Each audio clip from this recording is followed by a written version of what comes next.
Hello everybody, to Jew22 here, and as you can see at the title of the screen, or the title of the video rather, or not video, but the stream rather, it is the first ever EA UFC Series Hall of Fame show.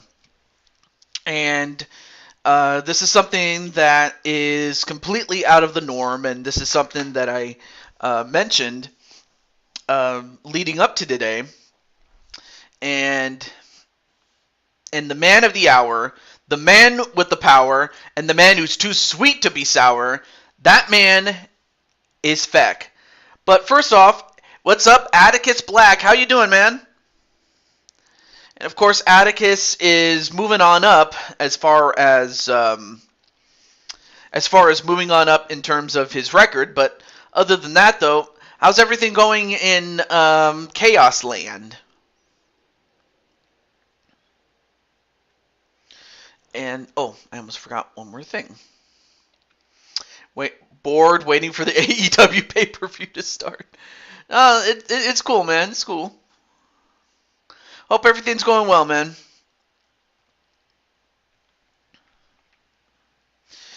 Oh, yeah.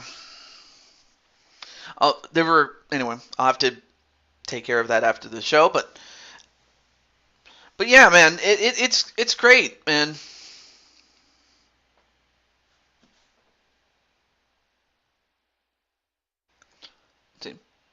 So what are we doing? Okay, so this is a 10-card show, or a 10-fight show, excuse me. A 10-fight card, although we can always definitely have bonus fights. So what this is not only a way to honor Mr.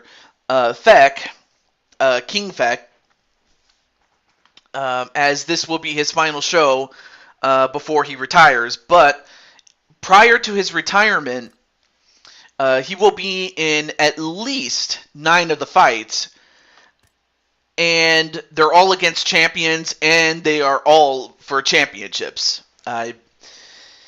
In fact, I may as well just share with you the card right now. And also, hey, what's up, Shifty? How you doing, man? So, before I go any further, how's everything going, Shifty? And in fact, let me share with the man himself, Feck. That isn't to say we couldn't do extra fights, like especially with Atticus or whoever wants one that wasn't already scheduled for one. In fact, let me share this with Feck right now. But let me get this right here. There we go.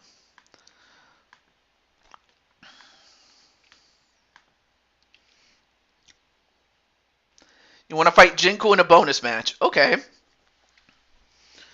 Even though Jinku is one of only 2 people that actually 3 people outside of Feck that are creative fighters that have a fight, but I could still put you and Jinku against each other. That's not a problem at all.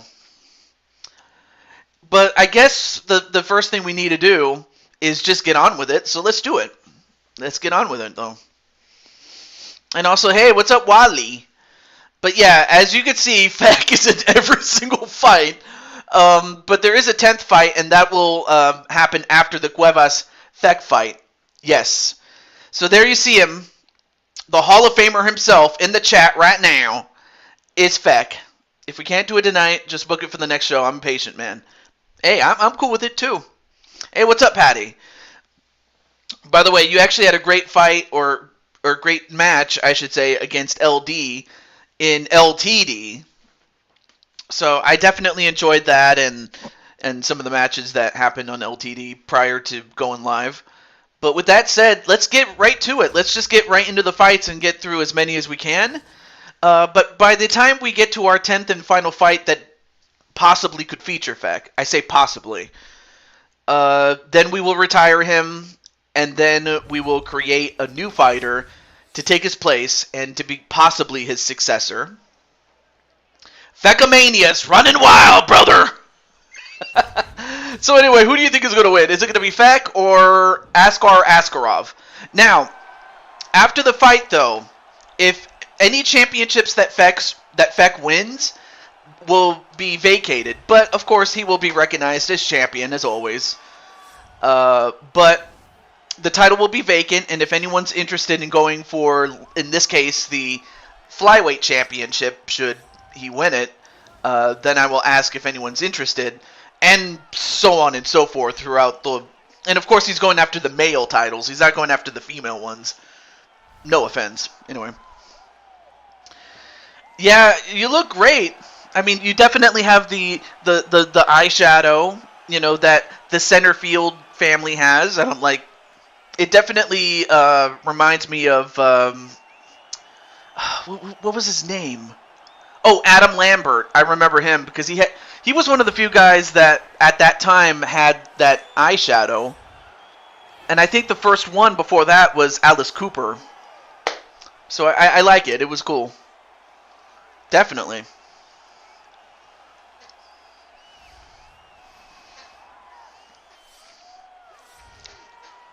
Oh yeah. Let me console my my wait list. Let me see.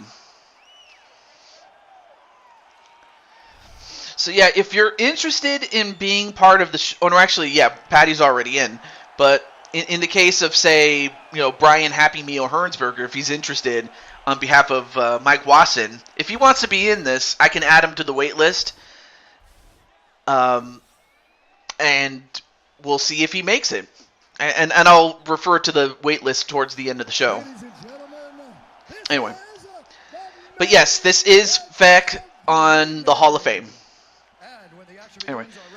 Patty's new look reminds me of the time when I was a young lad, and my father took me to the city to see a marching band. Really? I did not know that. I'm serious. I really didn't know that.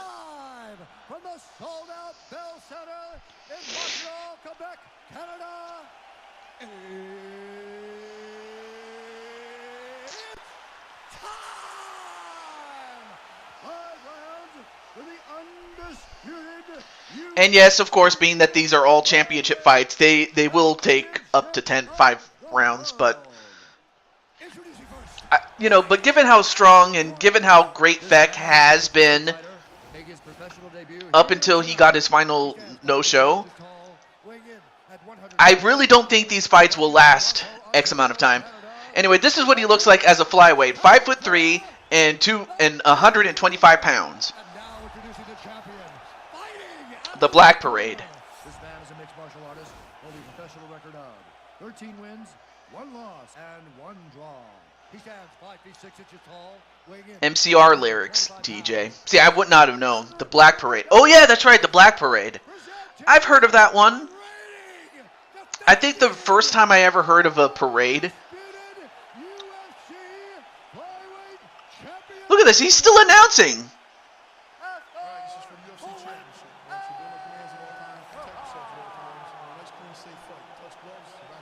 I'm sorry, I was looking at or listening to Bruce Buffer continuing to announce even though he should not have. That was weird. Anyway. It's doing so I could stay for 1 hour. Okay. Not a problem, Wally.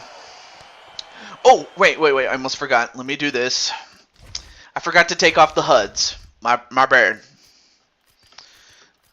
I always do this just so that, okay, that's good. All right, cool. Just so that they don't distract. Okay, there we go. Much better. But yeah, Black Parade, I've heard about it. I haven't, like, I have to actually listen to the song, really. I've just heard of it. I just never actually heard the song.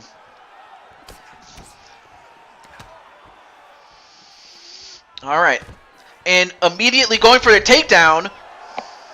However, I don't know. Well, I mean, Askarov may be a ground fighter, but he's going up against one of the best of all time and probably, well, what am I saying? He's not probably. He is the best, as he is a Hall of Famer. Feck says he's heard it. How is it, actually, Feck? If you've heard it, tell me, man.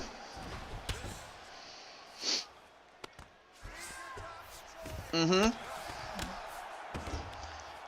Oh. And, all right, well, both men get back up, though.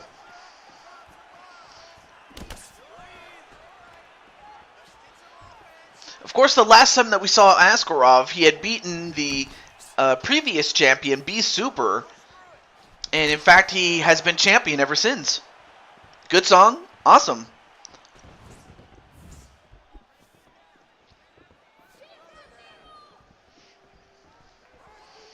All right, now both men sizing each other up.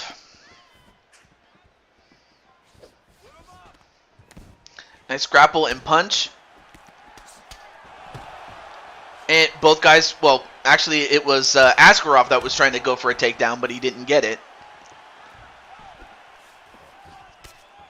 And a big boot that shoves him, but then nice straight up punch right to Askarov, and then another jab, and then one right back to Feck.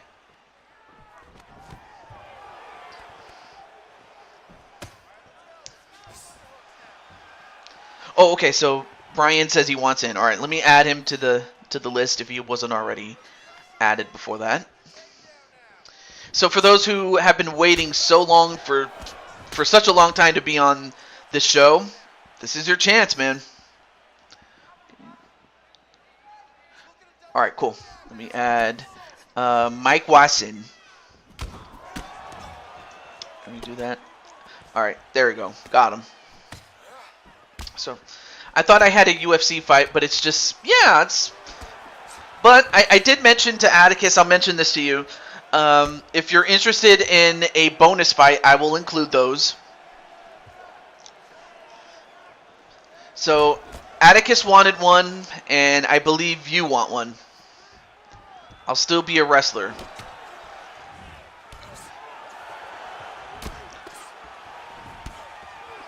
I mean, you can pretty much be whatever you want to be, Feck. Anyway, nice punch there.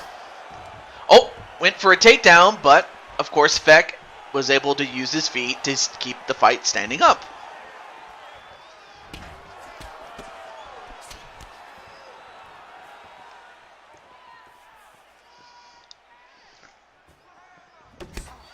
Ooh, big shot right to the face.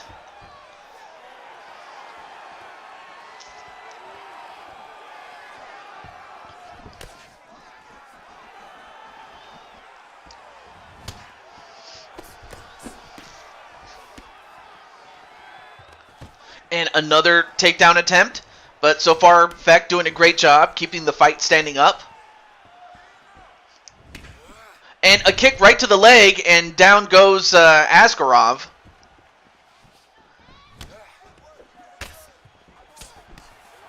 Both guys, you know, even though they're not known for their punching, I mean, of course, Askarov is no slouch himself, and neither is Feck. In fact, Feck is throwing hands, and he's doing a great job with that. Goes for another takedown, does Askarov, but not enough. What? Wait, what? Patty, you just hit Wally.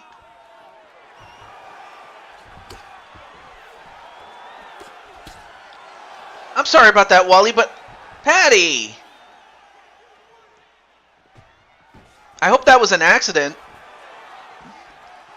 I've had times where someone would hide somebody and it was an accident because they might have had it in their phone, or they might have accidentally put the phone in their pocket and might have accidentally done that.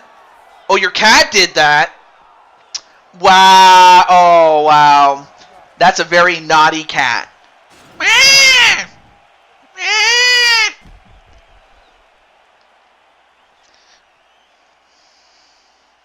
But, okay.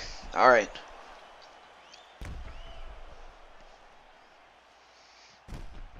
I mean, that just took me by surprise, though, but I kind of figured it was something like that. I just didn't know that was your cat.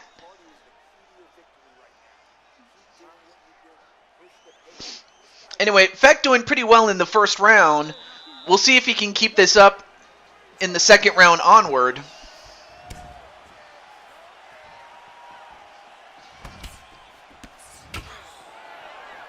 All right. Let me just make sure everything is going smoothly. It is. Nice. Okay. Oh yeah, let me get my chat. What am I doing? I'm still in chat. Yeah, but it's just that the cat accidentally hid Wally. I mean, of course, cats, don't they, I don't want to say they don't know. They're smarter, but it's just they didn't know.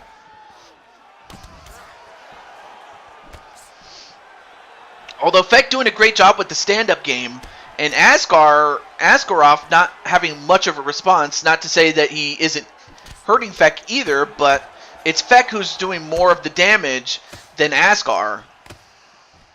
I put my phone down to shift my position, and my car... Wait, your car jumped up and landed on your phone? How does a car jump and land on the phone? TJ, butt me on the list. Wait, butt you on the list? I think... Oh, your cat jumped up and landed on your phone. Oh! Although I think Wally might have asked, put me on the list. The list for what, actually?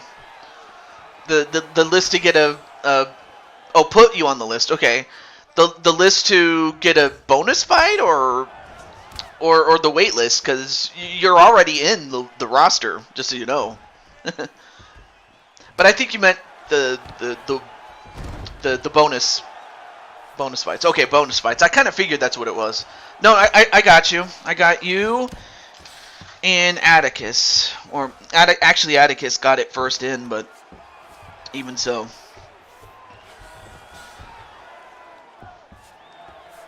Alright, so I got Wally as well. Alright, now both men on the floor. Now in a side mount onto Feck. Now obviously if, Askarov wins the fight, obviously he keeps his belt. That really should just go without saying. Alright, cool. Awesome. Anyway, let's get to this, again, excuse me.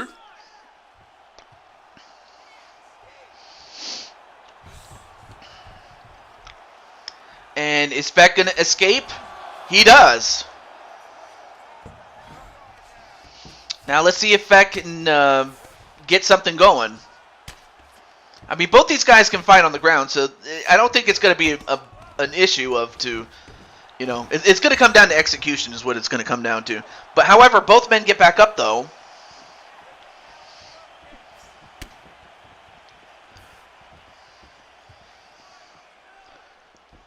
Hey, what's up, Brandon? Ooh, big kick to the leg. However, Feck doing what he usually does best, and that's clap back. And in fact, he's timing his shots perfectly. He might actually knock somebody out, except he gets taken down. But he's still dangerous, even on the bottom. He's still dangerous.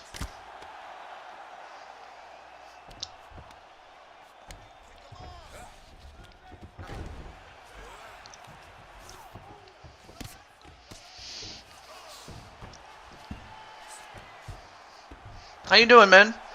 And James Gamer, how you doing?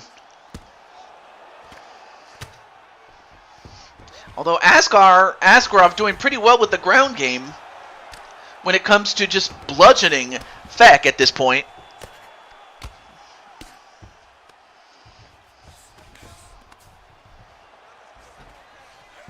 Awesome.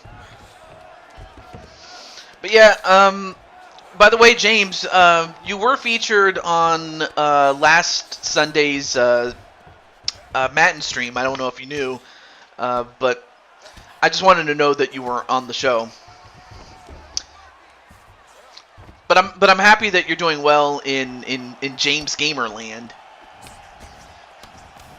Although Asgard now starting to get strong as the fight goes on. Oh, big boot. And we're going to go to round 3. I'm doing pretty well. I actually had a nice lunch at Pyology. In fact, that's one of the places I went to. If you type in to Ju22 goes to Pyology, you'll see what it looks like. Awesome place to go and get a personalized pizza. I mean, it's nothing short of amazing, though. Wait, it's cold in Walmart? Well, I guess, I mean, it is cold given this is, cold season.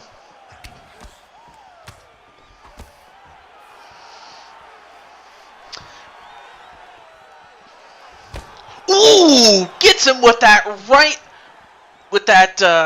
roundhouse right. But Askarov just taking it like the champ. Hall of Fame? What? Did I misspell it? I hope I didn't. Hall of Fame. But who knows? Maybe one day you will be a bus in the Hall of Fame. Bonus points for anyone who knows where I got that from. Anyway, good kick to the back, but yeah, Feck is outlanding him by a little less than 40 strikes. Oh, going for a takedown, but Feck not going to let it happen.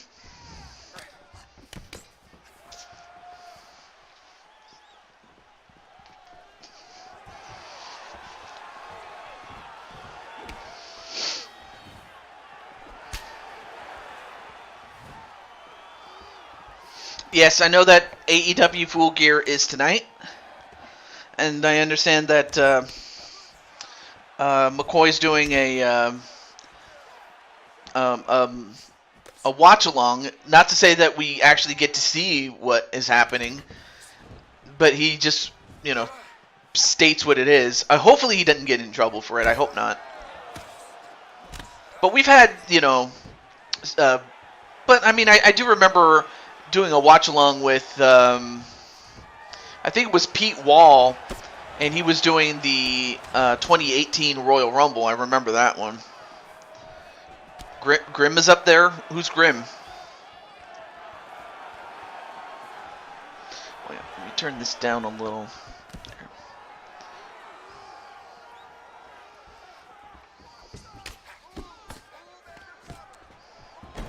And oh, wait a minute! He's got him! He's got him in the guillotine! Oh, GTS race. I seen his post. Who's he?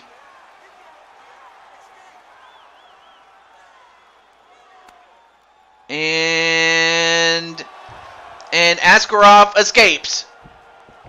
And now he's positioned in the north-south position. Now goes from behind.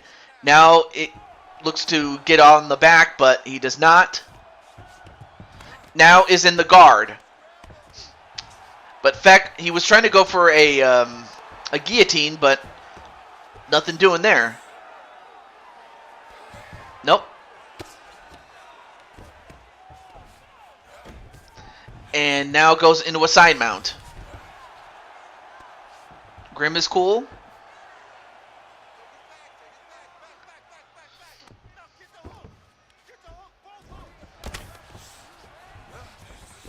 Alright, now transitions into the full guard. Now back to a half guard.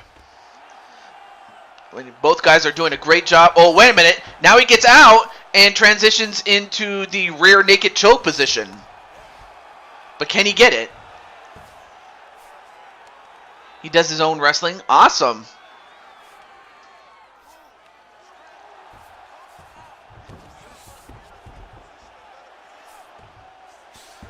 All right, now in the sprawl position. All right, now both men get back up again. Now 50 seconds left to go in the third round. But man, what a match this is. What a fight this is, especially for this being the opening fight.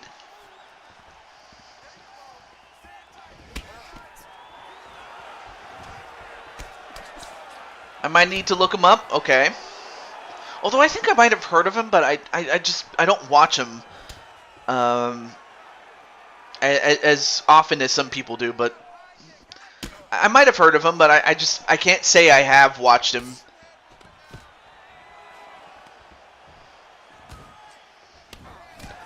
But yeah, Feck doing a great job with the stand-up game.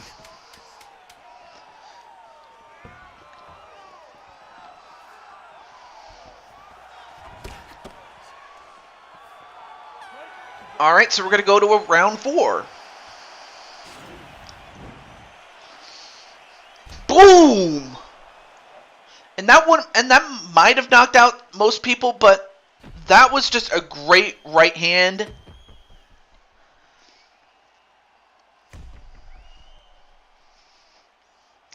I also watch his vlogs, and he's there at full gear in the front seat. Oh, that's cool. Dude, I remember Blaze McCoy had a front row seat, or close to a front row seat. In fact, believe it or not, he actually had his 15 seconds of fame when out of all the people that... Now, granted, this was back in 2019. This was when AEW was in its honeymoon period. So during its first year, after it started, Dynamite,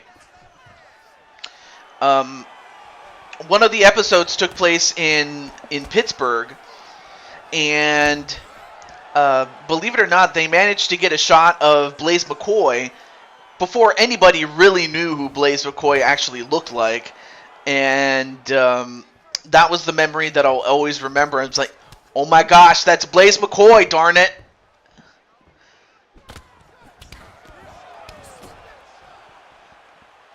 But yeah, that's pretty cool that he's in the front seat, though. But yeah, man, I've only been to a few wrestling events in my lifetime. Kings Road Wrestling? Is that in promotion? Because I know that Kings Road is a style from All Japan. In contrasts with Strong Style, which is New Japan style, by the way. But now Feck still trying to stay alive as Askarov trying to get that arm triangle on him. But can he do it? And can Feck escape? Ooh, this is going to be close. And he got him. Askarov got him in the 4th round with that arm triangle choke, and he remains the flyweight champion. So, as far as the night is concerned, Feck is 0-1. And yes, this will count towards what will be his final record. But even if he loses all of them, he'd still have a great record. Currently, it now stands at 45 wins and 13 losses. But yes, GG's to Askarov.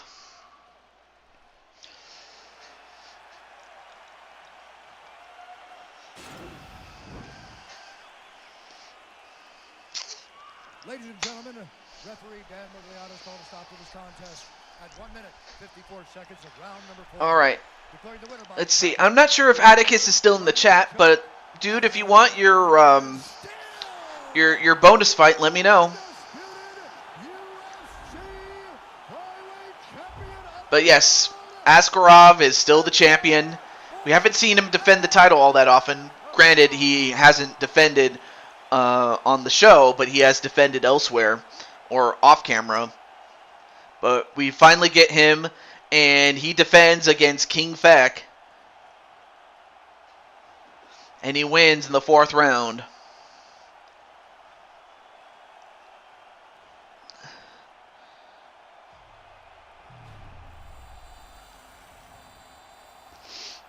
Let me look at my timer here.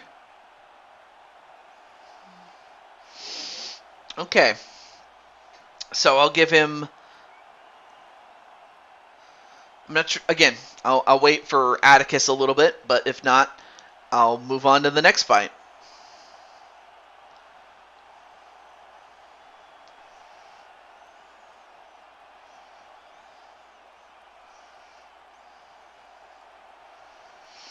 Oh, and I forgot to mention that this is taking place in Montreal, Quebec, Canada, in the Bell Center, given the fact that Feck resides in Montreal.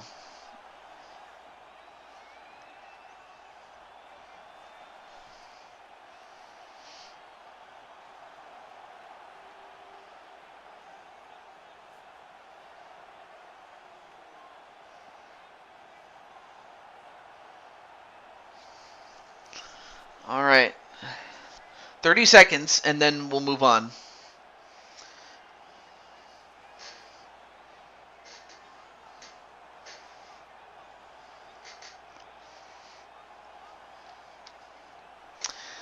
I will say, though, oh, yeah, let me exit and then come back in if I need to. But, yeah, that... But also, King's Road Wrestling is up there in 8... Oh, you're talking about New Japan Legend, or, sorry, All Japan Legends going into Full Gear. That's cool. Definitely cool. All right, well, I guess we'll just go over to the next fight for Feck. And, Feck, how are you enjoying the show so far, man? Well, up next, it's going to be him against Jose Aldo. So, who do you think is going to win? Will it be Feck or will it be Jose Aldo?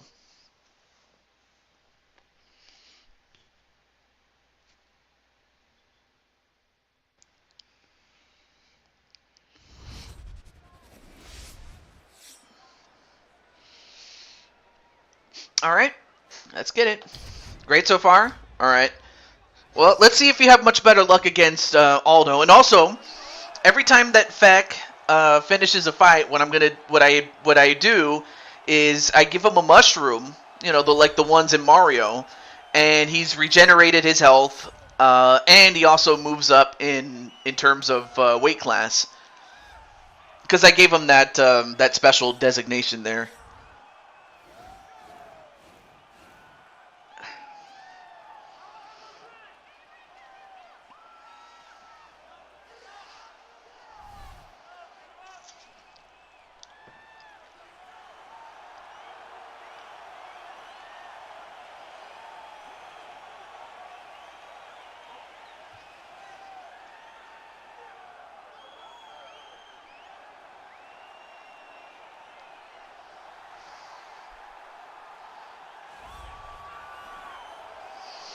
Yeah, man, I'm happy that you're having a good time so far. But not to worry though. We will still see Feck in the WWE series, the Fire Pro series, the Matin series, the NHL series, like any series that might feature sports. Chances are you'll see him.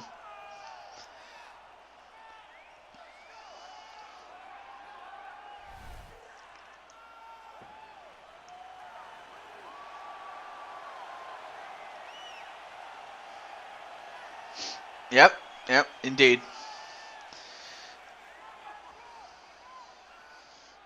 Hey, how's it going, Zach Walker? Alright, so Feck is younger, and while the weight is the same, the height and the reach will favor Jose Aldo. And now I turn it over to Bruce Buffer. This is the main event of the evening. And when the action begins, a referee in charge of the Octagon, Eve Loving. And now, this is the moment UFC fans around the world have been waiting for. Live from the sold-out Bell Center in Montreal, Quebec, Canada. It's time! 5 rounds for the undisputed UFC Bantamweight Championship of the world. Introducing first. All right.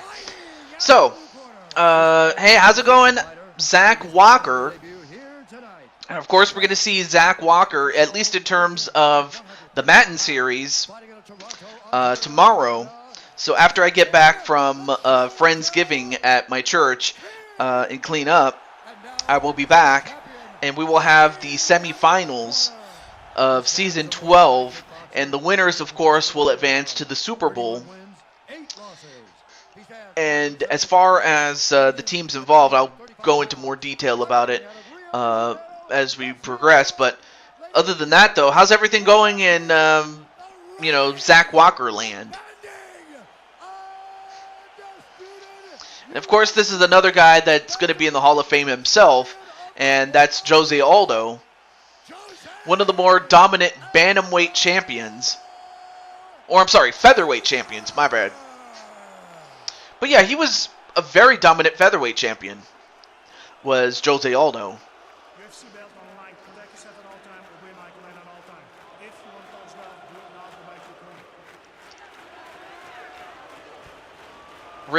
Yes, I heard about Rumble Johnson. I'm not sure how he, did he have a heart attack or something? But yeah, man, he was so young. There was no indication that you would have thought that he would pass away, but yeah, I was sad, man. I was really sad.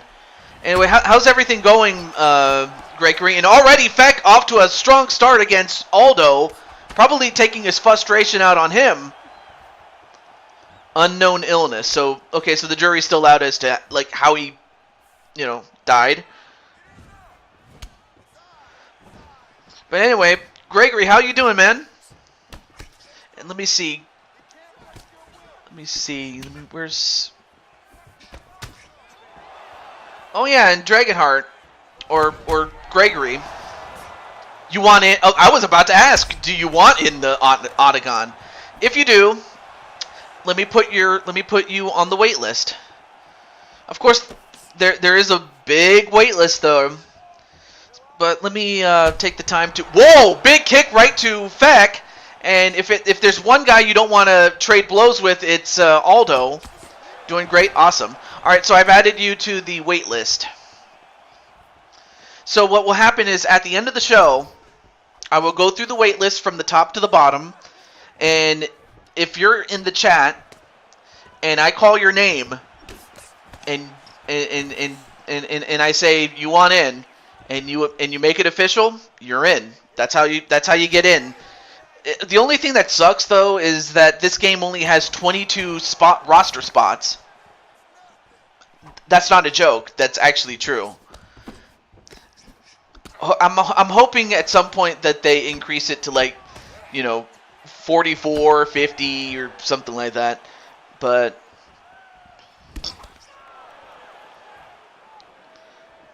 well, Watson's never fought in the UFC series, I will say that.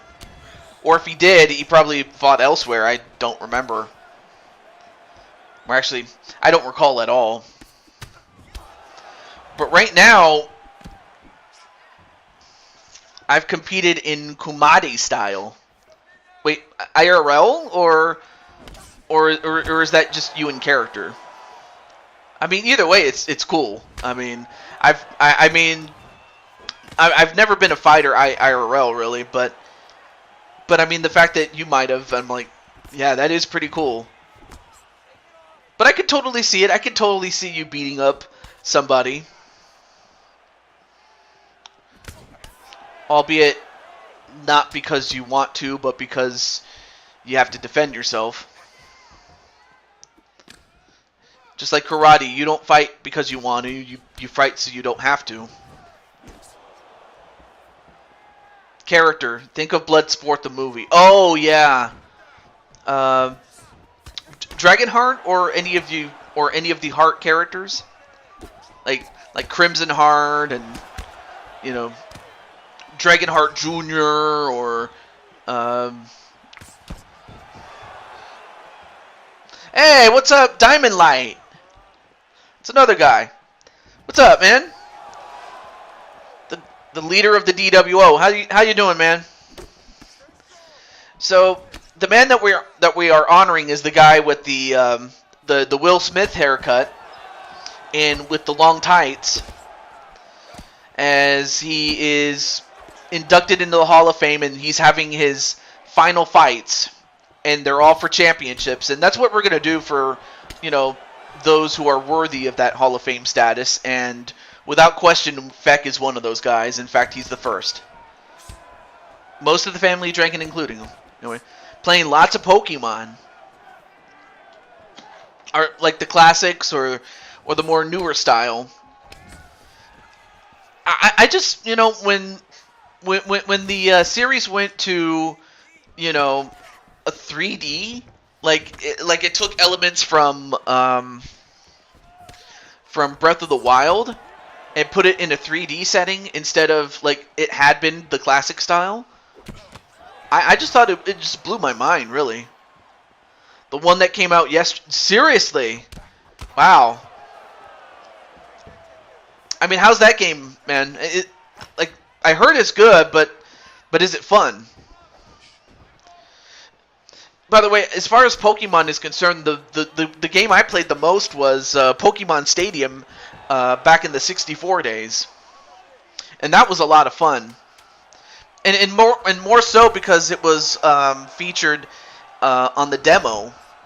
And when I say demo, I'm talking about you go to the mall and it was featured at the kiosk, and it was a lot of fun.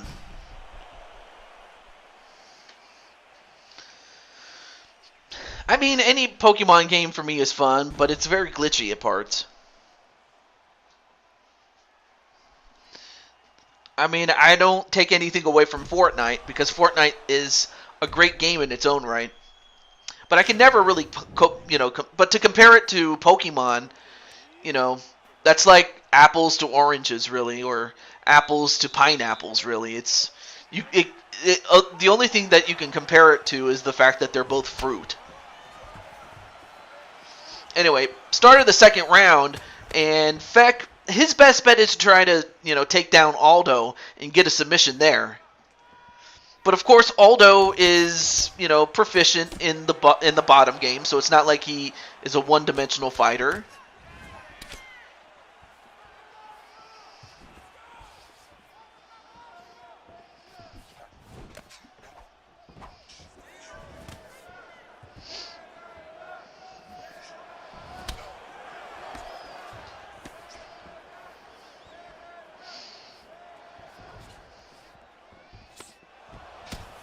Anyway, nice back elbow, though. Anyway, I used to play Fortnite. Oh, okay. What's funny, though, is that... Hey, what's up, Jet Strike?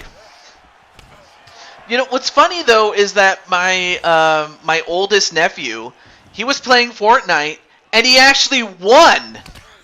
Mind you, he was 5 years old. Or, no, he was 6 years old, I'm sorry. But he was 6 years old, and he won! That's a scary thing. If he was 6 years old and he won a round of Fortnite, now granted, everybody else took each other out, of course. But then it got down to him and, 3 players, and he managed to win. Think about that. A 6-year-old won. Oh yeah, when you say killed, you mean killed in Fortnite, not IRL. A female superstar has returned to the NWA. Who's that? Also, hey, but yeah, great to see you, Jet Strike. So, nice uppercut onto Aldo, and Aldo's stumbling.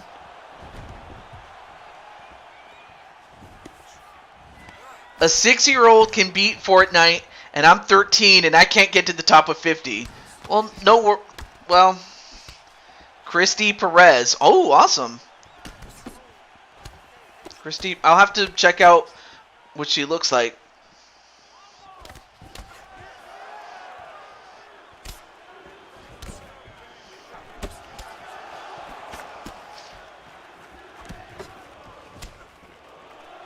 Right now, Feck just throwing hands, but it's not working out. Although now he's going for the takedown. This is what he was waiting for. I guess he must have tried to lull him into a false sense of security.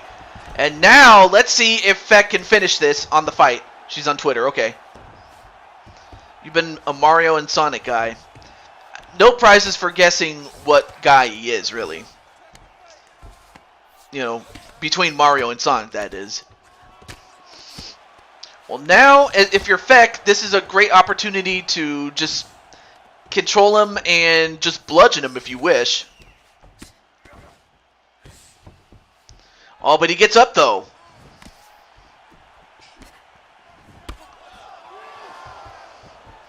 Fortnite has never been my interest anyway. Oh, no, wait, I'm sorry. You already said that. Let me just tell you, he's faster. Welcome back, Patty. Also, Wally, are you still in the chat, by the way? I may as well ask if Wally's still in the chat.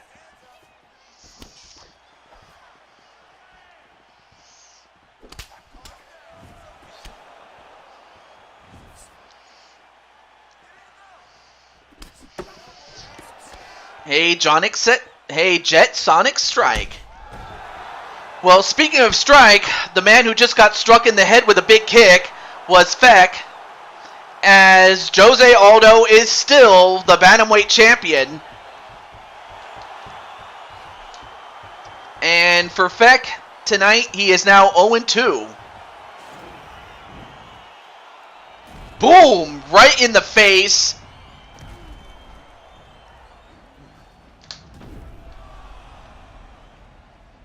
Also, hey, what's up, Insane One, aka It's Resburner 2.0.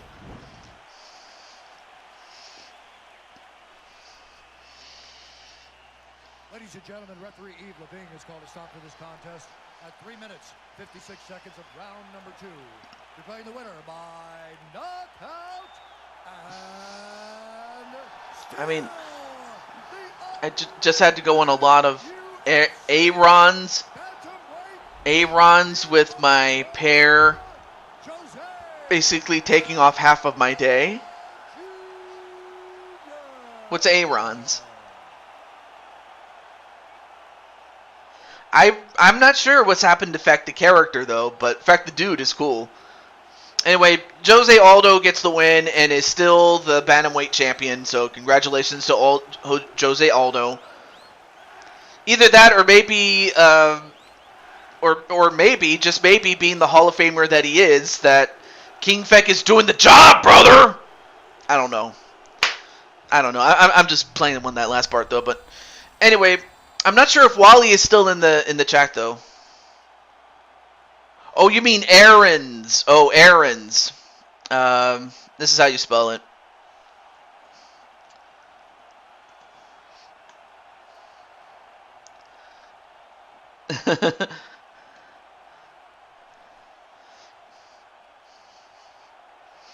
Anyway, I'm not sure if Wally's still in the chat, though.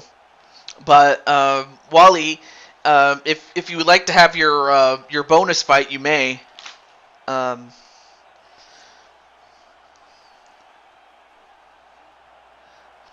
Well, that is true. Askarov is a tough guy, and then Aldo himself is a Hall of Fame, first ballot Hall of Famer when he's, I forget if he's already retired or if he had just retired, and it takes X amount of years before you get into the Hall of Fame in UFC. But no, without question, he's a surefire Hall of Famer when he's all said and done.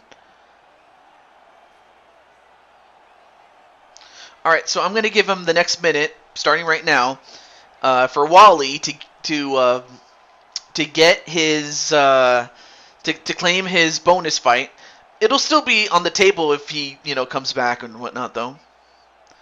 The worst video game ever? Oh, dude. Worst video game ever would say... I would have to go with Toy Story 2 for the Nintendo 64 because it was not as fun as I thought it was going to be. I thought it was going to be fun, but then it just wasn't.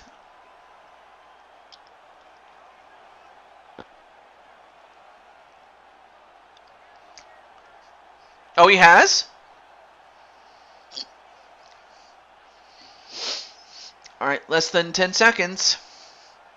If not, we'll just move on to the next fight that features Feck. And, okay. Lego Worlds. I've never heard of it, so that's probably why it was a bad game. If I never heard of it, it's probably why. As Drago on UFC PS3. Oh, you mean you have Undisputed 3 or Undisputed 2010? Because many people consider that game the apex of the genre, really. Anyway, so yeah, Cuevas and Jinku Kekoga are the only other two creative fighters. Well, there's one more, but on the card, as you can see, are two of them. Anyway, up next is going to be for the Featherweight Championship. And it's going to be between Feck and the now recent champion, Alice Caceres, who had just recently beaten Jordan Walker, who, had he been able to defend the championship against Caceres, would have fought in Feck instead. But Feck is going to face off against Caceres, so... Well, I guess we'll find out if Caceres is going to end up doing the job, brother! Let's do it. Let's get to it. Anyway. For me, it's a town with no name. If you don't know what it is, look at the AVGN review. And the only quality it has is looking so weird that you can laugh your ass off at it.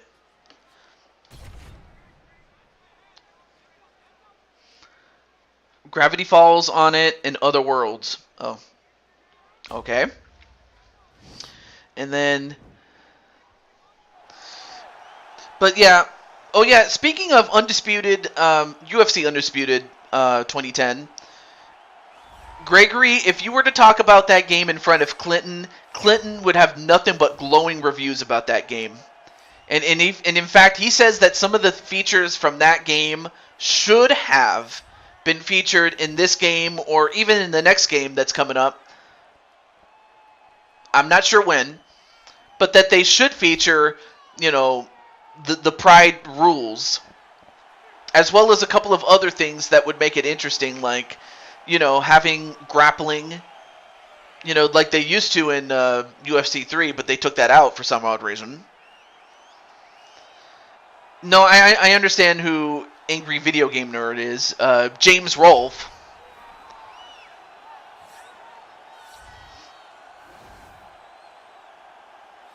Eye to eye, Gregory. Getting ready to duel on Yu-Gi-Oh! Master Duel. I noticed that you based your Dragonheart character on the dragons in Yu-Gi-Oh! And I think that's pretty cool, though. And that your theme song is based on that of Yu-Gi-Oh!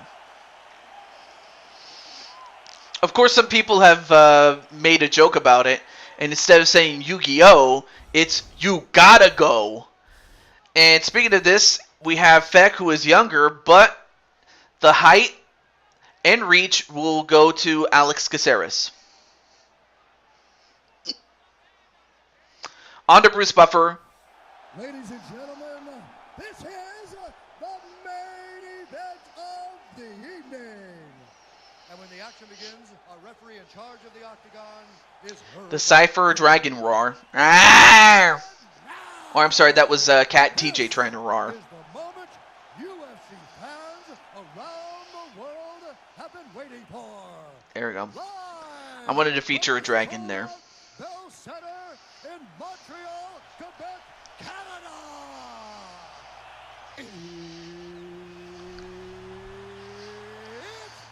Oh, hey there, Wally. Wally, would you like to have your bonus fight after this one? I was calling for you, but anyway. And then Jet says, hi, Wally. And then Wally's like, hey, Jet. Hey, Gregory.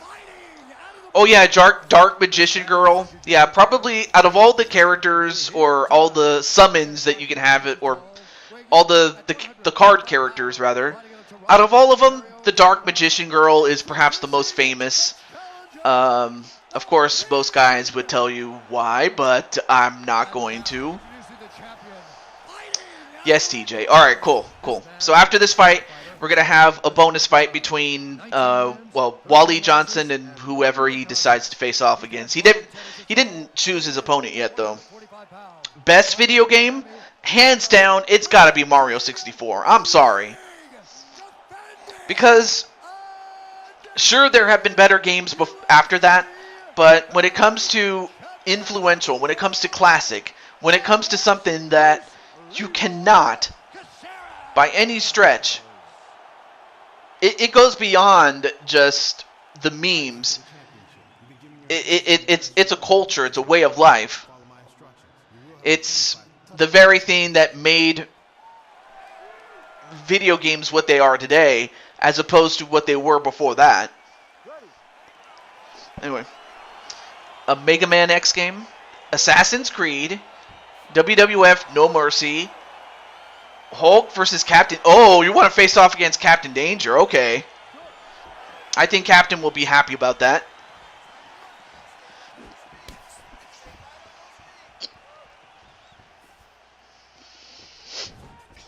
All right. Well, now let's see if Feck is going to get a championship here in the featherweight division. I prefer Odyssey, but those two can be compared in a stalemate with qualities.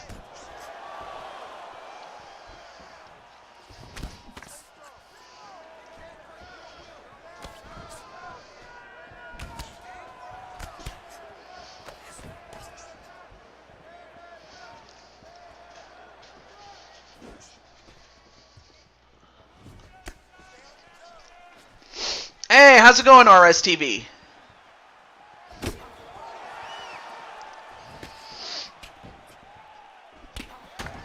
Anyway, ooh, good 1-2 punch there by Feck. But Assassin's Creed Origins is awesome. I love Egyptian.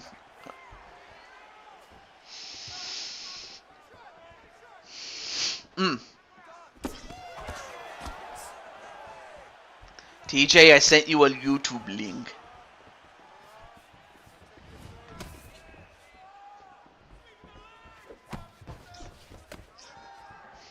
Let me see. Where did you send it?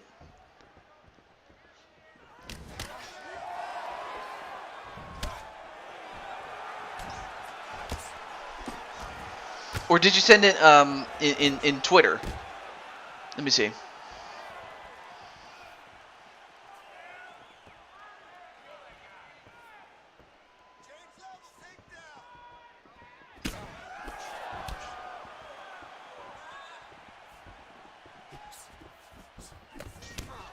It's in the chat. Oh, see, Gregory, the only people that can post anything in the chat is myself and anyone who's a moderator, actually. So I didn't get the thing in the chat, actually.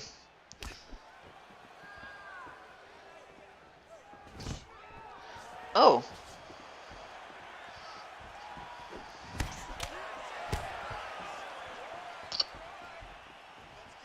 Anime cutscene. Okay, so Mega Man 4 is awesome. The Quarry? But anyway, that's all right, Gregory. You can share this on Twitter or on Discord. I actually, if anything, you can try on Discord though. Let me see.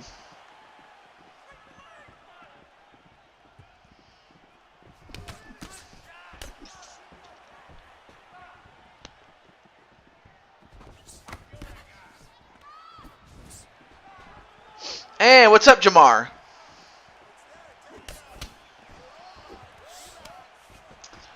Anyway, right now the Hall of Famer Feck in competing in what it will be his last couple of fights. And whoa, big punch right to Feck, and down he goes.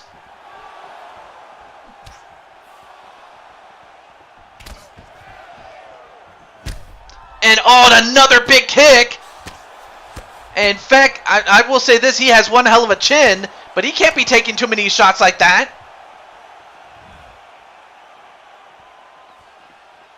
He's going to have to turn this fight around if he's going to win, but right now, he's hurt.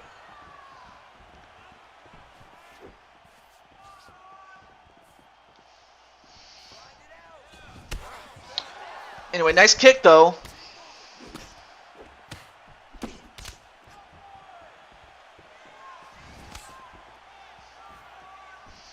In that case, hold on.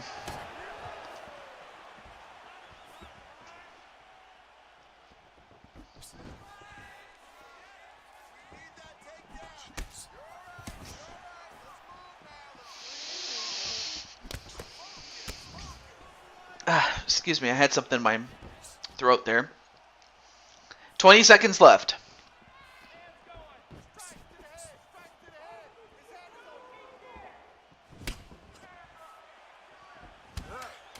And a kick that takes down Feck.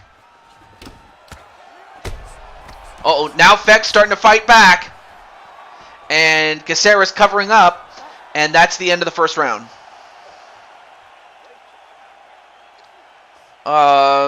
I don't know how... I mean, if you consider someone dying hilarious, I'm not laughing. Unless, of course, the person that died got his just desserts, then okay, fine. But, you know, but that's very few and far between. But, I mean, Feck just got kicked for a loop with that. Look at this overhead kick. Boom! Right on the head. And that would have knocked out most men, but, of course, we are talking about a Hall of Famer.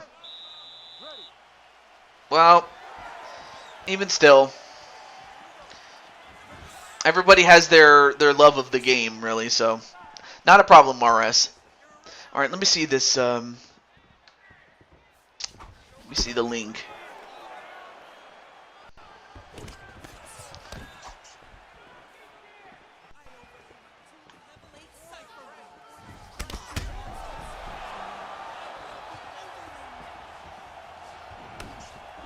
Awesome. Of course, I didn't want to play the whole clip and possibly get copyrighted for that shit. Anyway, I wanted to share that little part there. Actually, let me turn it up a little bit more.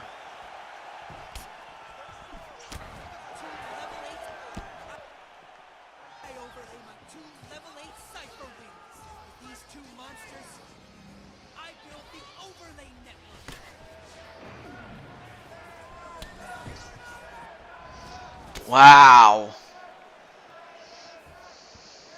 Anyway, I like how in the new game Sonic Frontiers, Sonic is put in an open world because people always complain about the linearity in Sonic games, so they put him in an open world like Bowser's Fury. Aww. But it's still scary. Okay. No worries there, RS. Also, thank you for sharing that, Gregory-san. Alright, well now he takes down Caceres. This may be his way to get back in this fight. Maybe even to win it right here. Oh, the roar. Oh, let me share the roar. But in the meantime, let's see if Feck can get out of this one. He's now in the guillotine.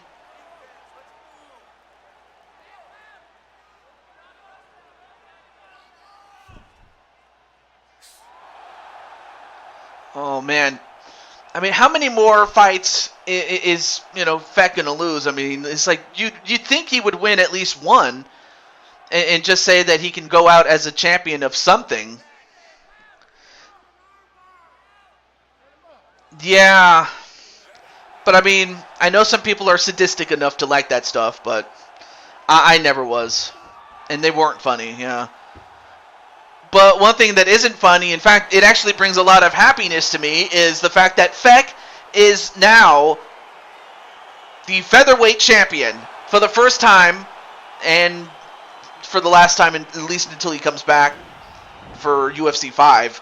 But Feck is now the featherweight champion. Congratulations, as Feck is now 1-2 and is the featherweight champion. So he now improves his overall record to 46 wins and 14 losses. Congratulations, Feck. Yeah, that is true. It can be good in the right context, like wrestling or in an anime battle. But yeah, congratulations, Feck, on winning the featherweight championship. At 2 minutes, 24 seconds of round number 2. Feck leaned his shoulder into the neck for the win. As he wins in the second round, does Feck. Alright, well now it's time for Wally to have his fight. And it's going to be a bonus fight. And of course you only get one bonus fight, so once you use it up, that's it. So That is, unless, of course, someone else challenges you. But anyway, we're going to get to Wally's fight. But in the meantime, congratulations to King Feck. Yeah, I told him. Yeah. Oh, to add the Roman Reigns guillotine move. Yes. Mm.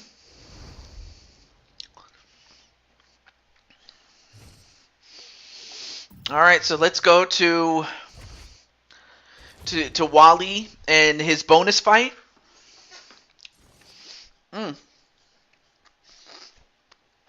Okay. We'll go with JP MMA, excuse me.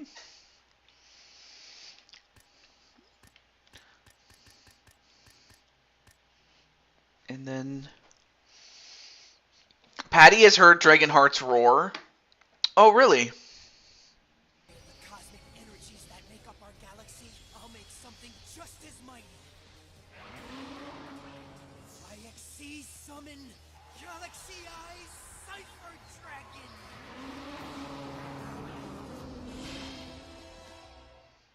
Okay, there we go. I wanted to share that part. Okay, now let's get to Wally and wait, let me see. I forgot if what. Oh, I'm sorry. Wait, let me do this really quickly. Hold on. I need to go to combined. Sorry.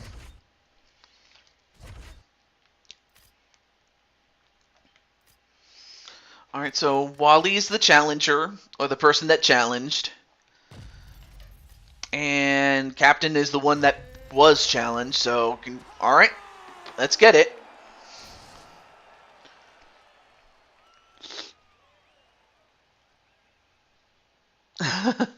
Anyway. Oh, that's a good question. So, I have a tentative date, and it's going to be Friday. That would be the day after Thanksgiving Thursday.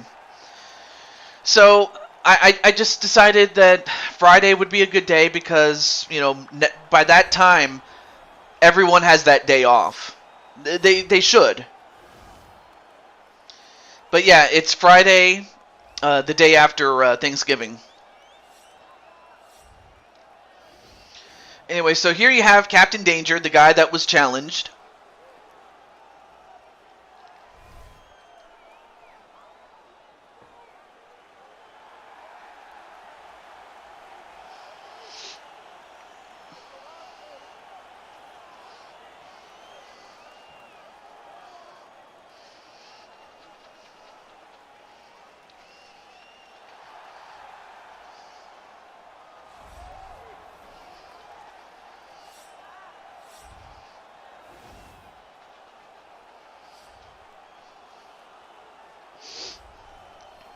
More like Patsy was gutsy to marry into the dragon family. More like a woman who sees what she wants and goes for it. What time Friday? Okay, I try to go for the prime time start of 12 p.m. or 12 noon Pacific, 3 p.m. Eastern. But if there's someone else that wants to, like for example, if you have a show on Friday, please let me know, and I can try to work around it. Wait, Blaze canceled the what? What happened? Did they not let him do it, or what happened? Or did people give him a hard time? Like I hope it wasn't too serious. Or if something, I hope, again, I'm hoping nothing serious happened.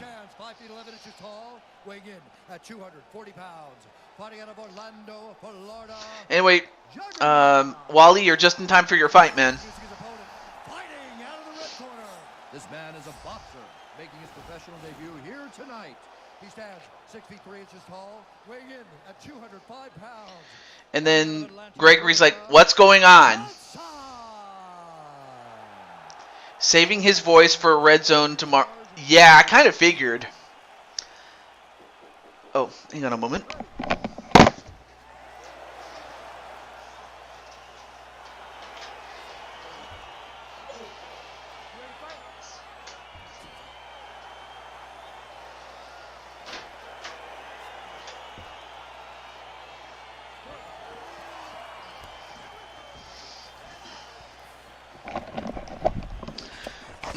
Okay.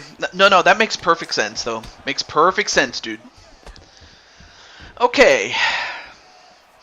All right, so this is under Japanese. The fight structure, rather, or the round structure, is based on Japanese MMA, in which the first round is 10 minutes, and the other two rounds are 5 minutes apiece. So that's the rule set for this one. But otherwise, the rules are the same in terms of the fight style.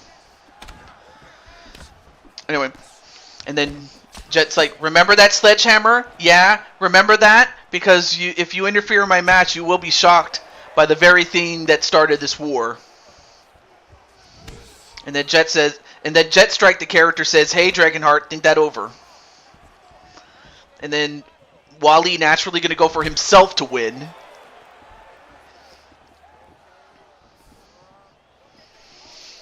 But yeah, Feck, how do you feel about having taking a break, but also winning the featherweight championship? At least you have one to go out with. We'll see if we can win more.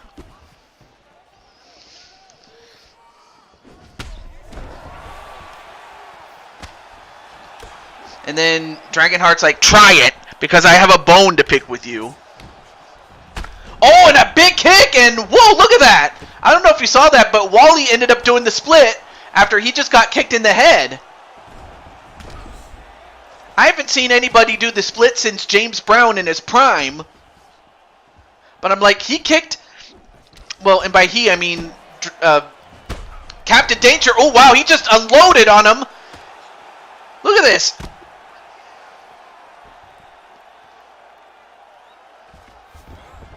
I'm like, what has gotten into Captain Danger?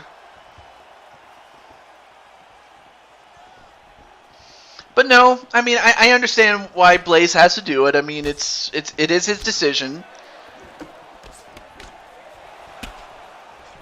But hey.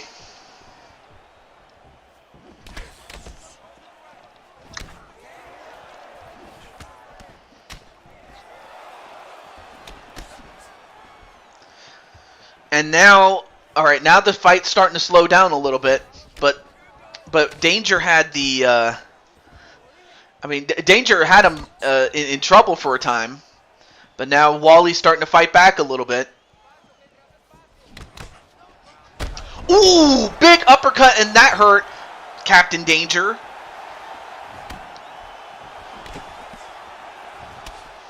Anyway, this is the battle of the SWO. You know what? I may as well hang on a moment. Let me do this really quick. I'm gonna console the day one card, or yeah, day one card. So give me a moment.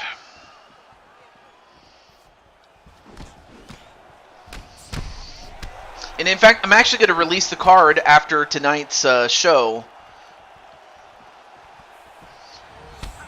Just so that you can see it.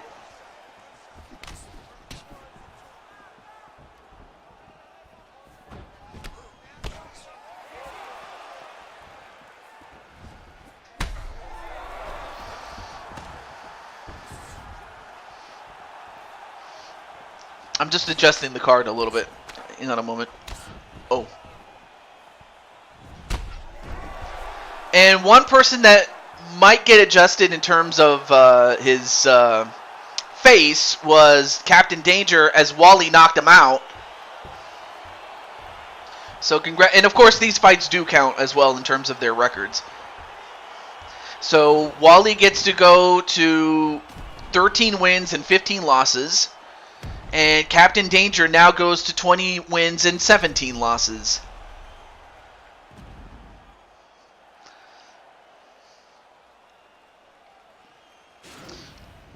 So the date is this Friday, by the way. At 3 minutes, 55 seconds of the very first round. Declaring the winner by knockout, Johnson.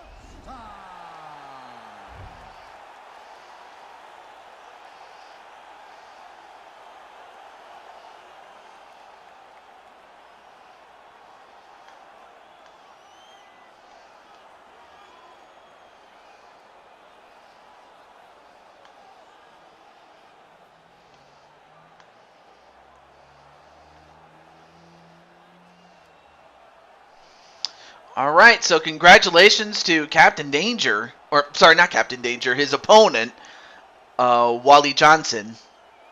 My bad.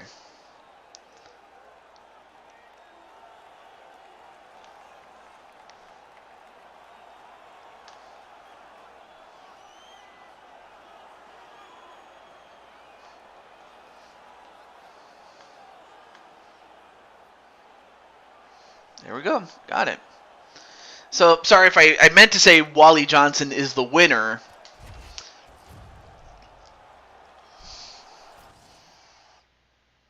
Black Friday though. Okay, TJ, thank you for my fight. See you Sunday. Yep. Speaking of Sunday, speaking of Sunday, yeah, that's going to be the Madden series.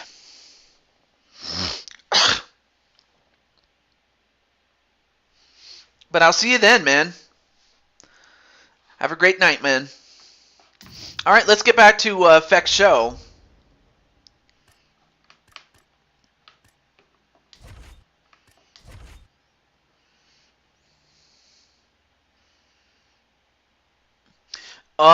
Yeah, that's the thing. When you're young, you don't know any better, and then as you get older, you're like, yeah, it's not as good as you thought. And I mean, hey, for me, that was like when I thought of something that was great when I was young, and something that turned out worse than I thought it was, or turned out as bad as I thought it was.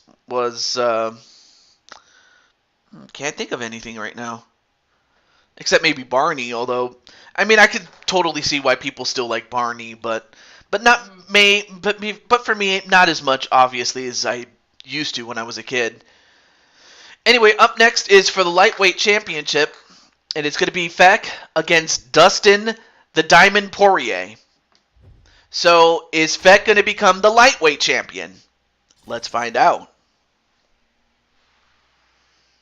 Lego Dimensions, I loved when I was younger. Coming back to it, I think it's the best Lego game I've ever played. Okay. See, I'm not much of a Lego fan. In fact, the only Lego... Actually, no. I did play back in 1998. If not, I think it was... No, it was in the year 2000, I remember now. In the year 2000, I remember playing Lego Chess, and they had a demo of it in the Lego store, and I used to play that the whole day through while my mom went and gone shopping.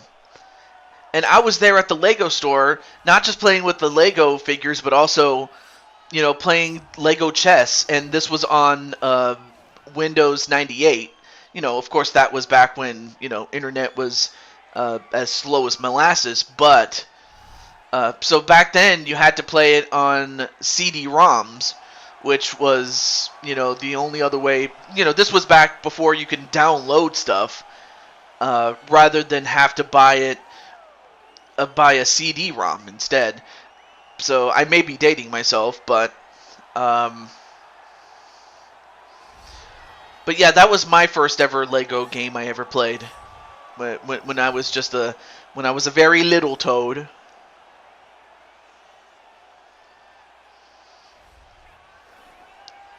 Anyway, here is Dustin Poirier.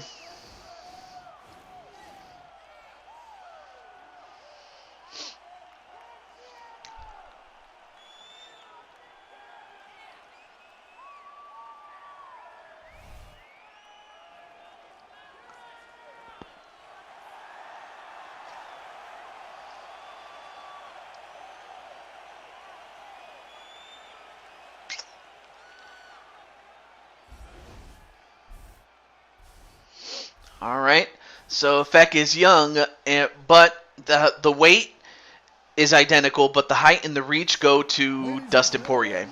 This is the main event of the Anyway, evening. you can buy these figures for Lego Dimensions, and it would give you the character and a wide open world related to that character or series they had they had a Sonic, and you guys knew I loved that one. Lego Sonic. Dude, that blows my mind, man. I mean, okay, maybe not so much now, but if you were to tell my, you know, my 13-year-old self that could happen, I probably would have had an aneurysm. In a good way, that is. Anyway, I played Lego Batman, Star Wars, and Harry Potter. Yeah, I did play a little bit of Star Wars Lego. I mean, albeit the demo, but it was still fun. And it was funny when you hit things and they fall apart. Yeah. Oh, actually, I also played Lego Indiana Jones. My sister and I used to play that game a lot. And, of course, the criticism that I had with most of the Lego games, especially up until maybe 2015, was that they spoke in gibberish. With the exception, of course, of Lego Chess, where there was full-blown voice acting there.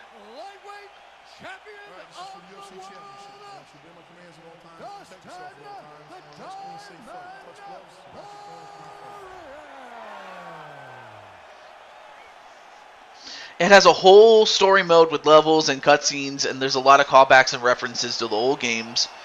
And they had levels like Green Hill, Seaside Hill, and Death Egg. I played that one too.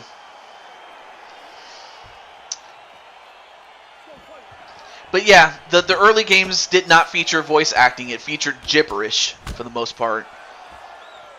But I'm happy that the later ones finally got some voice acting, so it's like we can at least understand what they're saying. Most especially, you know, given the fact that when I was playing the Lego Indiana Jones games, I barely understood what they were trying to say, and they had to pantomime it, especially for those who have never seen the movies. Although I will say that it was far less gruesome than the original movie, obviously.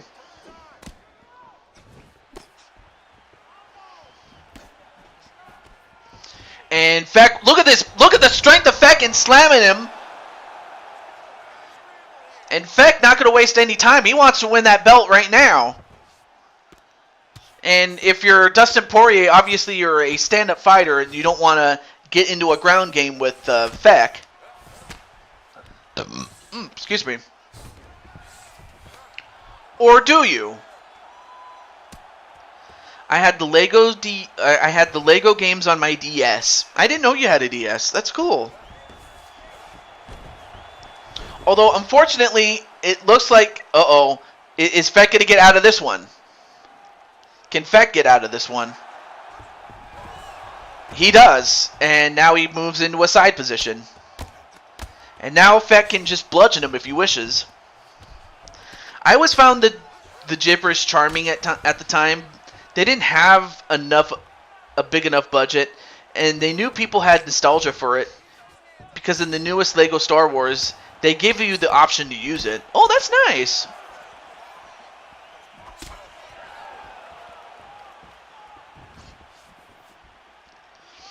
You know, speaking of some of those... whoa, nice kick there. Some of those games, like, some of my favorites include... some of my favorites, in terms of characters, that is, for Lego Star Wars, or just Star Wars in general. One of my favorites, without a doubt, was what was his name?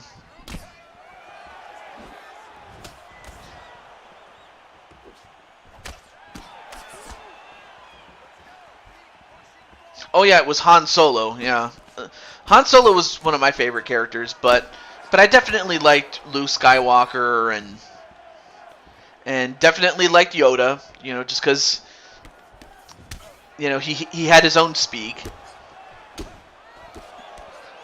I have the 3DS. The 3D effect gave me a headache, so MIDI shut the 3D part off.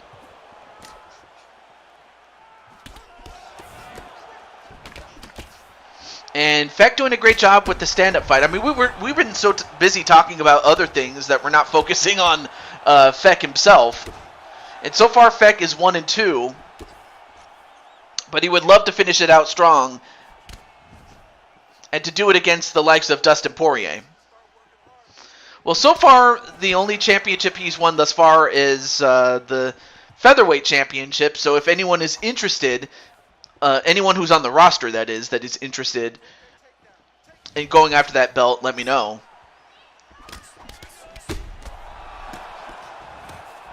But Dustin Poirier just laying it on. Anyway, nice counter punching. Although Poirier just pouring it on.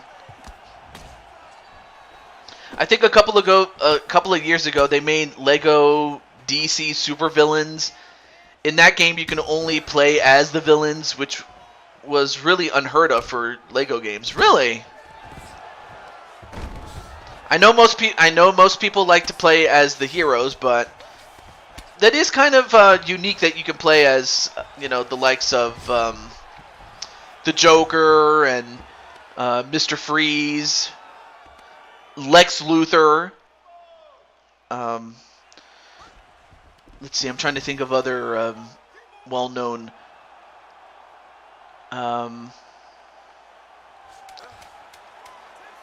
Oh, no, wait a minute. Now he's going for... What's he going for here? But he's only got 3 seconds left. And saved by the bell, or saved by the whistle, rather. But no, that is pretty cool, though, that there are certain games that, challenge you, and speaking of challenging, Dustin Poirier proving to be a challenge for Feck. Mitty has that one, and she can play as all available characters.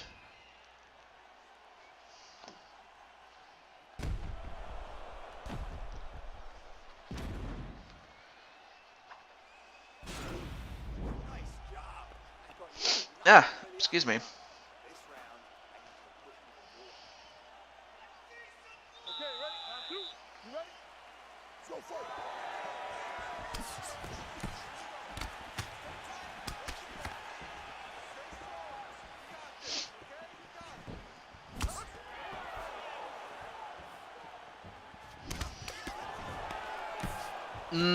That one's kind of... I already actually knew that, having watched...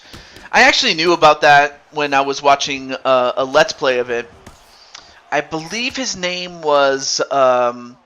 his name was The Great Clement. Clement J642. He did a Let's Play of it when it came to Sonic Adventure 2. He did a Let's Play of it. And I remember watching it, and it was a lot of fun, man. It was just a lot of fun watching him do the Let's Play. And although it was sad that he is, if not already retired from Let's Playing it, although one person's that's not playing right now is Dustin Poirier, as he's just pouring it on, like I said. Sonic Adventure 2, yeah. Speaking of Let's Plays, or Let's Players, one of my favorites was, especially when I first started getting on YouTube, was Slim Kirby. And then another one was, of course, The Great Clement.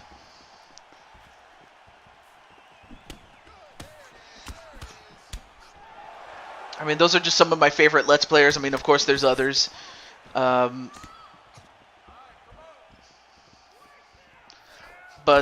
if you know any Let's Players, you can let me know about it. Of course, out of all the Let's Players that I can think of that are still going, even to this day, it includes the likes of H.C. Bailey. And right now, whoa, Feck is now a bloody mess. Look at this. And wow! I mean, you talk about getting terminated. That's what happened to Feck. As Dustin the Diamond Poirier is still the UFC lightweight champion. And Feck, unfortunately, now goes to 46 wins and 15 losses.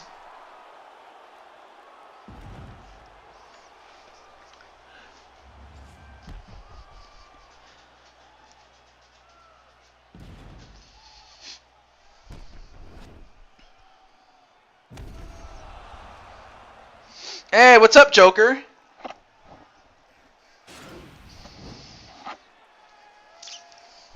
Ladies and gentlemen, referee Dan Bergliata calls a stop to this contest at 2 minutes, 13 seconds of round number 2. Declaring the winner by knockout and still. Well, that fecking sucks for him. Anyway, oh yeah, Atticus, I was looking for you, man. Atticus, would you like to have your bonus match right now? Now that this fight is over?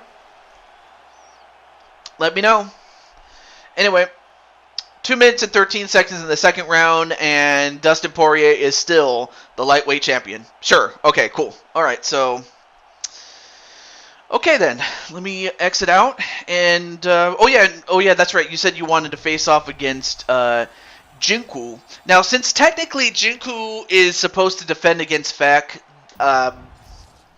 it'll be a non-title fight, but if Atticus wins and Feck goes on to dethrone him for the championship, then when all is said and done, the championship will then be transferred over to you, since technically you beat the guy that ended up getting beat as well. Or not, we'll see. But we'll see how this fight goes. But it's going to be Atticus against Jinku. Anyway, I had this idea that I could bring one or two of my friends on a call, and they could commentate with me as I play the game. Yeah, that's called Let's Playing, by the way. Let me put it down there. Let's Playing. That's what you're doing, Jet. Then you'd be a Let's Player. Okay. Oh, right. And then, let me see.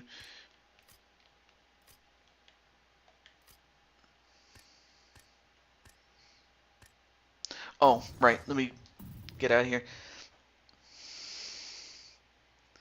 I do that every week with KK. Help on commentary. No, Let's Playing is when you play a game, like you use software to film yourself playing the game, and you provide commentary on it. That's Let's Playing. Although I can see why you thought that, but hey, it is what it is. Co-commentary is awesome, by the way. Either way you look at it.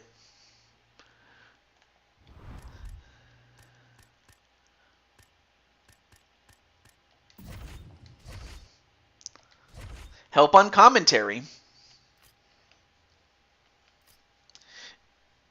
All right, so let's get Atticus.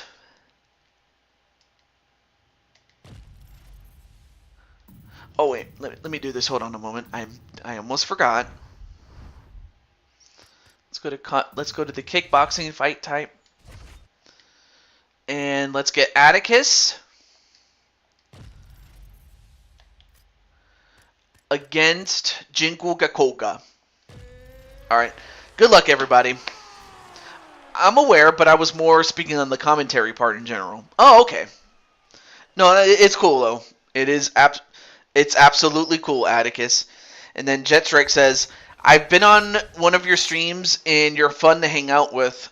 Oh, thank you. I definitely appreciate that, and but definitely, Jetstrike, if you ever get a chance, check out Atticus's channel, because he does his own.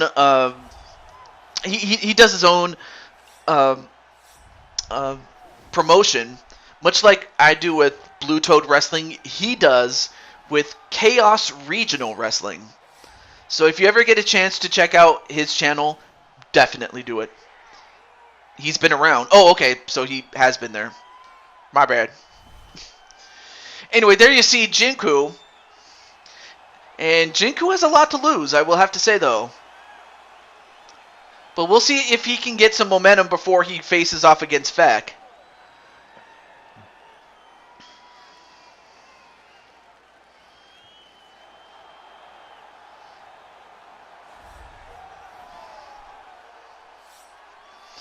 And there you see Atticus.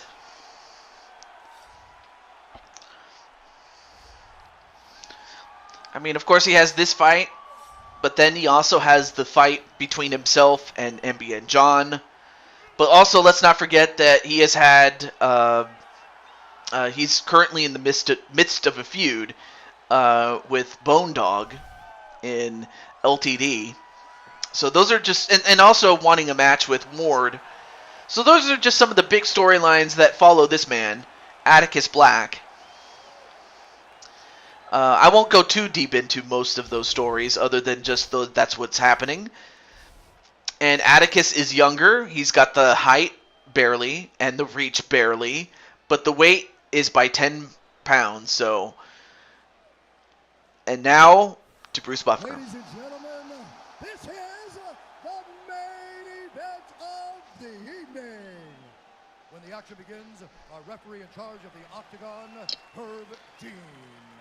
And now, Okay, not a problem, Jet Strike. moment UFC fans around the world have been waiting for. Live from the sold-out United Center in Chicago, Illinois. It's time! 5 rounds in the UFC heavyweight division. Introducing first, fighting out of the blue corner. This man is a kickboxer, making his professional debut here tonight. He stands 6 feet 2 inches tall, weighing in at 205 pounds. Fighting out of Fargo, North Dakota, USA, Black Mamba.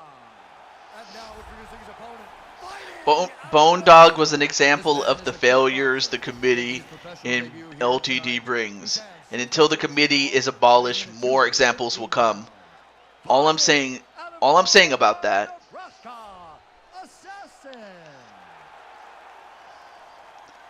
If that's not a roast, I don't know what is. You can give me your instruction in the dressing room. Protect yourself at all times. Follow my instructions. We will have a clean fight. Touch gloves. Let's make it official.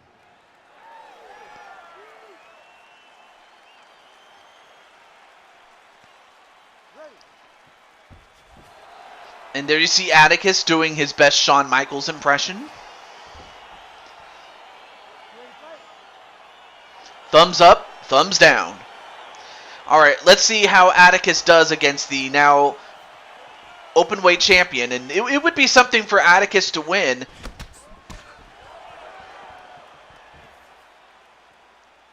I mean, if he can beat Jinku, and then Feck goes on to beat Jinku, then of course the title will be vacated, but then it will go to Atticus as if he had beaten Jinku for the championship. Now, obviously, if Jinku, is to either win this or at the very least win the fight against Feck, then obviously he holds on to it. But of course, let's not put the horse or put the cart before the horse now, shall we? Let's find out if Atticus can get the win, although he does get a good kick there onto Jinku.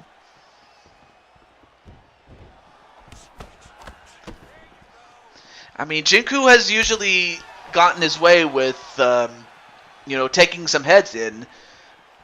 Anyway. That absolutely is right. You caught on.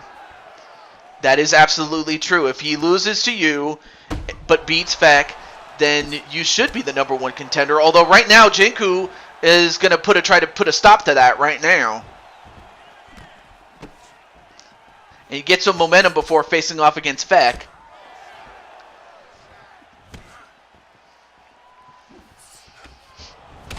Oh, nice kick to the side of the head there by Jinku.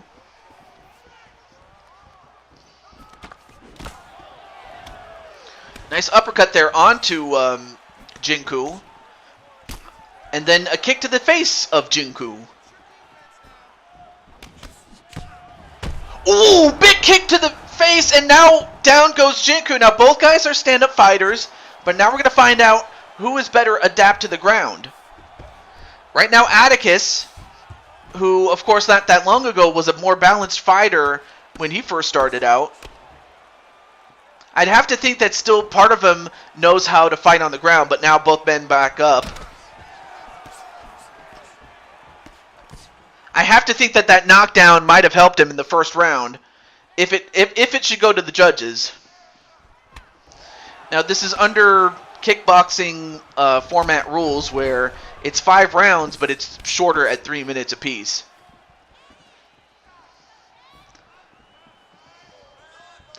All right, now 15 seconds left. Nice foot grab and then going for some punches, but Jinku counter punches himself.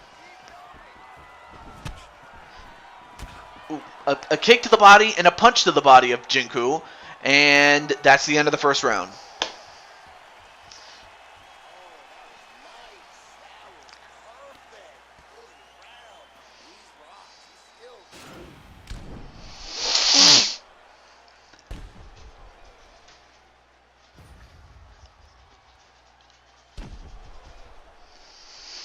But right there, I think that will win Atticus the first round if it should be scored on points. And obviously, if you're Jinku, you definitely want to get back into the fight and have a performance like with what Atticus just did. All right, here we go. Round 2.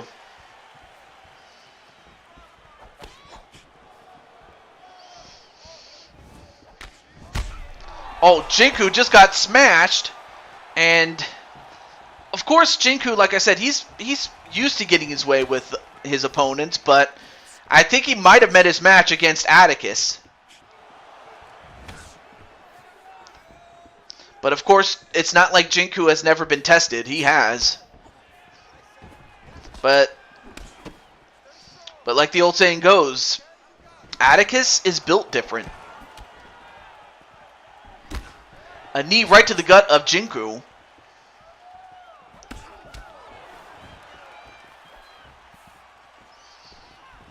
Ooh, went for a high kick but missed. Great duck there by Jinku.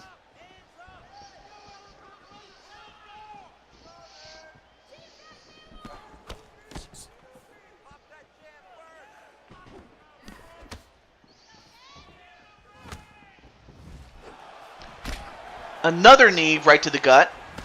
I will say this, though. Atticus is really good with his Muay Thai techniques when it comes to the use of his knees.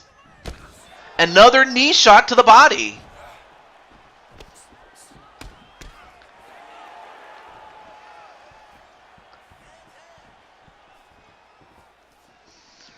I mean, it would be accurate to say that Atticus may be a green belt when it comes to jiu-jitsu, but that he's a black belt with those hands.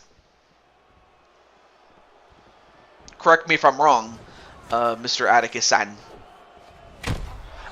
And maybe a black belt with those kicks too.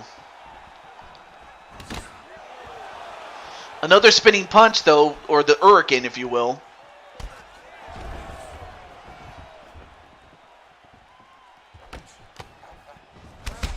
Ooh, good Superman punch there on the Jinku. And Jinku is retreating a little bit. You don't see that happen very often.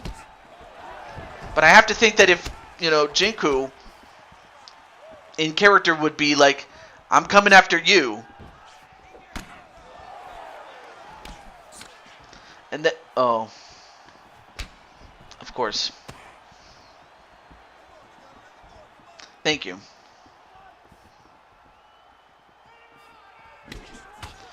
And also thank you, Atticus, for taking care of him too. Of course, Atticus would love to take care of Jinku in a different way. And Jinku, 3 seconds.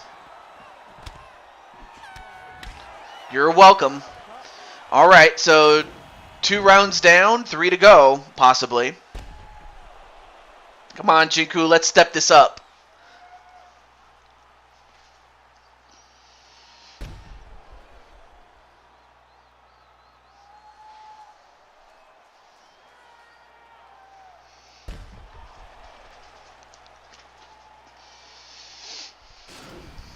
All right.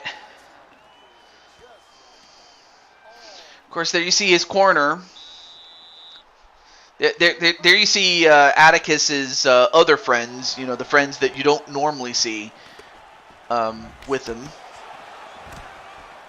But they do help him with training, so that's why they're there for him. Oh, good. Whoa, nice kick to take down Jinku.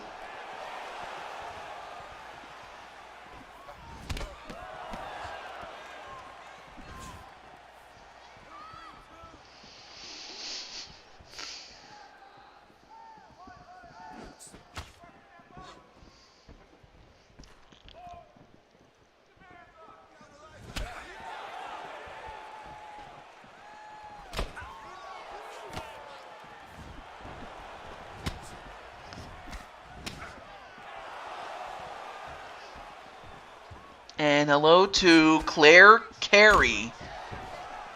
I'm doing pretty well, Claire. Nice to meet you.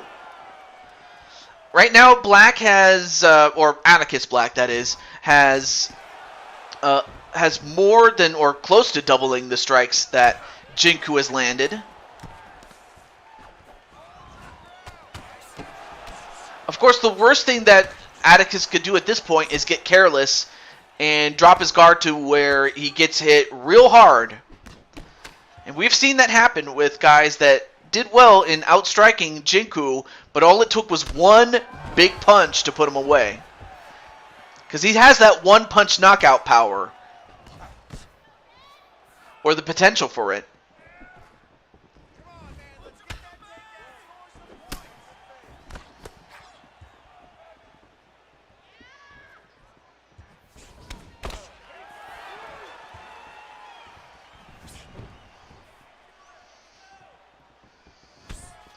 And a kick that takes down Atticus, but then Atticus claps back. But yeah, it's nice to meet you, Claire.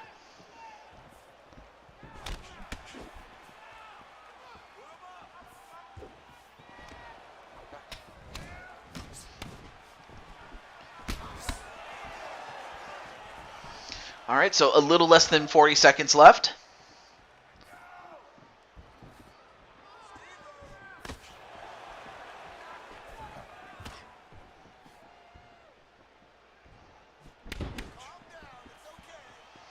Nice to meet you too. Awesome.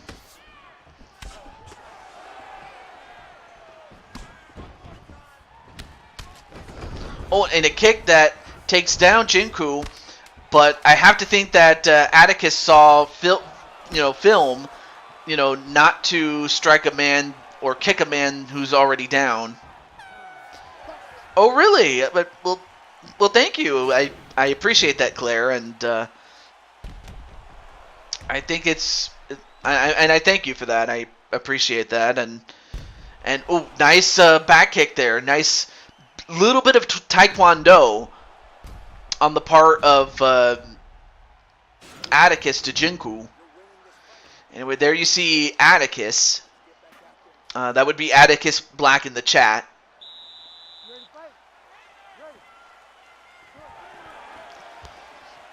And he's the guy with the beanie on his head. Another knee, a kick to the leg.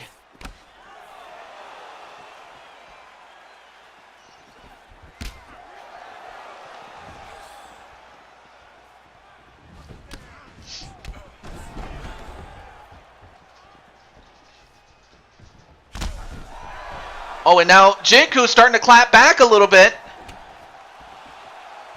And as well as he should. I mean, I have to think that by points he may be down. So he might need to get a finish. So let's see what happens. But Atticus not going to let him off the hook. Another kick to the body. You welcome. Not a problem. But Atticus isn't just attacking the head. He's also attacking the body and the legs too. But Jinku... Oh, got his leg caught.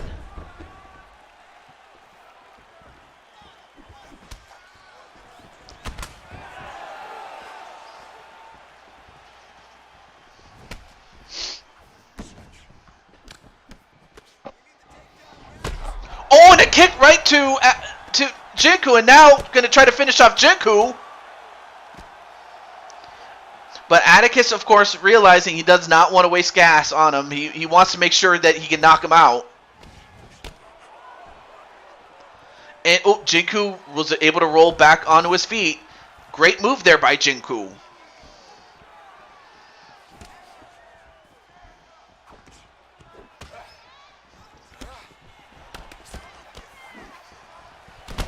Ooh, big right hand. And that took down Jinku. On another knockdown. Uh-oh, but all right, now both men are on the ground. Let's see what happens here. But Jinku's trying to get back up, but Atticus not going to let him do it. Now advances into the half guard.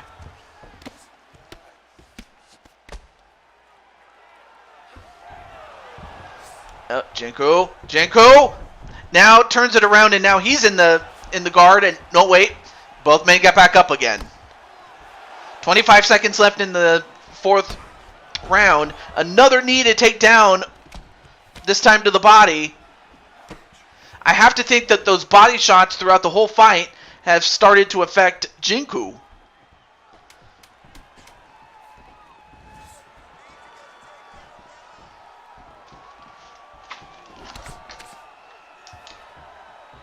Okay. And we're going to now go to a fifth and final round.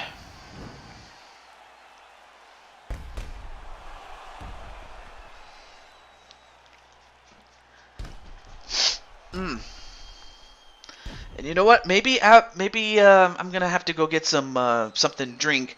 Which character am I? I'm not playing the game. This is AI, meaning the computer does it. I'm just commentating it as if this was an actual event. That's how the show works, by the way. But one of the characters that's in is also in the chat, and that man is Atticus Black. That would be the guy with the turquoise or the green blue trunks and its matching gloves, and the guy that's wearing a beanie. The other guy, the guy that has a gladiator bottom, is Jinku Gekoga. But right now, Atticus just laying the smackdown on Jinku, and unless Jinku can get that knockout punch, it's over. Because Atticus got the knockout punch, and the winner in the fifth round is Atticus. So now Jinku goes to 16-10, while Atticus, where's Atticus? Atticus now goes to 14-7. Stay down, Jinku. You have another fight.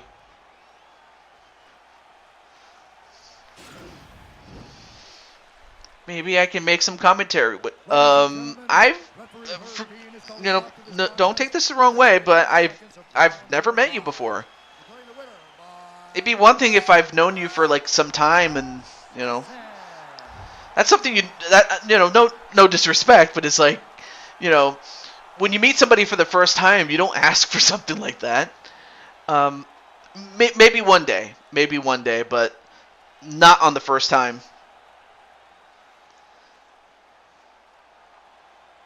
That's not to say I wouldn't, but one day, but not tonight. And plus, like I said, and even if I wanted to, I don't have. No, it's okay, but it's like, and plus, and even if I wanted to, I don't have a way to do that. Especially if I don't have, I'm not sure if you have Discord or, Discord, because that's what I use. And sometimes whenever I do have co-commentary, that's what I would use. So I don't even have your Discord. Or I don't have you on Discord, so even if I wanted to, I couldn't do it. Not right now, I couldn't. So anyway,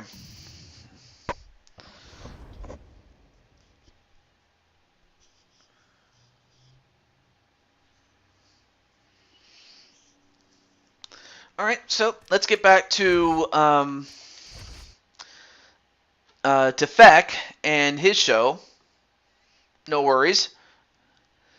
As he faces off against Gilbert Burns. Now, the winner of this will face off against the 10th official fight that we had scheduled, and that's Arkham 500. Cayenne Reynolds will face off against the winner of Burns and Feck for the title. But right now, Feck is going to fight for the title, the welterweight title. So let's get to it. But no worries, Claire. It's just I just again, I just kind of find that awkward that you would ask for that. But hey, I forgive you though, because I was once a young lad myself, and I wanted to do a co-commentary with, say, Slim Kirby, but of course he kind of found it, shocking that I would ask for that.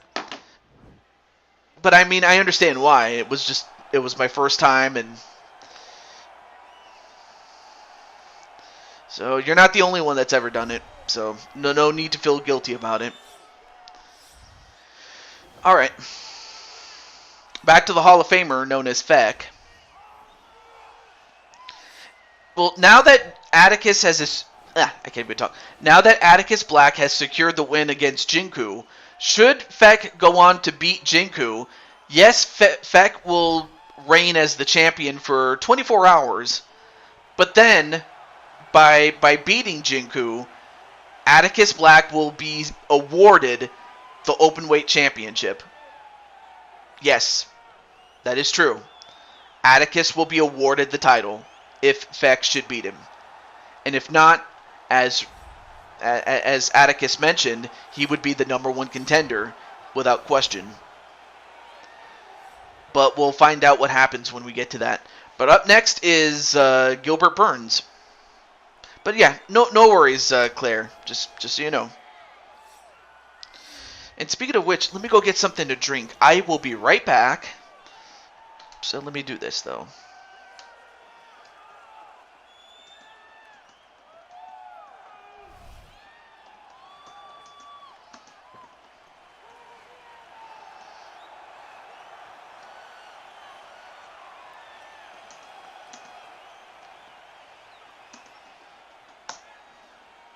Okay.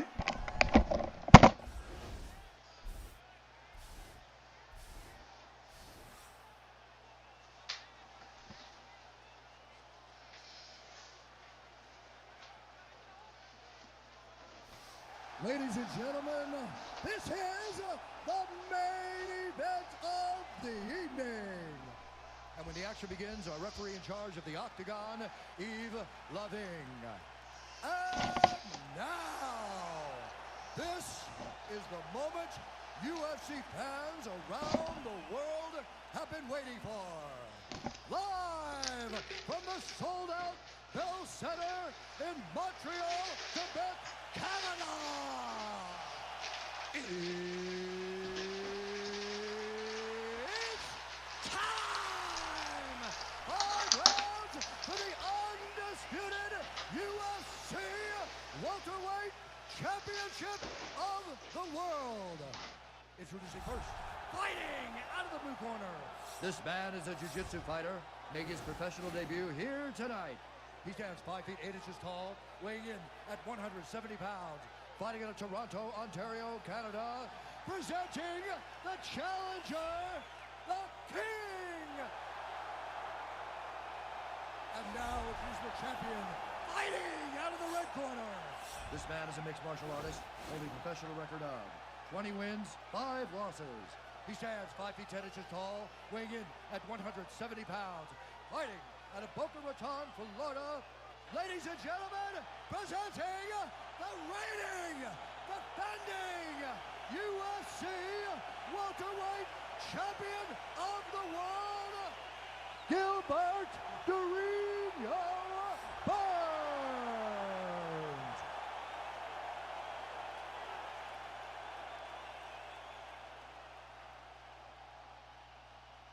UFC belt on the line, guys. Protect yourself at all time, obey my command at all time. If you want to touch love, do it now, go back to your corner.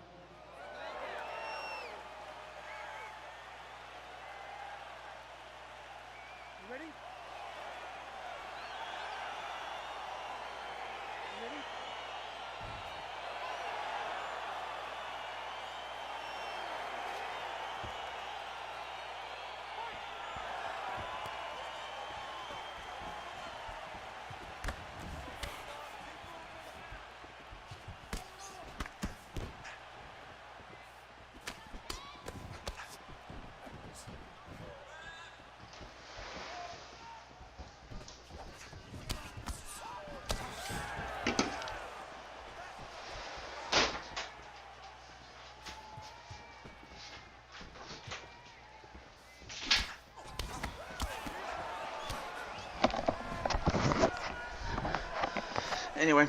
Hey, what's up, Crimson? TJ, do I have a fight tonight?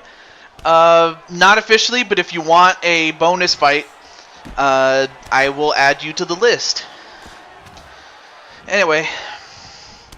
Welcome to the show, Crimson Ninja.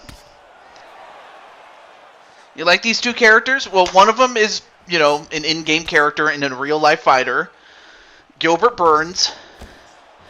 And the other guy is King Feck, who, after this show, will be retiring and is the first inductee into the EA UFC Series Hall of Fame.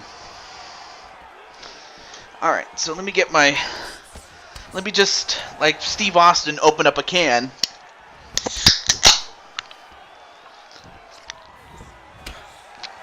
Oh, yeah! Oh, that is so good, man.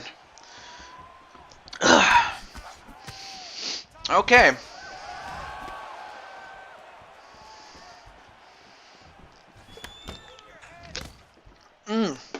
There's a good drink there. Anyway, 3 minutes plus to go into this first round. And already, Burns already busted open. Although, a nice takedown on the Feck and a big punch on the Feck. Although Feck not going to give it up like that. Anyway, I would like to fight and put the light heavyweight division on notice. Oh yeah, that's right. That's right. I gotta make you a light heavyweight. Of course, I was so busy putting the show together as far as Feck is concerned. So, no worries. I will put you on light heavyweight.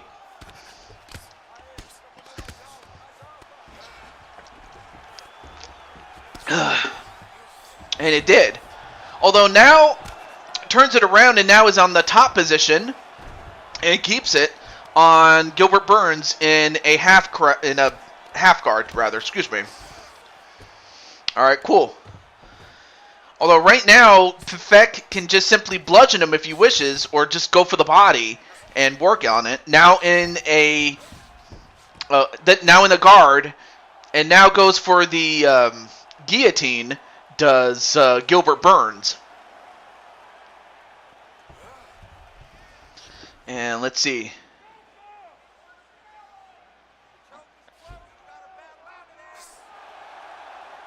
And wait.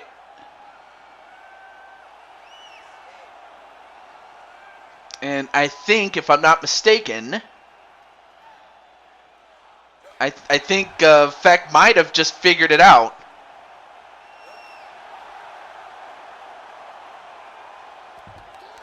Yeah, because his arm was against his throat. Was Feck's arm against Gilbert Burns' throat, and the new welterweight champion is Feck. So congratulations, Feck.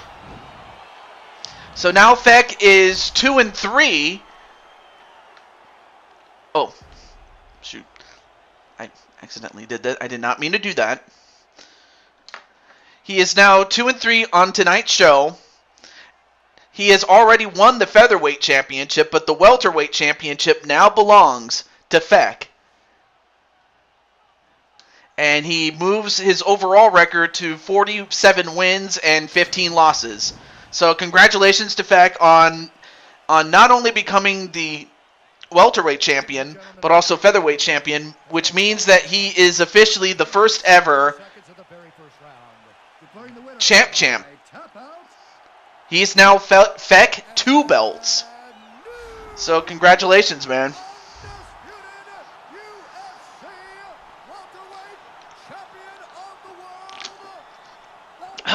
Goodness. So yeah, congratulations, Feck.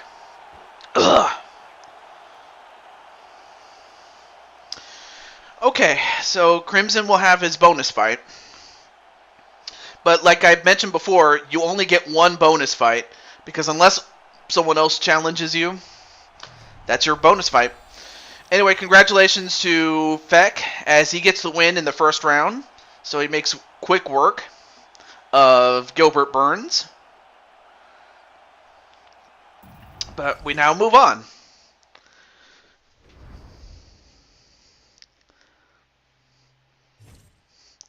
All right, so now, actually, this would be a good idea or a good time to showcase how this works. So let me go to Crimson. What's this? This is a Hall of Fame show for our good friend Feck, who after tonight's show is going to be retiring, but our first inductee nonetheless into the Hall of Fame. But he also gets to fight for 9 championships, and he's already won 2 championships, and he also manages to secure himself a 10th fight, and I'll mention that when we get to it. But first and foremost, let me get to Crimson Ninja-san. Oh, sorry. I meant go to wait. Okay. So he mentioned he wanted to go into... Oh, sorry. Wrong way. He wanted to go into being a light heavyweight. So naturally, I would have to make him the highest weight I can make him, and that's 205 live. Yeah. And then also, Crimson, do you want to remain at 5'10", or do you want to be an inch taller? Oh yeah, let me go back to Crimson, or his. Let me refer to what he said.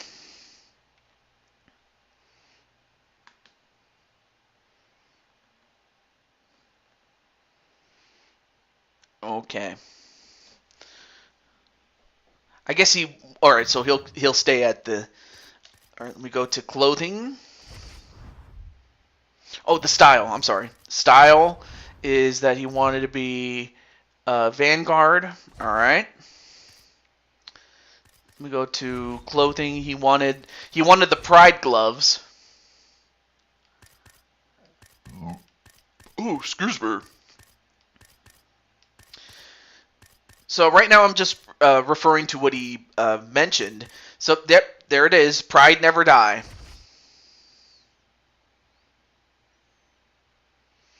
And then let me see the Vale Tudo shorts, the red Pride ones. Let's see if they have it. They should, but if they don't, that's okay. Let me see what he's saying in the chat there, just to make sure. Stay 5'10". All right, cool. But yeah, thank you very much, Claire. Let me see. This might be in the okay.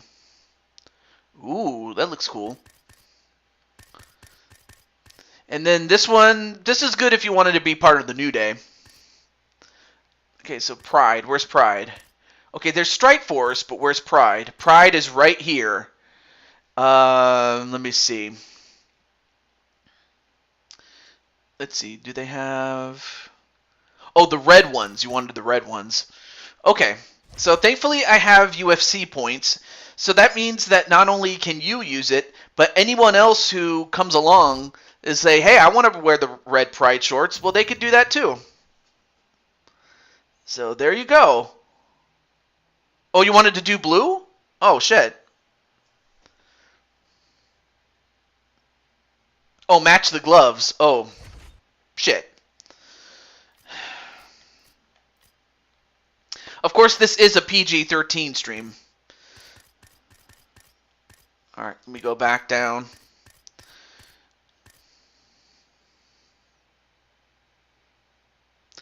Oh, okay. So you were watching the Jackbox. Okay, the blue. Okay, there it is. Nice.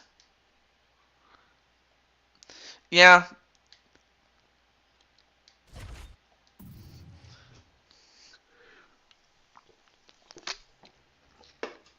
Sorry, I was typing as you clicked it. Oh.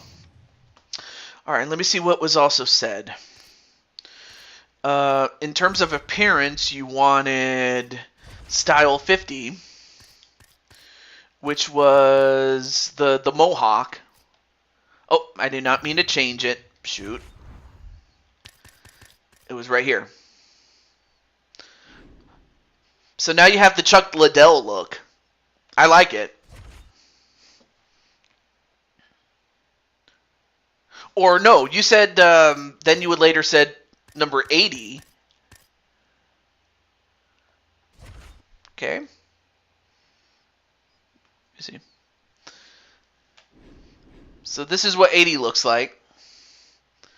So it's a very, it's still somewhat of a mohawk, but not as defined as, say, Chuck Liddell's look, but still, it looks pretty cool.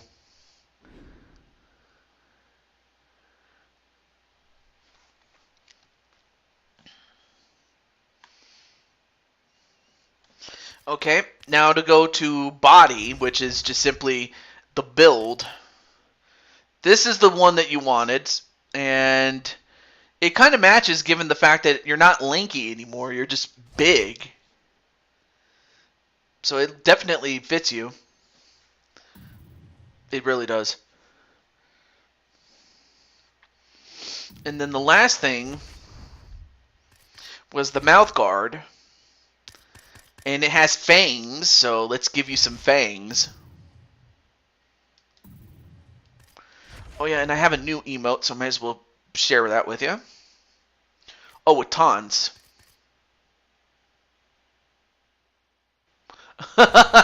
I'll give you that one. Yeah. All right, so we got it. We got the new edited look.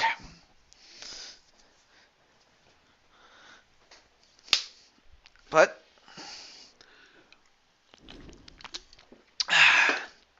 that is good. All right, so Crimson, who do you want to fight in your bonus fight?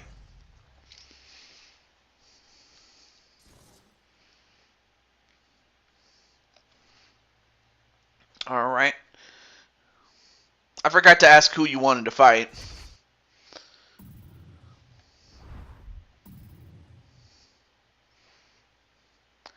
McGregor. Oh, McGregor. Okay. All right, let's go to JP MMA. And we'll go to, let me see. It's too bad that we don't have a way to go to, wait, I know, I got it. Let's go to Kumite. I keep forgetting that you live in, or you reside currently in Salt Lake City, but obviously we don't have a way to go to Salt Lake City, so the next best place to go is to Kumite, so let's do that. Ooh, excuse me. I forgot to do this instead. Combined. Alright. Okay. Or is it middleweight? Okay, so Crimson Ninja. Let's see. Connor. Let me see if I can get McGregor. Oh, yeah. Oh, this is McGregor. Mick. Okay. All right. Then I'll have to go to open weight then.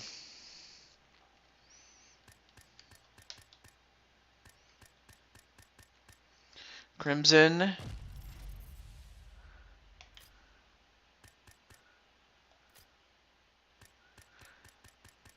Okay, let me go to... Right, because his name starts with an M, so it's... Alright, so let me go to Mick.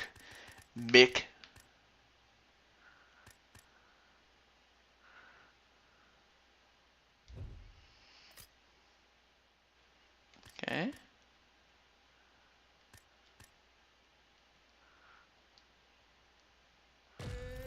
Alright, there he is. That one is the lightweight version of McGregor, so I just wanted to get him. Alright, so it's going to be Ninja against McGregor in the Kumite arena. And then, of course, we will continue our show with Feck. Are you ready?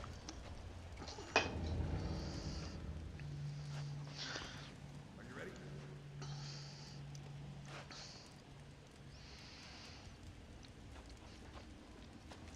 Fight! Alright, here we go. And of course, being that, you know, Crimson Ninja is a jiu-jitsu guy now, and of course McGregor is a kickboxer, one thing you don't want to do if you're Ninja is get into a striking fight. You want to get him on the ground, and you want to punish him.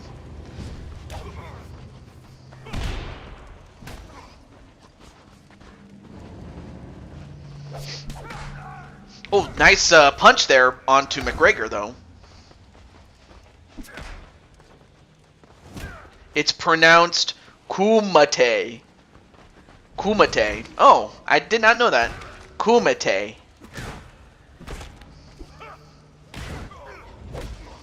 Right now, McGregor with a couple of punch. Oh wait, went for the takedown, but McGregor with at least enough wrestling to keep the fight standing up.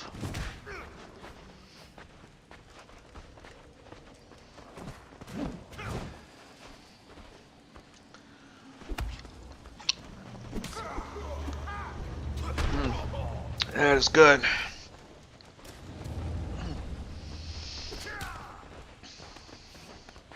But I will say this though, McGregor with enough, wrestling acumen to just keep the fight. Ooh, nice timing punch there by Crimson Ninja. I feel much better now that I have had a drink. Anyway, couple of jabs, but again, McGregor not gonna let Ninja, do what he wants to do.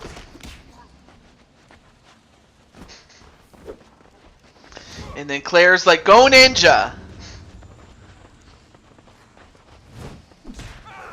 Although, like, I really would love to see in UFC 5 is, is the Pride Rules mode, which was used in UFC Undisputed 2010. Like I mentioned before, Clinton would have lots of things to say about it, very glowing reviews about the game. But ever since then, it has never been featured in the EA UFC series. And I do wish it was. Although McGregor, with those punches and kicks, doing some damage to Ninja. Oh, another one!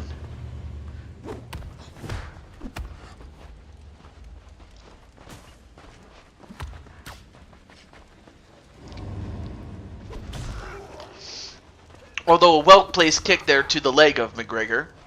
I'm cheering you on, Ninja.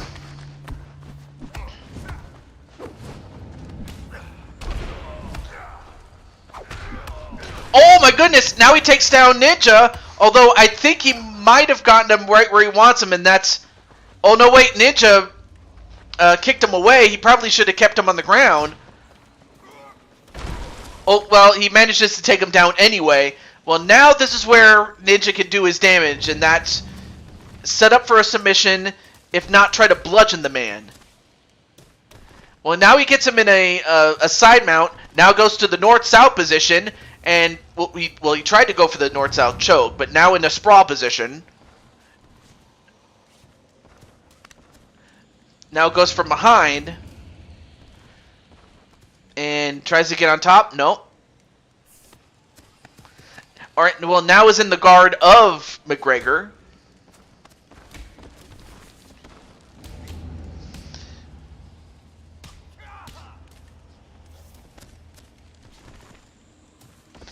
And back to the side mount again.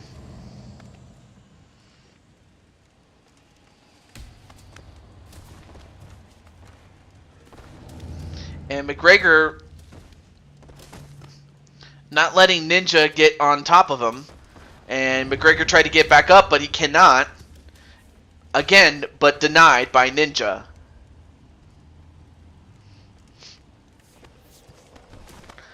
Alright, now back in the guard again. Nope.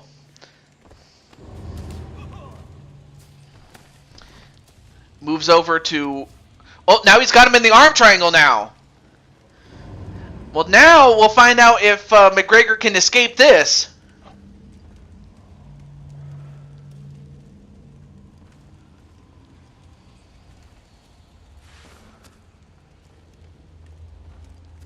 And Crimson.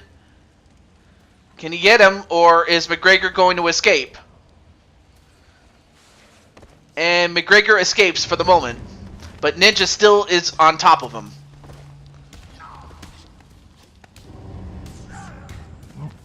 Excuse me. Now back to the side mount again. And again, Ninja just continuing to bludgeon him.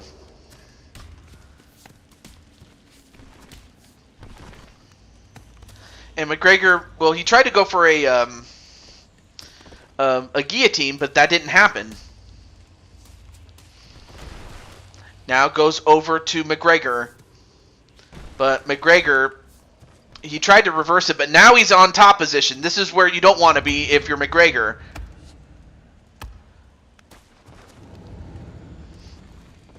Exactly. And wait a minute. Now he's got him. He's got him in a rear naked choke, but can he lock it in? And can he get McGregor to tap out or get choked out?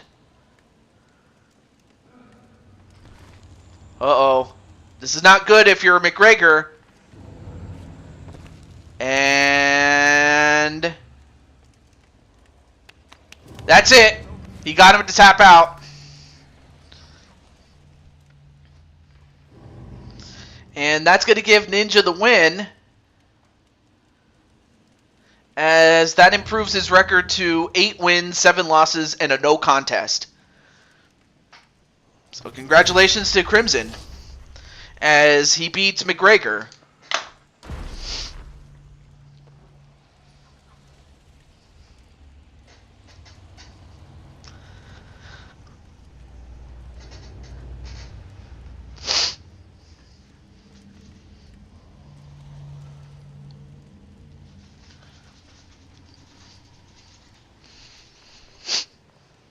And there you see Crimson Ninja with a new look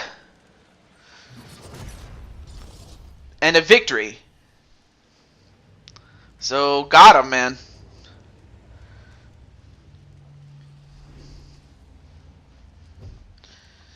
And that took him 6 minutes and 35 seconds.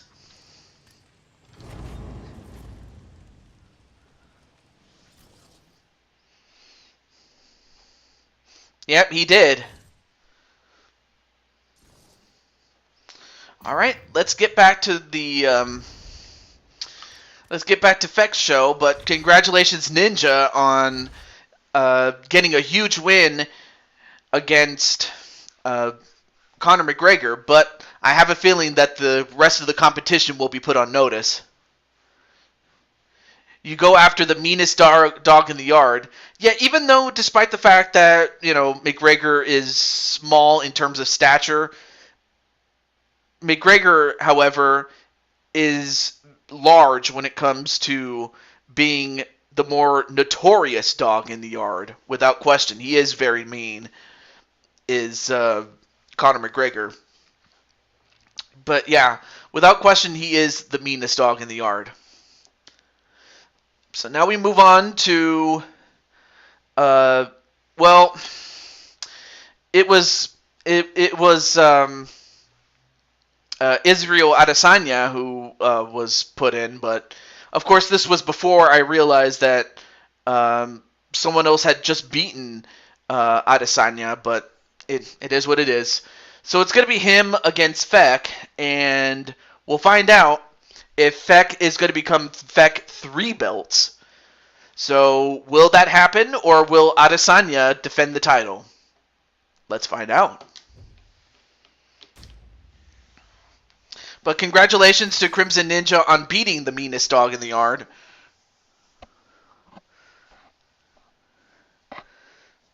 In McGregor. So congratulations.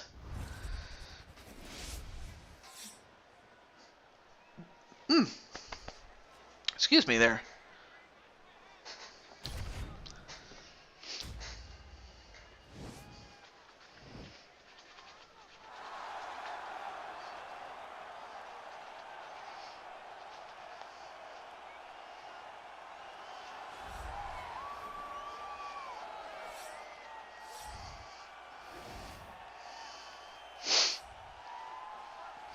All right, now we're back with Feck, and I will say this though. When I first started this series, one of the first people, if not the first person to be part of it, was Feck, because I remember when I first started this series. Truth be told, I was influenced by Doug. I forget the name of the channel that it was called back then. But he was the one that inspired me to do this series.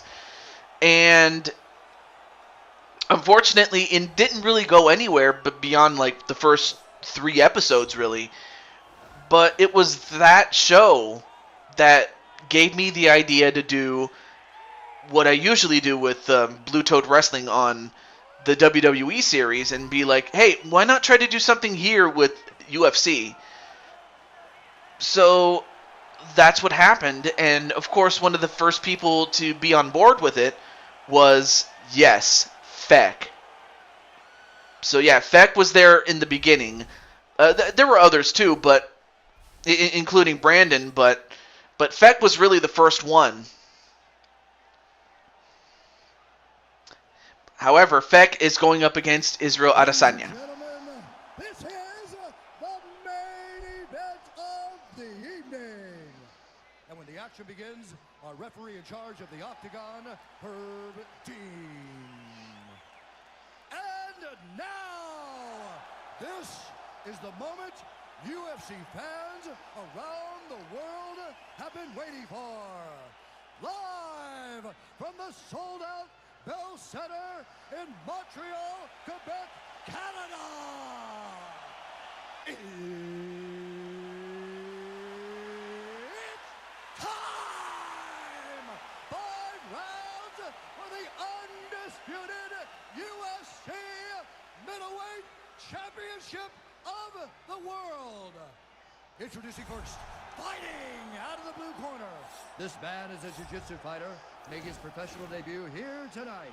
He stands 5 feet 9 inches tall, weighing in at 185 pounds. Fighting out of Toronto, Ontario, Canada, presenting the challenger, the King. And now introducing the champion, fighting out of the red corner. This man is a mixed martial artist, holding a professional record of 23 wins, 1 loss. He stands 6 feet 4 inches tall, weighing in at 185 pounds. Presenting the reigning, defending, undisputed UFC middleweight champion of the world, Israel, the last style bender, Adesanya.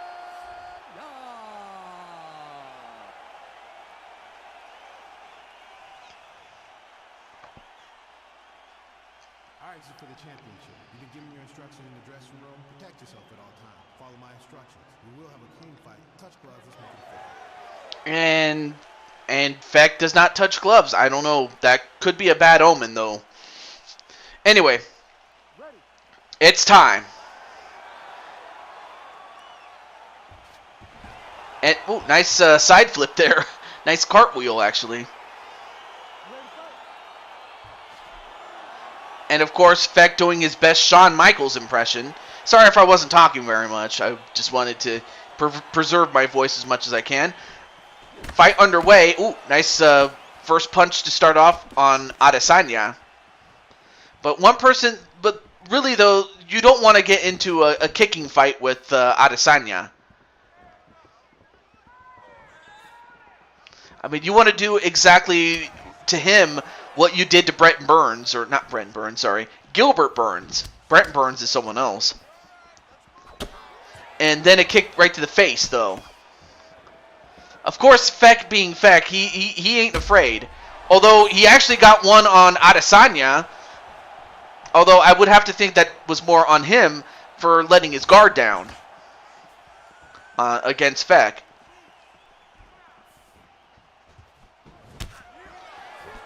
Alright.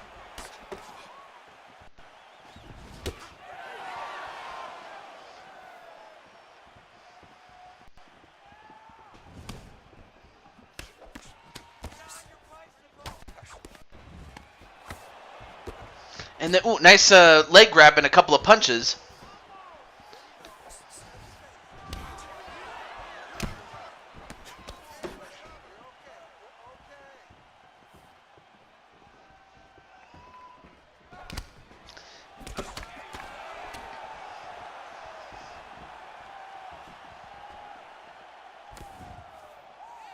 Okay.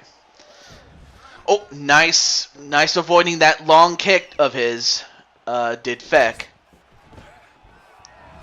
I mean, of course, the trick is to try to get close enough without getting tagged, and tagged really hard, and then taking down Adesanya.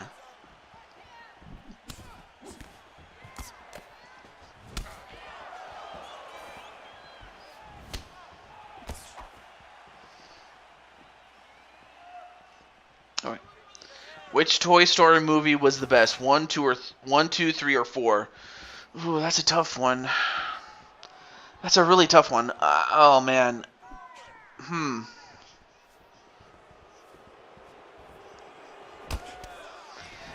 If I had to pick just one, I would probably pick 2. 2 was one of my favorites, without question. Don't get me wrong, the first movie was a classic. It's the one that started it all. It's the one that started a franchise. Although right now, Adesanya might have just started something, but he might not be able to finish it. Anyway.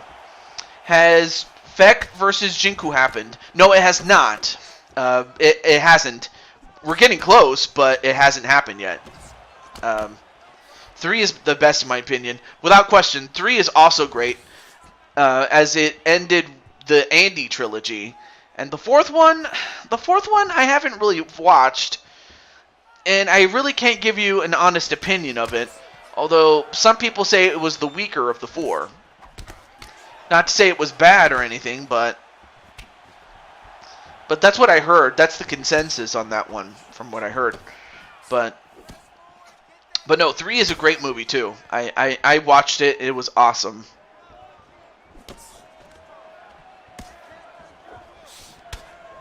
Four was good, but not amazing. I kind of figured. Okay, so it was above average, but not, or actually it's better than average, but not as great as, the other 2, or the other 3 rather, the first 3.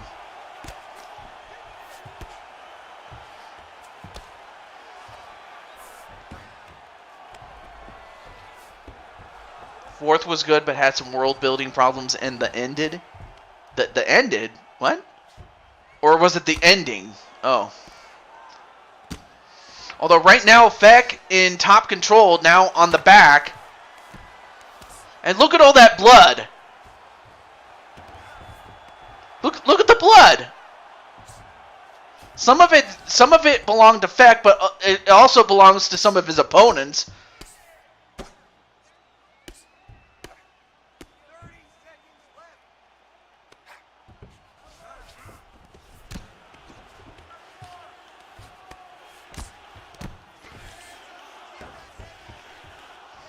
And Adesanya gets out from it, but I have to imagine Adesanya's hurt. Anyway, less than 10 seconds left to go. Kick to the leg of Adesanya. Speaking of Full Gear, how is the show? Because, like I said, ever since with what happened, the last show I got to watch was Double or Nothing. And don't get me wrong, Double or Nothing was good, but it just didn't have anything. Something was just off about it. I don't know what it was, but now we all know that it had something to do with CM Punk. But now that CM Punk is not there anymore, how is it? And as for Adesanya, we'll see if he can make whatever adjustments he needs to make against Feck. And it's a good first start, though, against Feck by counterpunching. That's one of the things that he does well, Adesanya, is counterpunch, counterkick, excuse me. But he can pick you apart, is what I can say.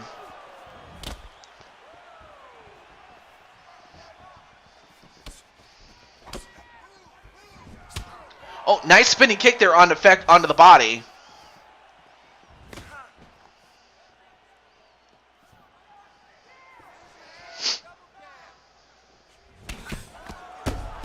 Oh, man, great counterpunching, and in fact, Feck is the one that's being aggressive.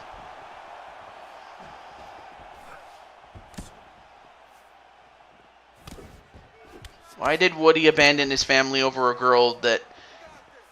Oh, I think you might say he hadn't seen in 9 years. I don't know. But I do find that weird.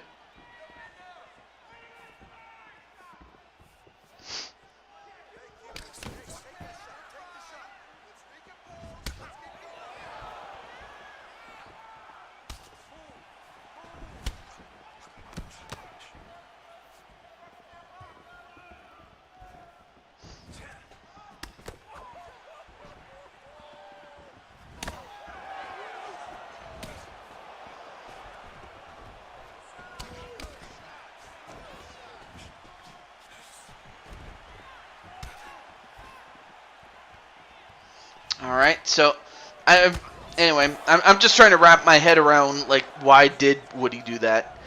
Not Captain Aaron Woody Danger. I'm talking about Woody from Toy Story, of course. You definitely got me on that one because I really cannot give you an answer. I really can't. But now Feck's starting to go after the legs as well as, you know, counterpunching. And, you know, one thing he has to do is just keep it up, but also don't let his guard down. Most especially against Adesanya.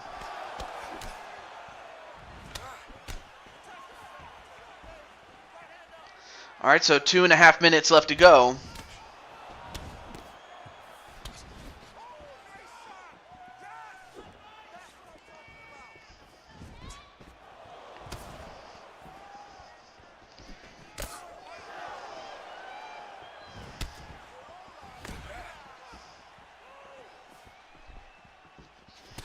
You're probably thinking of someone else. But no, the Woody I was referring to was Captain Aaron Woody Danger. That's Captain Danger's full name, by the way. Also, there's Feck. He says, I'm here still. Well, Feck, so far, you are Feck 2 belts. You've won the Featherweight Championship and the Welterweight Championship. So, thus far, you've won 2 out of a possible 5 belts at this point. And you're going to try to go for your 6th and try to even it up at, you know, 3-3 in terms of, like, tonight's show. And possibly become Feck 3 belts.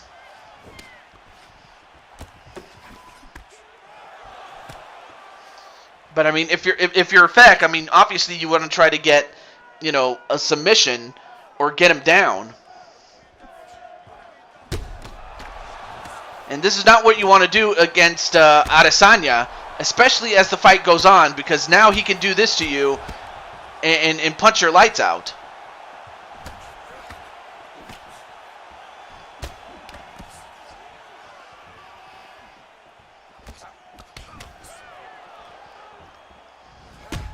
Oh, big kick right to the head of Adesanya, and then a big punch!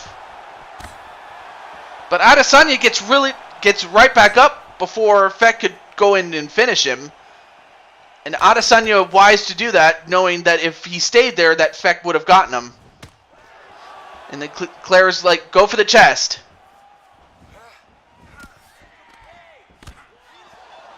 "15 seconds left in the second.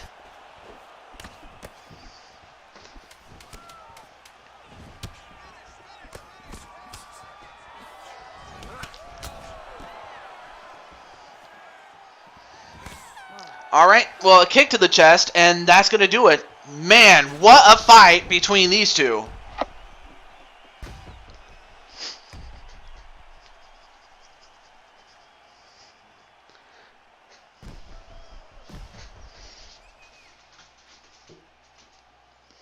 Get him off balance. Yeah. And then there was that kick that really did some damage to Adesanya. In fact, both men are busted open. Look at this.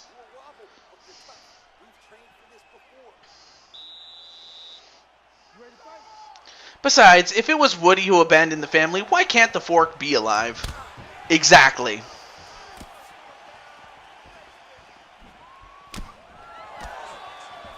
Exactly. Well, nobody won because the fight's not over, although this could do it. And Feck gonna try to hammer him. But, of course, Feck's smart enough not to just, waste his gas. But now it is Adesanya that's on top of him. But even then, Feck is still dangerous even on the ground. And he might have Adesanya right where he wants him, although Adesanya gets up anyway. A spinning back fist, and now Feck hurt.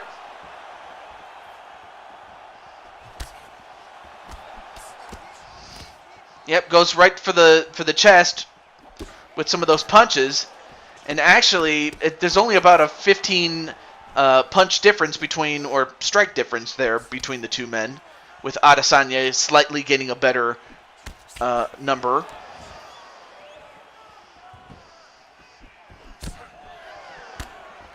Ooh, kick right to the leg, and then another kick to the body of Adesanya.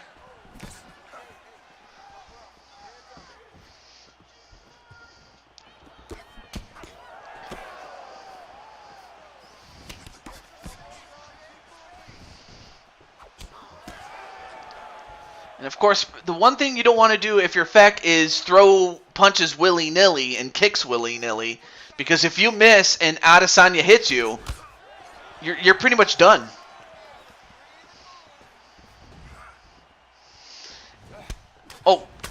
Oh, big overhand right. But give it up to Feck though. He's standing tall against Adesanya.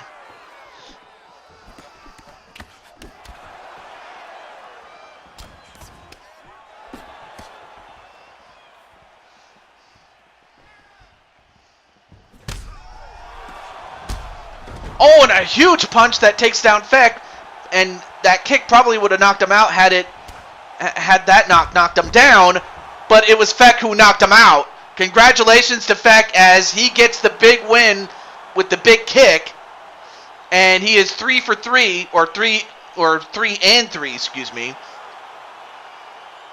and is the middleweight champion. And if the kick didn't get him, the smell did.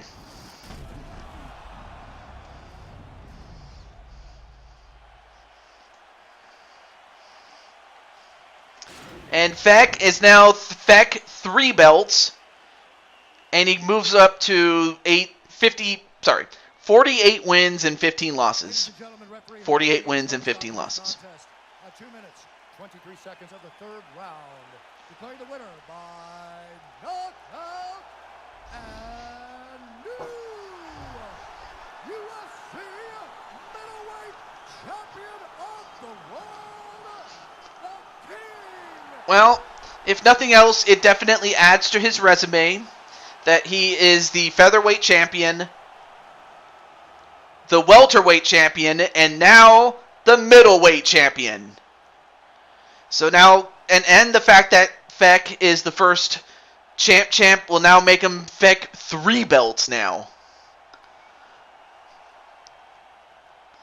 Of course, he will not hold those belts for long. In fact, he will hold them for, 24 hours, but without question, he will still be recognized as champion. But without question, that was a great fight from him and Adesanya. Incredible, man. All right, so let me go back in.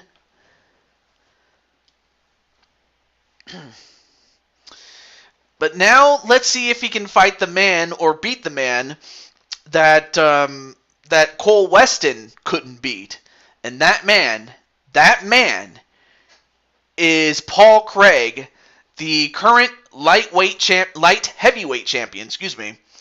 Now, this was a championship that Feck has always wanted to go after, but because he was champion, or heavyweight champion rather, he had his commitments as champion.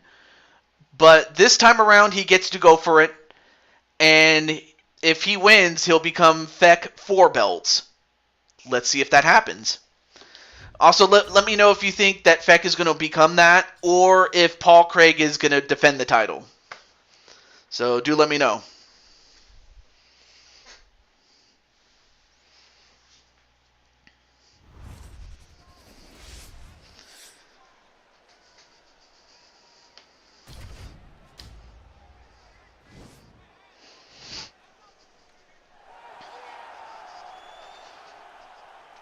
And of course, after every fight, Feck, I give Feck a super mushroom, and that heals him to 100%.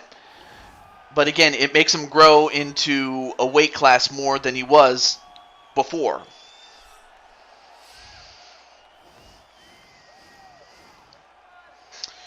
Oh, man, that's a tough question. Because currently, like in its current configuration since I think it was 2007, they're one and the same company in the sense that Pixar is part of Disney.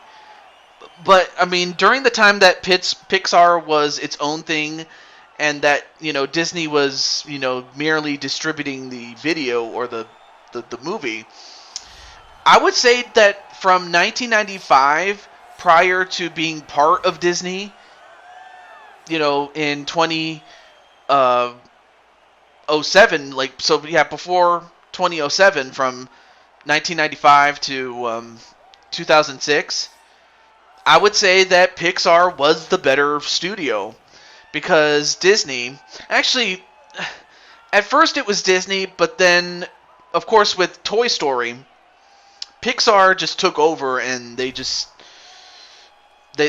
never looked back, and now obviously Disney came to the realization that, you know what, without Pixar, we're nothing. So that's why they got to hire Pixar and its workers got to be part of Disney, and that's how they got there. But for a time, I would say that Pixar was the better studio. And I would have to argue it still is. Anyway, Feck is younger, but of course the height and the reach go to Paul Craig. When the action begins, our referee in charge of the Octagon, Dan Mergliata. And now, this is the moment UFC fans around the world have been waiting for. Live from the sold-out Bell Center in Montreal, Quebec, Canada. It's time! 5 rounds for the undisputed UFC Light Heavyweight Championship of the world. Introducing first, fighting out of the blue corner. This man is a jiu-jitsu fighter, making his professional debut here tonight. He stands 5 feet 10 inches tall, weighing in at 205 pounds. Fighting out of Toronto, Ontario, Canada, presenting the challenger, the King. And now introducing the champion, fighting out of the red corner. This man is a jiu-jitsu fighter, holding a professional record of 16 wins, 5 losses, and 1 draw. He stands 6 feet 3 inches tall, weighing in at 205 pounds. Presenting the reigning, defending, undisputed UFC Light Heavyweight Champion of the world, Paul Berju.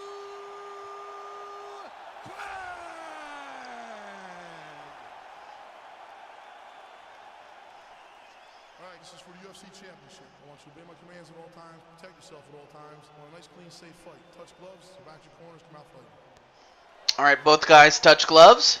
It's now time for the Light Heavyweight Championship. Anyway. He does not sound like Paul Heyman. I mean, I guess maybe, but really, Bruce Buffer, he's been around since, when it comes to UFC, he's been its announcer longer than Paul Heyman was ever Brock Lesnar's advocate. Or at least was part of, WWE television. Because before that, he was the owner and proprietor and promoter of Extreme Championship Wrestling.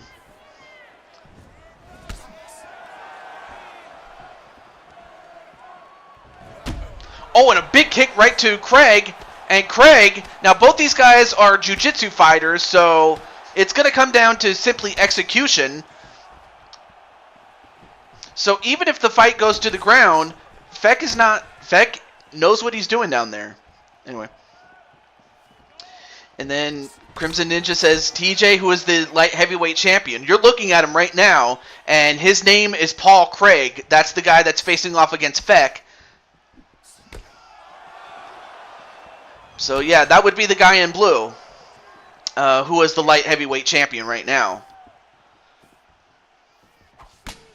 And who knows, maybe by the end of this fight, we will have a vacant champion.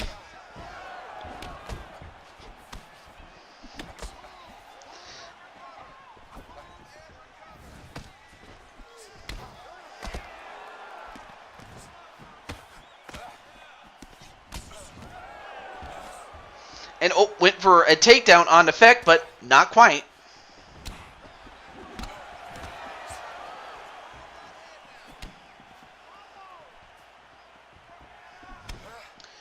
Which movie is better, Toy Story 1 or Cars 2? No dispute. Toy Story 1, without question. I mean, Cars 2 is okay, but Toy Story 1, after all, it was the one that started it all for Pixar. Without that movie, there's no way that Pixar becomes what it is today. Now, sure, better movies have come along, but in terms of historical importance, as Craig got slammed, Toy Story 3, even though Coco's good, but Toy Story 3 is better. Anyway. Well, just so you know, Crimson, being that Feck is being inducted into the Hall of Fame, if Feck wins, yeah, he'll be the champ, but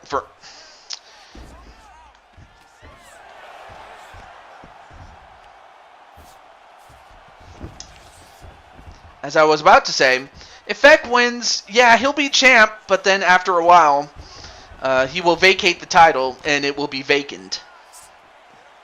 So if Paul Craig was to win, then yes, he will be the champ, and that would be the guy that you'd have to go after to go after the title. Okay, now that's a tough one, because those are two great movies. Each great in their own right.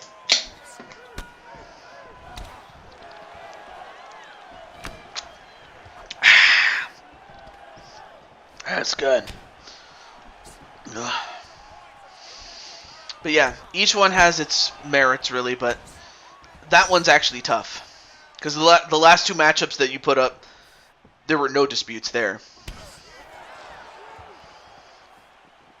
Alright, less than a minute to go against Paul Craig. Ooh, big shot to Paul Craig.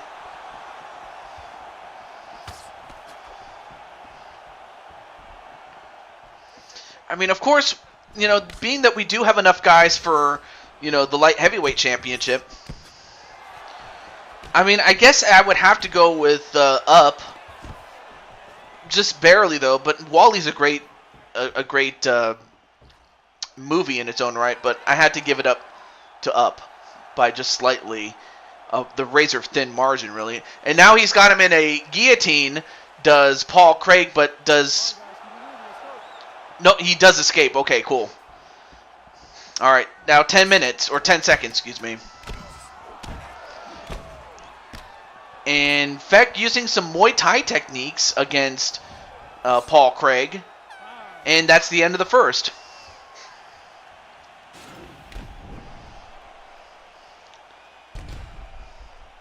Inside Out or A Bug's Life? That's a tough one. I have to think... Okay. Subjectively, I would say...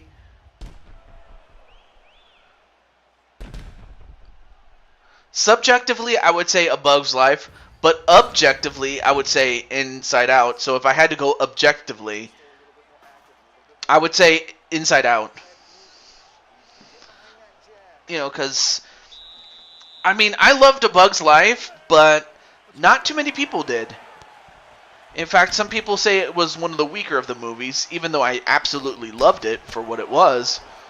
But I can understand why people love Inside Out, so...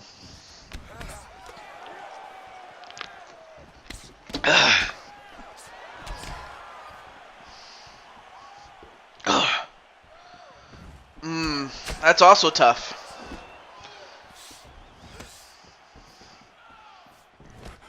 But if I had to pick,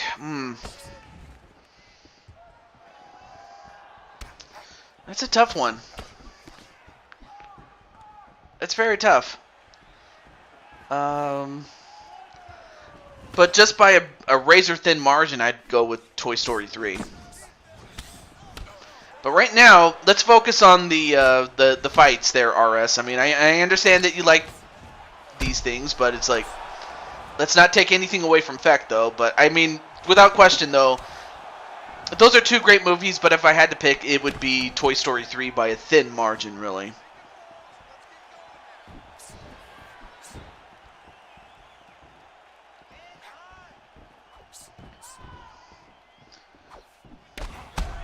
Ooh, big shot right to Paul Craig. And Paul, with one of his own onto Feck. And Feck takes him down with a big punch. And now Feck can just simply bludgeon him if he wishes. And he knocks him out. It's over. That's 2 straight knockouts for King Feck. And King Feck moves up to 49 wins and 15 losses, and is the light heavyweight champion. And not only that, he is now Feck 4 belts, and he is now, if I'm not mistaken, 4-3 for tonight's show. Yow! What's up, Odds? Great to see you, man. How's everything going in Odds Land? And also, I definitely enjoyed the tail end of Creation Pro Wrestling. And of course, Cat TJ was going to try to help with, help save, Danny's friend. But of course, Danny was stopped by Exodus, and even though Cat TJ was able to get past Exodus, he got caught in a net, and the damage was done by then. Anyway. I'm good, and thanks, TJ. The Face RN at UFC. How am I doing today? I'm doing pretty well, man. And also, congratulations to Feck on being the, again, light heavyweight championship. That was the championship that Feck had always wanted to go after, and he got it. So, congratulations, man. Okay. Now we get to Feck and Jinku. And this one is especially important as far as Atticus is concerned, as Atticus had beaten Jinku in a non-title matchup, but that if Feck wins and beats Jinku, then yeah, Feck becomes champion for 24 hours, and then the title would be awarded to Atticus. Anyway.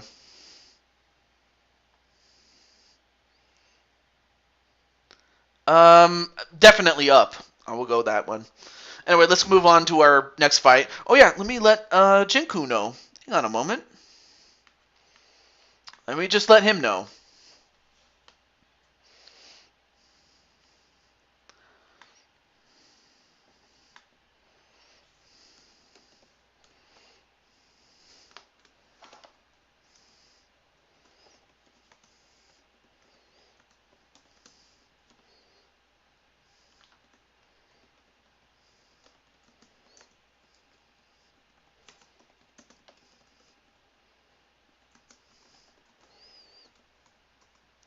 All right, so I just let Jinku know. So let's get to the fight, though. TJ, if Feck is still here and is up for it, I am wanting to challenge him for the light heavyweight championship. Okay, we'll see what Feck says. because he already has to face off against Arkham, but that's for the welterweight championship. But okay, we'll see what Feck says though. What does the Feck say? Ring a ding ding ding ding ding ding ding ding ding ding ding ding ding ding ring ding ding. Okay. All right.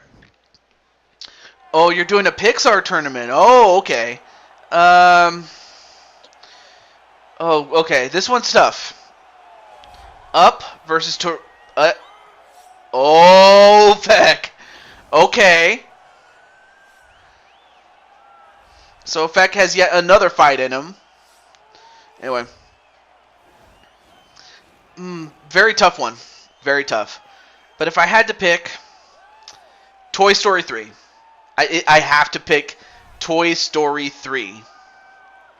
Toy Story 3 is, to me, it has everything that you could ask for. Without question, while Toy Story 1 was great for what it was, and it's the one that started it all, Toy Story 3 took everything that the first two had, and while personally Toy Story 2 is my favorite without question, but it took what the first two did, it tightened it up, and obviously the ensemble cast of characters, not just the existing ones, minus Jim Varney, who unfortunately passed away, but the cast of characters, the story, the action, the ending, was everything that you could ever ask for and so much more. And that's why I picked Toy Story 3. Feck, you have been a good friend and rival at the same time, so I consider it an honor to face you in your retirement show. Awesome. Well, you know what? And you know, another guy that's been on a retirement show, or retirement showcase rather, is Mordred Nightwalker, as well as the U-Taker family, and of course Crimson can fill us in on that if he wishes. Brave or Finding Nemo? Oh, that's a tough one. That's very tough, because those are two great movies in their own right. Oh man, if I had to pick, I would pick Finding Nemo by just the razor-thin margin. But yeah, Brave is also a great movie too. But yeah, Finding Nemo is my final answer. But I didn't know you were doing a tournament though. And by the way, did you randomize the matchups initially so that, you know... I had to imagine you did. Anyway. Fighting out of Toronto, Ontario, Canada, introducing the challenger, the King! And now introducing the champion, fighting out of the red corner. This man is a kickboxer, making his professional debut here. Alright, so now here is Jinku Gekoga. His, this match, or this fight, was the one that he was advertised for, whereas the one that he had against Atticus was not. But we'll find out if Jinku... And look at this. He's still announcing him is Bruce Buffer. And yes, I made it even. Okay. Yeah, without question, Monsters, Inc. is the winner. There's no doubt about that. While Finding Dory's a good movie, Monsters, Inc. is more iconic, if you will. So yeah, Monsters, Inc.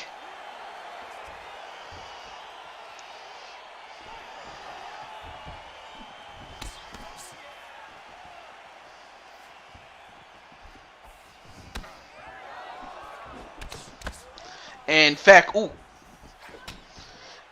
Now, obviously, he's going up against a man who has been a dominant openweight champion. This is for the openweight title, by the way. I forgot to mention that that's what this is. So it's an openweight championship. So that's why Feck is, you know, or actually both guys are light heavyweights, but it's just that, you know, normally... with the openweight title, it's the one title that someone as small as a flyweight can face off against a heavyweight, and everyone in between. Anyway, The Incredibles or Monsters University? I have to go with The Incredibles. Yeah. Monsters University is a good movie too, but and I'm sorry, but The Incredibles are awesome. I like that. I like it right now.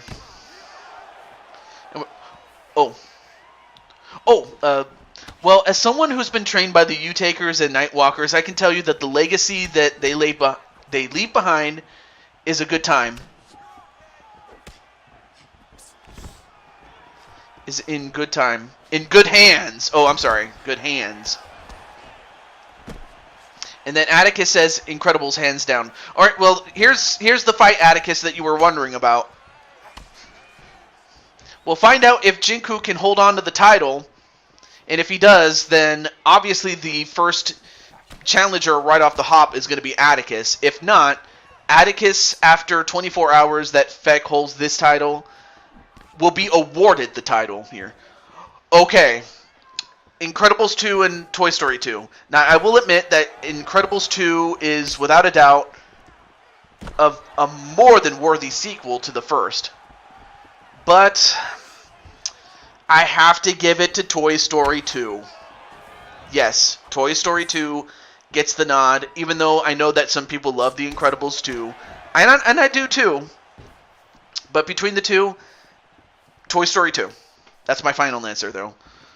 But you really cannot go wrong by picking Incredibles 2, though, for those who do love that movie. And I do.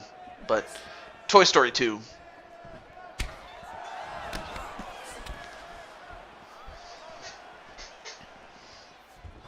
Is my pick there.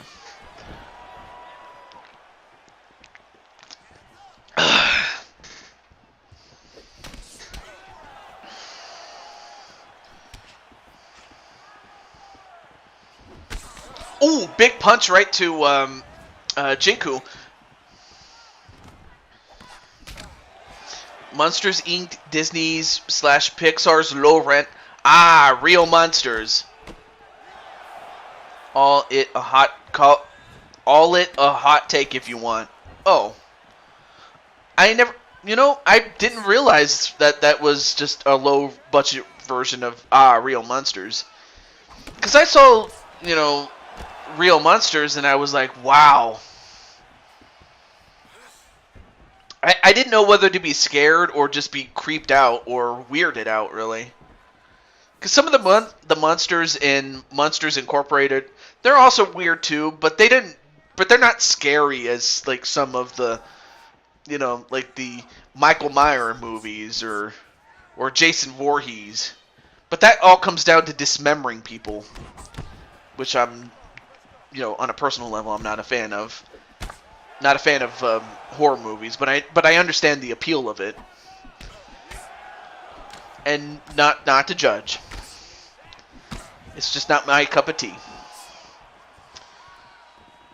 Anyway, 40 seconds left in the first round. Finding Nemo or Monsters Inc. Okay.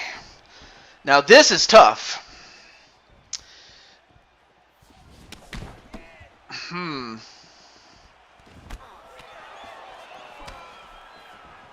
Both have memorable moments, memorable characters, but I think really the story is what sets it apart, really. So by the slimmest margin, I'd have to go with Finding Nemo for the win. I mean, I love Monsters Inc. without question, but Finding Nemo, yeah, that one had a story that one can relate to.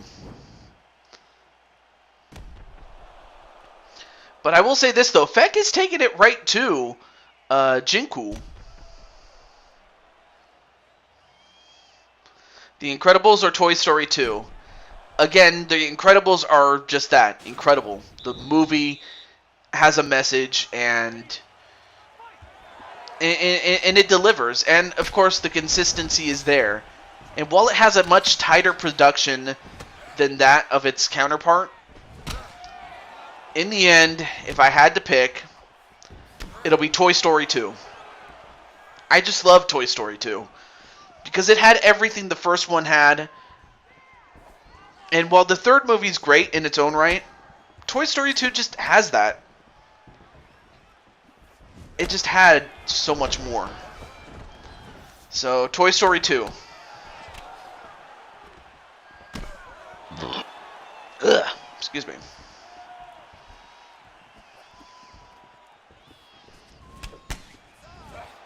Oh, nice duck of the kick there. And finally, Finding Nemo in Toy Story 2. Well, again, just as I said with The Incredibles, Finding Nemo is a great movie. And I would always recommend it. But in the end, it has to be Toy Story 2 for me. I'm sorry. Toy Story 2 is just one of those... It's a once-in-a-generation type movie, and it's one of those movies that it lives with you.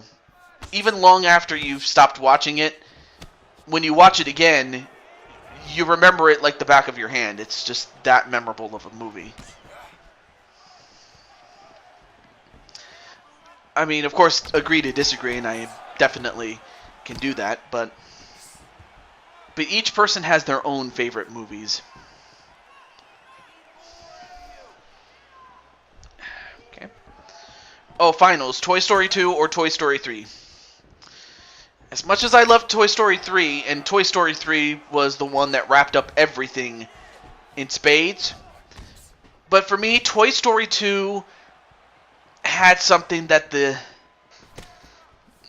it just had something that the third one just didn't.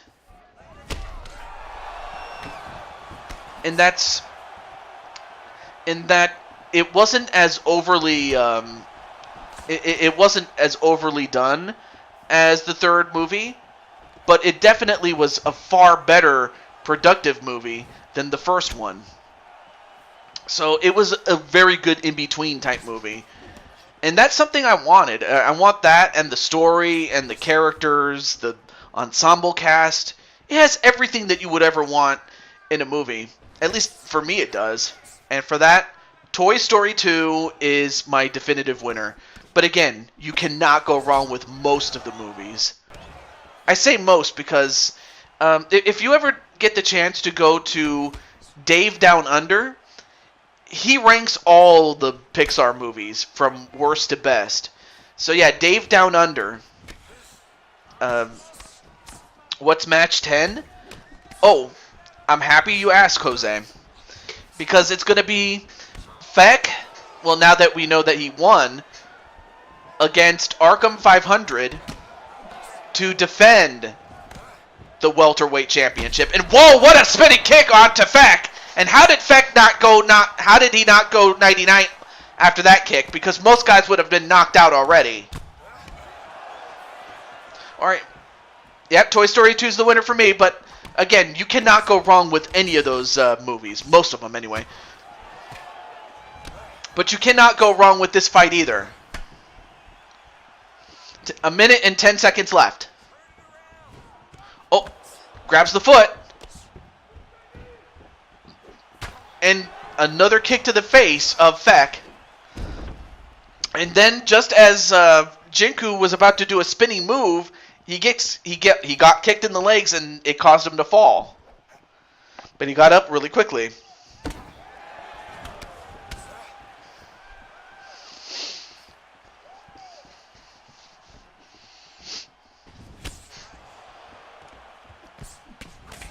And now a couple of Muay Thai clinches.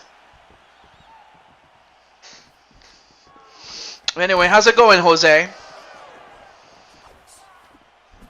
So, Atticus, are you saying that Incredibles, if you had to do this tournament that RSTV was doing, you're saying that Incredibles would be your, top movie? If so, you can tell me why. I'd like to know. Because, like I said, Incredibles is a great movie, without question, though.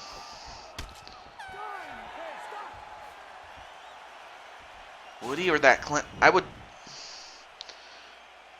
Oh, don't tell me you're going to ask me to rank every single character in the Toy Story series. I wouldn't be able to do it. But yeah, without question, Woody would be closer to the top. But yeah. Anyway, here's that spin kick. Boom! And while that would have knocked out most men, you know, Feck is a Hall of Famer, man. And Jinku is in for the fight of his life. I mean, he had it rough with Atticus, but no, just a Pixar tournament, character tournament. Oh, well, I would have to say Woody, without question. I mean, it's not even a debate right there. Woody. Anyway, and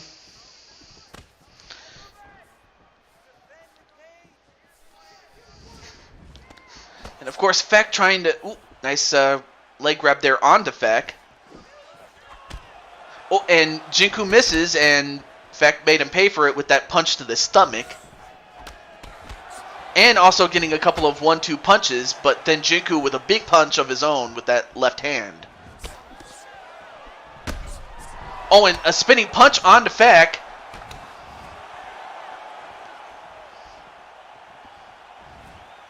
Oh, ducks the long kick there.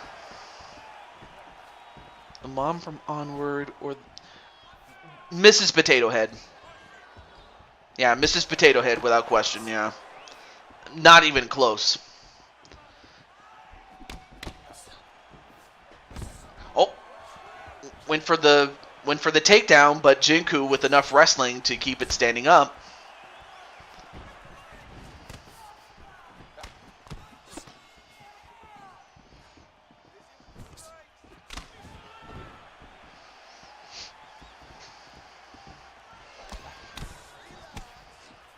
And another kick to the leg of Jinku.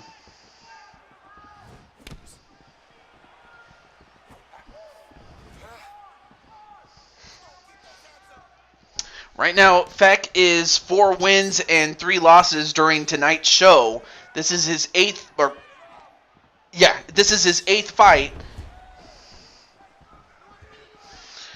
The boy from Good Dinosaur or the principal from Monsters University? I guess by default I go with the principal. I don't know much about the boy. I mean, at least with the principal, I have some idea of who he is, but yeah, principal. But and then Atticus is like, "Come on, Feck," and he knows that if Feck can get the job done, that Atticus will just simply be awarded the title. You know, feeling that he had already beaten the now champion Jinku, but right now Jinku in for the fight of his life right now. You just get the feeling that if the fight goes down to the ground, Jinku is a sitting duck.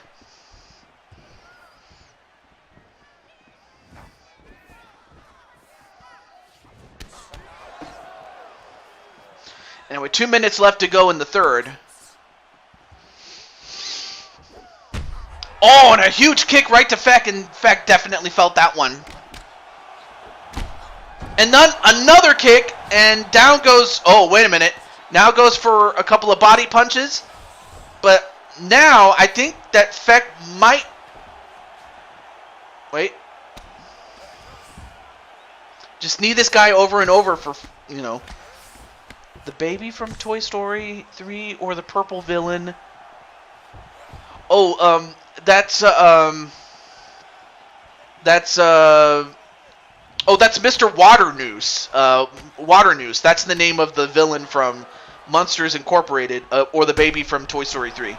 I will go with Waternoose. That would be the villain from. Oh, I'm sorry. No, not that's not Waternoose. I'm sorry. The purple villain. His name is Randall. Randall, actually. Randall for the win. Sorry. I almost got my villains confused. But the purple villain, that's Randall. Anyway, back to the fight, though. Another big punch right to Feck. I mean, Feck cannot take too many of these punches and expect to win. But Jinku cannot afford to swing and miss, as it's possible that, you know, Feck can just take advantage of him here. But now Jinku reeling. Another 1-2 punch to him. Oh, and an uppercut onto Feck, but he gets up though. 10 seconds left to go.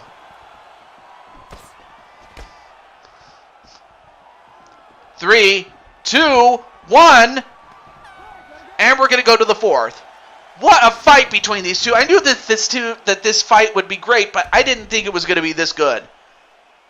And Jinku, of course, obviously doing much better than he did when he went up against Atticus.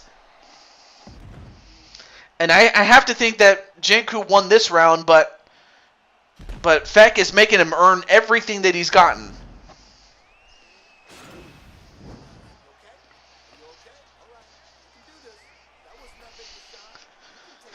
And look at the blood.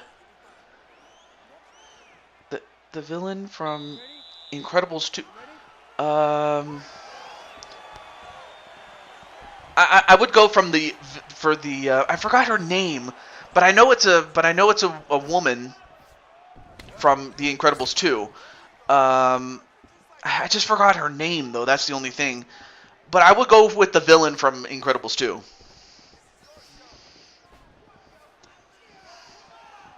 Again, I forgot her name, but the villain from Incredibles 2.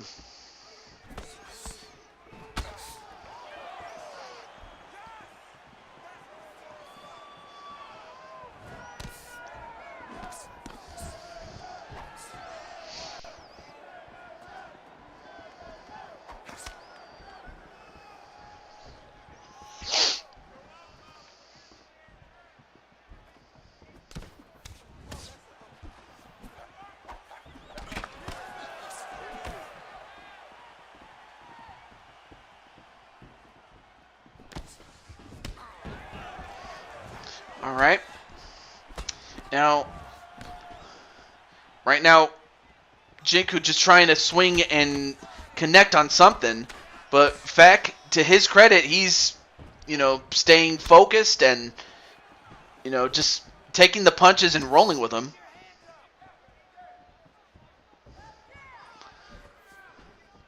And now 3 minutes and 30 seconds left to go in the fourth. I mean, you cannot ask for a great contest than this.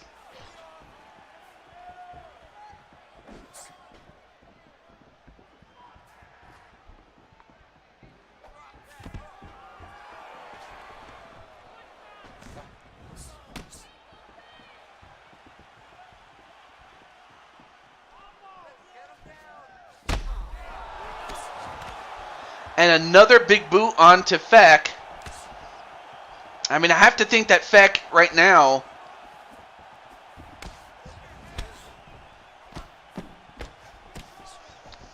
just trying to find an opening, but Jinku, I have to think in his mind, he's thinking, what do I have to do to put away Feck? I've done just about everything I could do to Feck to put him down, but he just keeps getting back up, though. I have to think that that's what he's thinking at this time. All right, so now 2 minutes and 30 seconds left to go in the fourth. And Feck just going for the legs. But Feck also hurt.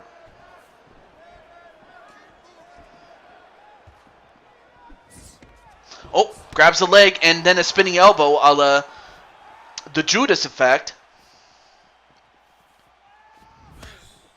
Oh my gosh! He leg checked him and Feck just went down. That's not good if Feck cannot stand up with those legs. He's got to be careful not to break a leg.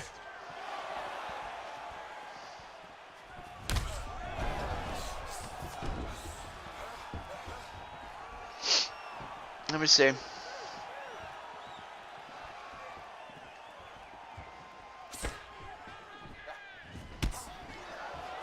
What a very intense matchup this is here. Alright. Oh, and another leg check that takes down Feck. And Feck has got to be careful not to, it happened to Anderson Silva, which is where he ended up getting leg checked getting his leg broken from a leg check from what was his name though? From Chris Weidman. Oh my goodness! And even though his leg did not break the same way that Anderson Silva's did, the leg just could not take any more, and Feck just cannot stand up. He's done. And Jinku is still, look at this. He went for a leg kick, but as you can see, he leg checked him. Oh, well, no, not a problem, RS. I'm happy that I was able to get some, give you some, something to do. But the leg check. The leg check by Jinku Kakoga. Ladies and gentlemen, referee Eve Levine. Instead of taking his head off, he just took his legs out. Round number 4. Declaring the winner by TK. Yeah, GG's indeed, as Jinku redeems himself and is still the champion, but now he has to look over his shoulder because now Atticus is coming for him. So at least we now know at least one matchup for next show, and that's going to be Jinku versus Atticus for the Open Weight Championship. And with that, Feck is now 4-4.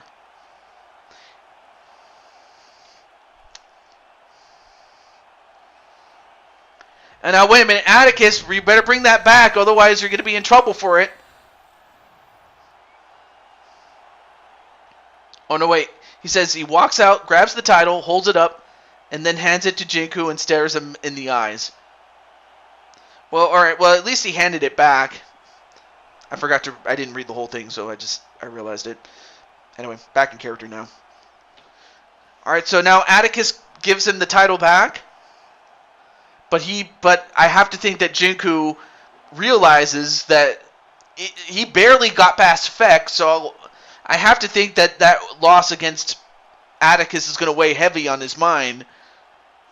So I have to think he's going to have to get training as quick as he possibly can.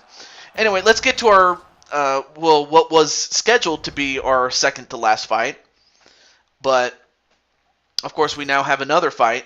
But before we do that, let's get to Feck against Brandon Cuevas. And it's going to be for the very championship that he was the longest reigning champion ever.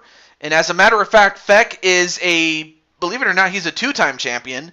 His first reign was far shorter than his second, because his second was the one that was the legendary title reign that lasted, get this, 3 years and a month. That's right. Feck was UFC champion, UFC heavyweight champion, for 3 years. Not months, years. And by years, I'm talking calendar years, not calendar years, sorry. But 3 years nonetheless. Not 3 years in game, 3 years.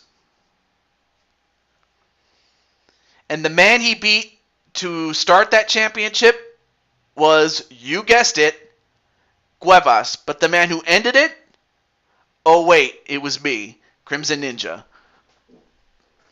Alright, so let me just let Cuevas know. So let me do that.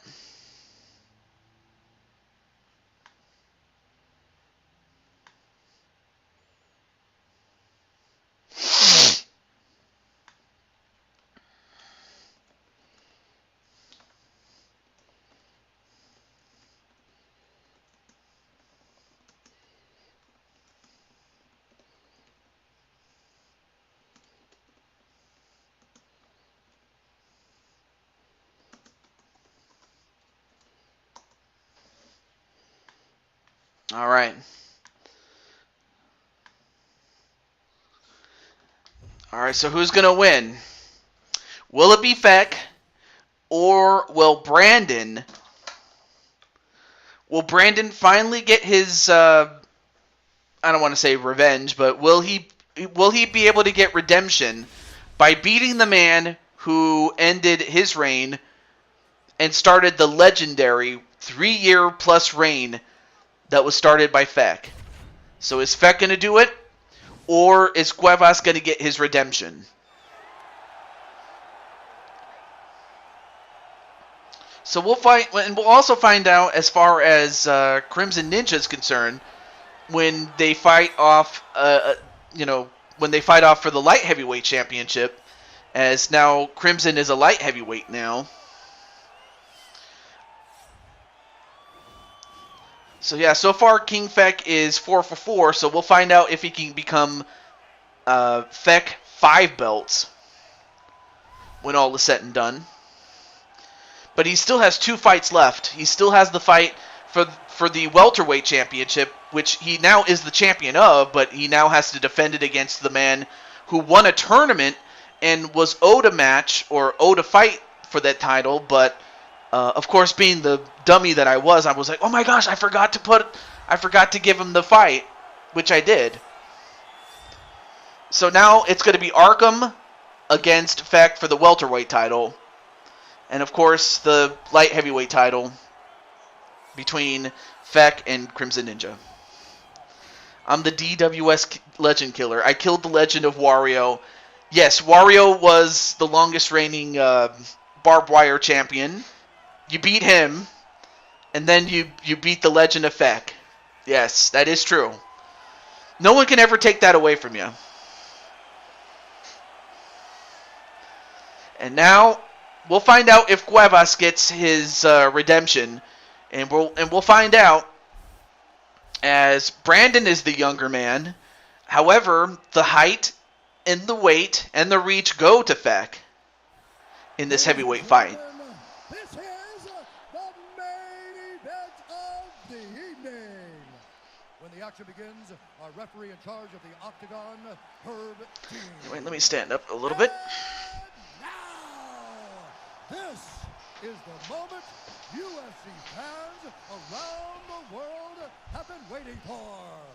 Live from the sold-out Bell Center in Montreal, Quebec, Canada, it's time! 5 rounds for the undisputed UFC Heavyweight Championship of the world. Introducing first, fighting out of the blue corner. This man is a jiu-jitsu fighter, making his professional debut here tonight. He stands 5 feet 10 inches tall, weighing in at 205 pounds. Fighting out of Toronto, Ontario, Canada, presenting the challenger, the King. And now introducing the champion, fighting out of the red corner. This man is a kickboxer, making his professional debut here tonight. He stands 5 feet 9 inches tall, weighing in at 190 pounds. Fighting out of Hoboken, New Jersey, ladies and gentlemen, presenting the reigning, defending UFC Heavyweight Champion of the world, the Enforcer.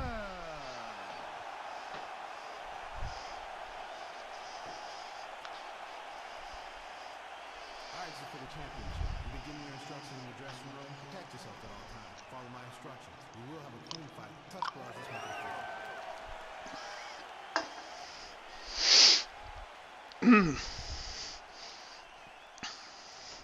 it fit. Excuse me. I was just drinking my Canada Dry. And there you see Brandon just ready to go. And Feck doing his best Shawn Michaels impression. Alright. Fight underway. Here we go. And of course, Cuevas would love nothing more than to get his revenge against Feck, as it was Feck that started his long reign of 3 years. And it came at the expense of this man, Cuevas.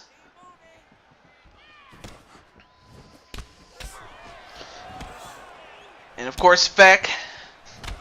Oh, nice kick to the legs of Feck. Oh, big left hook, and he caught him really good, but also was caught good with that kick by Cuevas.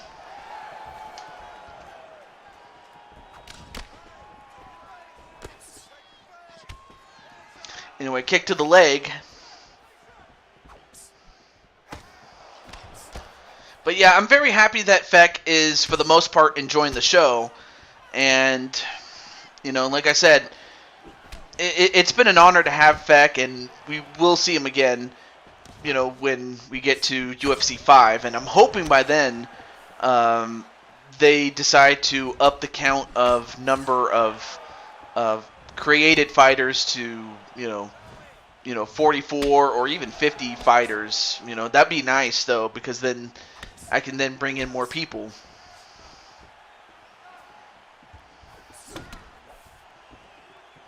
It really would be nice.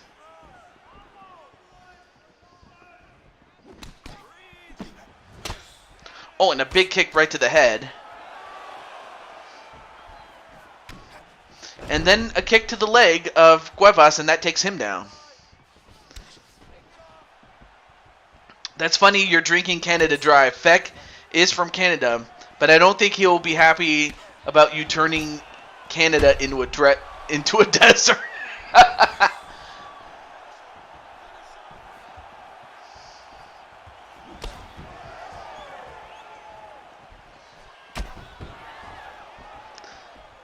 Oh, okay.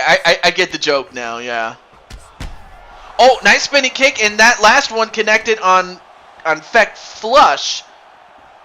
And how he's not going down after that, I don't know.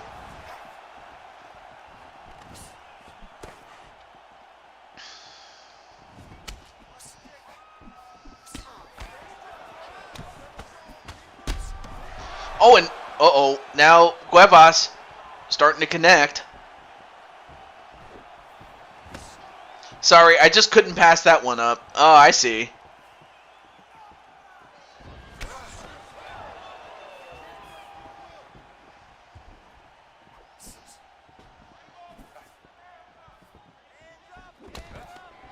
And, well, going for a takedown onto Brandon, but Brandon, knowing full well how dangerous Feck is, would not dare try anything. Although he does get kicked in the face with that big boot.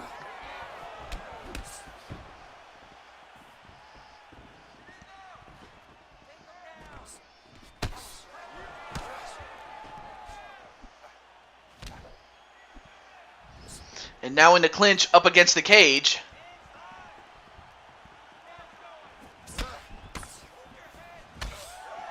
And then a kick to take down Feck.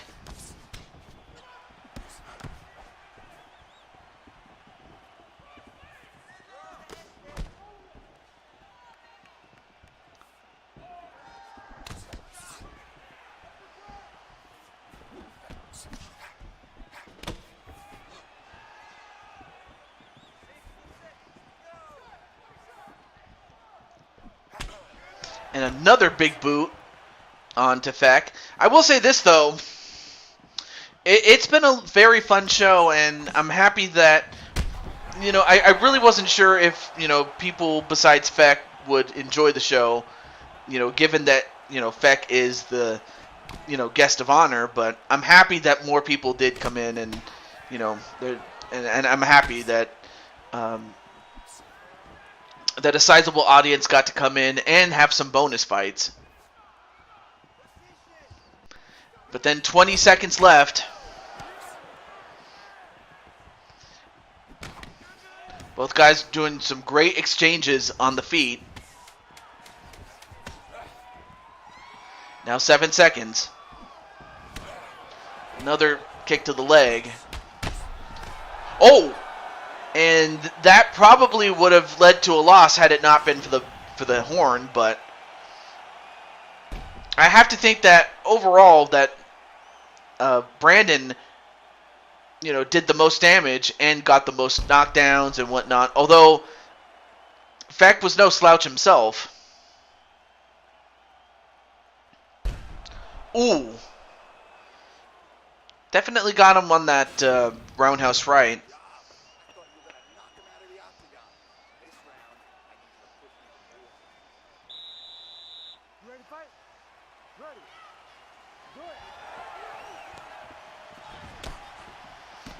All right, now second round to begin. Oh, and a spinning kick, and that one, and those two kicks are stunned, or rather, it caused Feck to fall on his, well, not fall, but rather stumble, I should say, which is what I was trying to say. Like I said, Feck is a good friend. I couldn't miss his farewell from UFC. Yeah, but like I said, once UFC 5 comes along, he definitely would be the first to be, invited to, make his return at that time. Now, when that happens, I don't know. But there's still the small business of, finding his replacement. And as far as strikes landed, Cuevas has a slight lead, but not that much.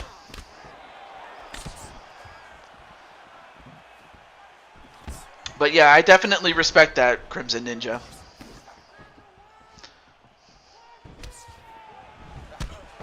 Oh, nice kick to the stomach of Feck.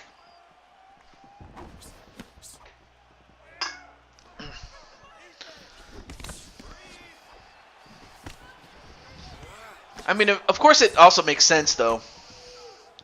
Oh, you know that I'm going to be here for UFC 5. Yeah, absolutely. Oh, went for a high kick, but missed. But yeah, I'm definitely hoping for more character slots. Because, like I said, 22 is okay, but it could definitely be better with more.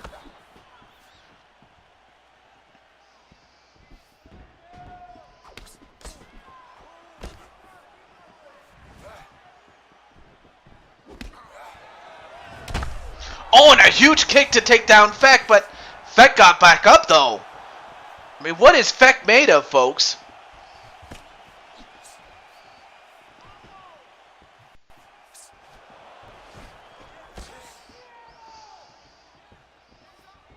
I don't know if Brandon is in the chat, but Brandon, what do you think, man? I mean, because I did see Brandon much early in the show. Oh, wow. What a 1-2 punch there onto Brandon.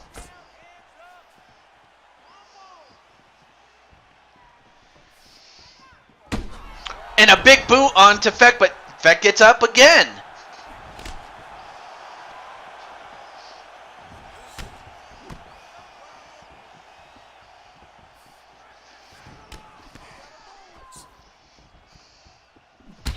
Oh, and a knee right to Brandon, and Brandon just goes down like a ton of bricks.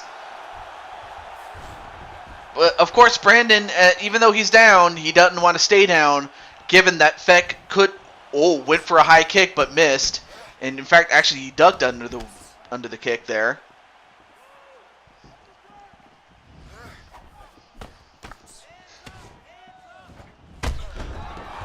And Feck is going to go to sleep. And Brandon, after over 4, or nearly 4 years, losing the championship to Feck that began his 3-year-plus reign, Brandon has gotten his retribution. And not the one from WWE. And if the kick didn't get him, the smell did. As Brandon is still the heavyweight champion.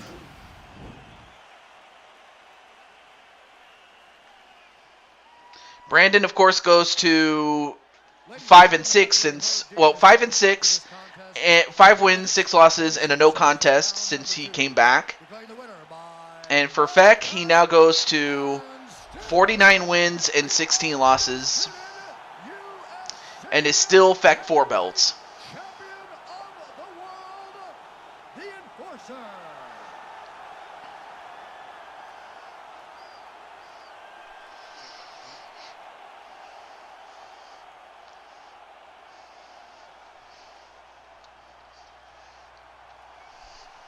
So congratulations to Brandon Cuevas.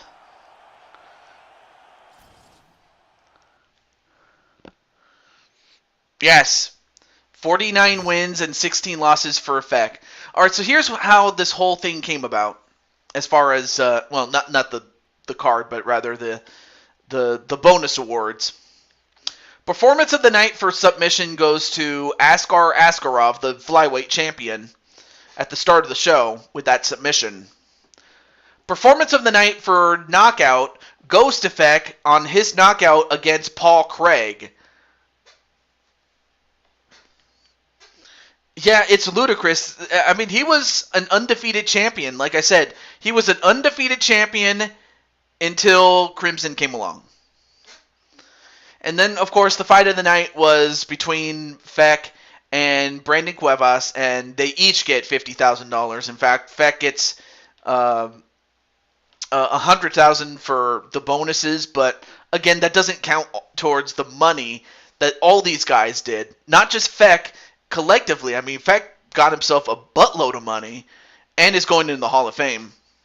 But so did each of his opponents. And, of course, the opponents that won then definitely won more, but I digress. But congratulations to Feck on winning 4 belts, and is Feck 4 belts. But there's still the matter of there are 2 fights that we have to get through before Feck finally calls it. The first of which is a match that should have happened last Super Show, but didn't because I forgot about it. And that's on me. Okay.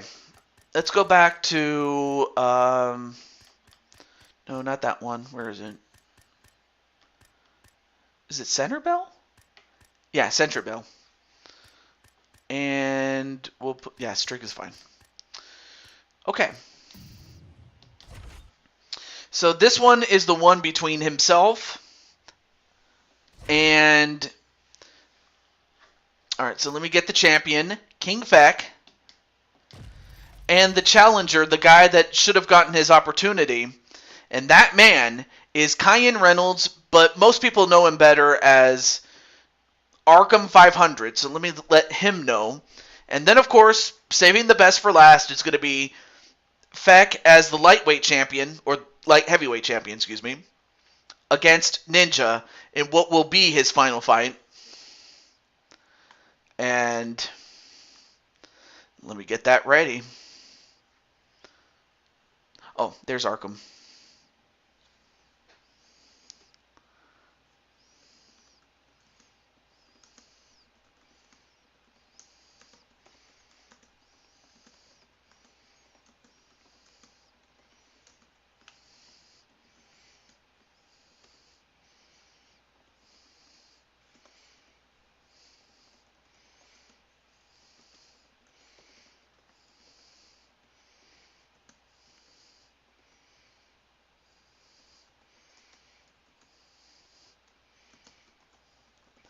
Okay. I'm just letting him know that his fight is now. So let me do that. All right. So who's going to win now? Is it going to be King Feck now as the welterweight champion, or will it be Arkham 500? So the question is going to be, is Feck going to remain, or is Feck going to successfully defend the title for the final time?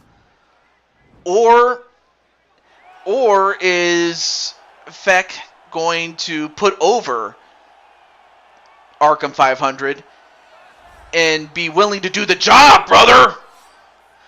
We'll find out right now. Anyway, here is Kyan Reynolds, a.k.a.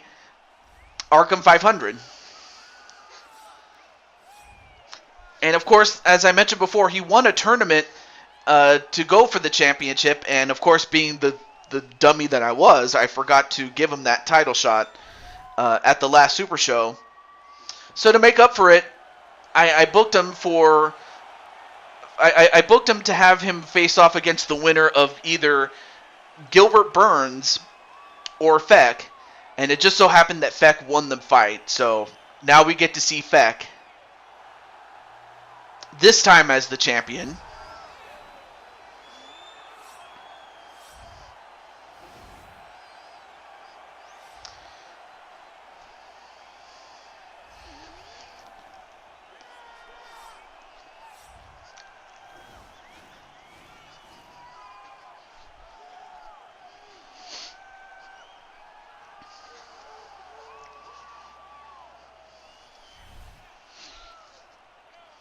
yeah, Crimson Ninja, you know, I will say this, though. He called out the champion when after Feck had won, and he could have just as easily said no, but, you know, to his credit, he accepted. But first, he has to get through this guy right here. And in fact, they're the same age, height, weight, reach. Everything is identical. Ladies and gentlemen, this is the main Dummy, yeah. of the evening. I'm actually not sure how he sounds, so I can't say it in an Eli Drake voice. You know, it's funny though, because I remember him and Nick Aldis. They were supposed to have a big program for, you know, the 10 pounds of gold. But unfortunately, COVID happened at the worst possible time. And as we all know, when COVID happened, any plans that Eli Drake had, all the plans that the NWA had, just went up in smoke, unfortunately. And of course, it was also something that wasn't helped with the fact that AEW was also around. I mean, yeah, I mean, sure, WWE was around, but not everybody wanted to go to the WWE. But then when AEW was around, it became a very popular alternative at that point. And, well, we all know what happened. The NWA slowly but surely lost talent that, you know, that they wouldn't have lost had it not been for AEW and even for WWE at times to take and poach their talent. But that's another story for another time. I wouldn't have brought it up had you not brought up Eli Drake, but even still.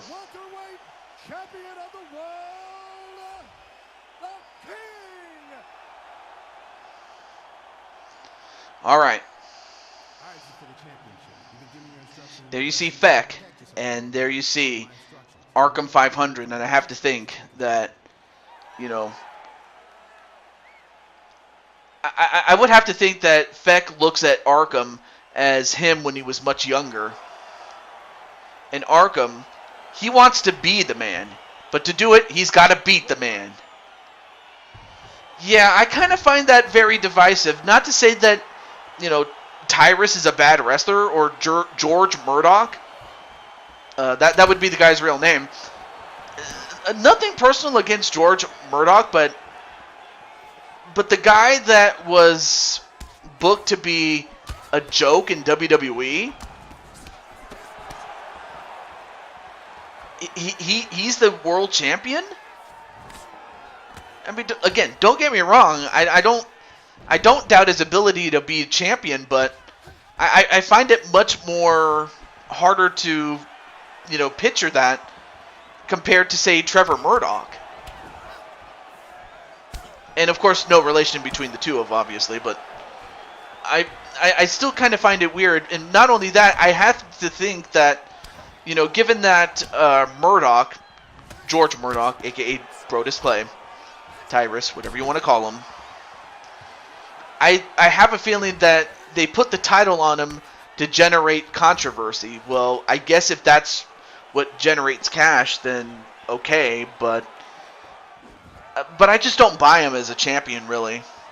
Because, again, he never came off as world championship material. You know, and it's like, it's one of those things like Marmite. You know, some people like him, some people don't, but he's very divisive, I will say. That's just me, though. I mean, if you like him, more power to you, and I'm not going to judge, but for me, it just doesn't sit well. I mean, and it's just too bad that Eli Drake is not there, because had he been there, I have to think that he would have been champion. I mean, heck, even Aaron Stevens would have made a better champion than, you know, Tyrus, if I'm being honest, really.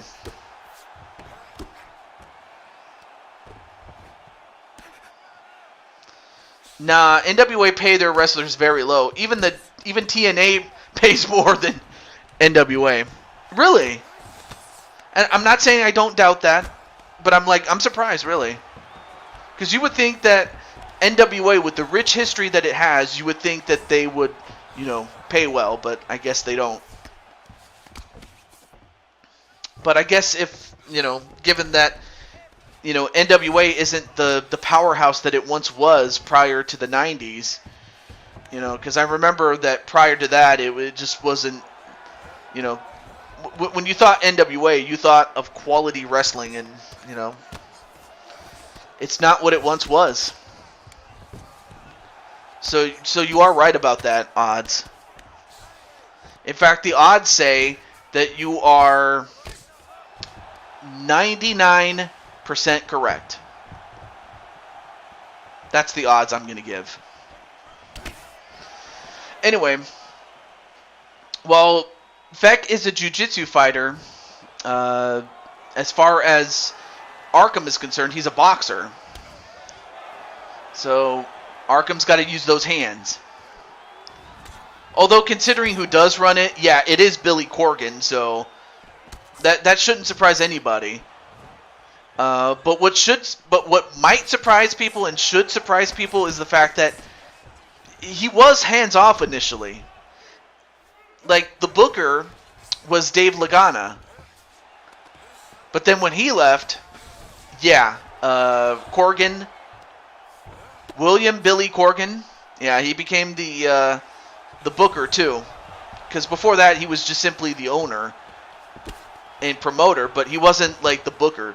So now that he's the booker, yeah, I guess I shouldn't be surprised too, Mr. Ninja. Anyway, now, while we were talking about this, it's been a very back and forth fight between these two. It hasn't been a slugfest, but that could change as both guys now exchanging knees and punches. But for the most part, this fight has taken it to the ground for the time. Another takedown attempt, but... Oh, nice combination there by Arkham. And that's what Arkham has to do. He's gotta throw those hands and connect on them. Hey, what's up, Arkham? Speaking of the man himself, right now you're going up against the welterweight champion, Feck, the same guy that is retiring at the end of the show. The highest paid wrestler was Nick Aldis, and people would be surprised how low money he worked for NWA just out of passion for the business. And you know what? You're right. In fact, I saw the Nick Aldis interview that he had with Not Sam. And and I will give I'll give Nick Aldis, all the credit in the world. Obviously, he's not burying the NWA, but he did make it known why he left, and that he didn't want to just come off as he hated it. It was more so he just hated the way that things went, and that he was put in a position he would often state that Corgan, as good of a man that he is, he would often say, good guy, but he would often put me in these positions to where I would feel uncomfortable. Such as acting on his behalf rather than, Corgan actually handling the affairs, or I mean, you could watch the Not Sam interview in its entirety, and you would have an idea of why Nick left. But it is true. He did do it out of passion for the business because he loved it. And it's not like he doesn't have any money either. And it's not like he was foolish with the money that he earned, up until then. But I have to think that Nick Aldis will be a sought-after guy. And I'm just hoping that whoever gets him, treats him well and books him as the man that he should be. And that's the man.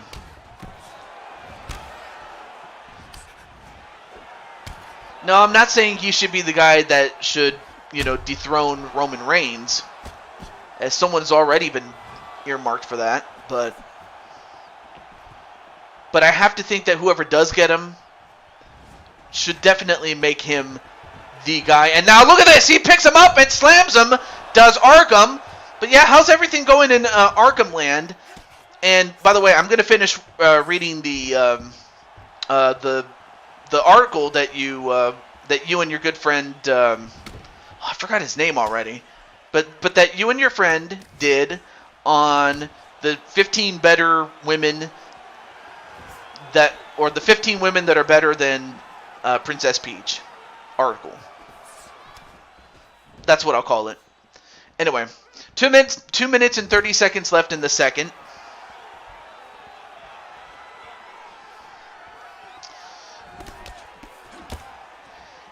And now Arkham using those hands. Whoa! Ducks the kick. Now goes... Oh, no, wait. What? Oh. Oh, and an uppercut onto Arkham. Obviously, he can't take too many of those. But he can give out those hands. And a spinning kick, and yeah, that got him really good. I still haven't gotten to number 13 yet. Again, I was very busy at work, so there it is. Oh yeah, that would be awesome though if they had a match against Cody. Although they would have to build it up really. Like obviously you'd have to have Nick Aldis come in, and obviously you got to build him up. You can't just thrust him into a big match. Like, at least with Cody, it makes sense because he'd been there in WWE, but he had already proven himself to be a world champion. Whereas Nick Aldis had never worked for the WWE, so definitely you got to build him up before you give him that match against Cody. But you can't have him face Cody prior to Cody. If Cody is supposed to be the guy that dethrones Roman Reigns, you got to save it for after Cody does that. Because if you do it before then it kind of would take away from, the anticipation for when it does happen. That's just me, though. But without question, it would be great. It just comes down to... making sure that it's booked and booked well.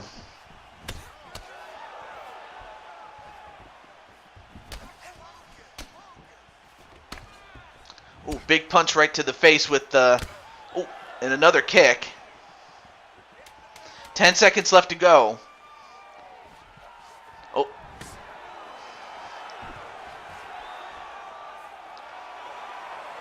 And they're going to save it for round 3. But yeah, Feck definitely got smoked with those hands. And he can't take too many of those punches and expect to win.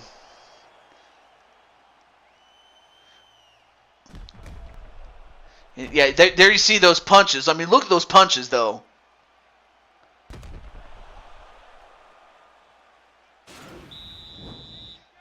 Ready to fight?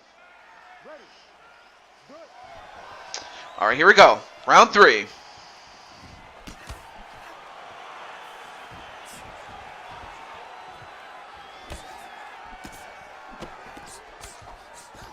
And now goes for a grapple from behind and a couple of knees right to the thighs. And and he was trying to go for a suplex. I don't think I've ever seen a suplex in that position, at least within UFC.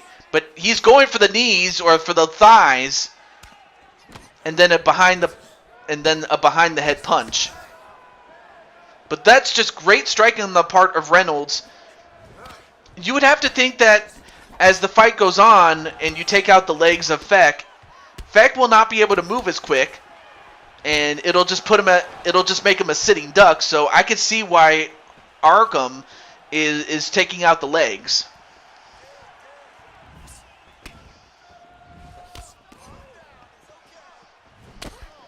Oh, big kick right to Arkham. Now, he can't take too many of those punches, though, by Feck.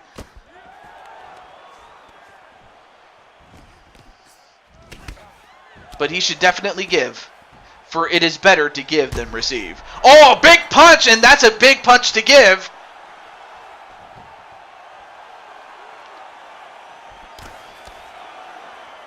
But I will say this, though. When it comes to Arkham, you know, he had that losing streak, but then he started winning, and now he is one knockout or submission away from becoming the champ. In fact, you could say that if he is successful, he'll go from a jack to a king. From loneliness to a wedding ring, or not a wedding ring, but a championship ring, but still. Although this is not going to help. Now he's got him in a guillotine. Uh-oh. Is Arkham going to get out of this? I was referencing From a Jack to a King, the song, but right now, I don't think Arkham is singing right now. Although, wait, Arkham? Well, Arkham is out, but unfortunately he's on the bottom position. This is not the position you want to be in if you're Arkham.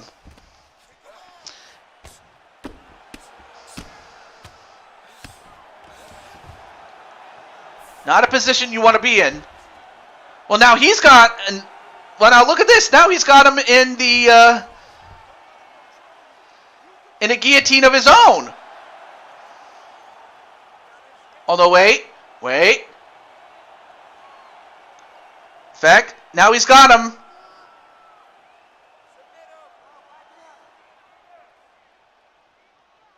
Man, what grappling by these two, but who's got it?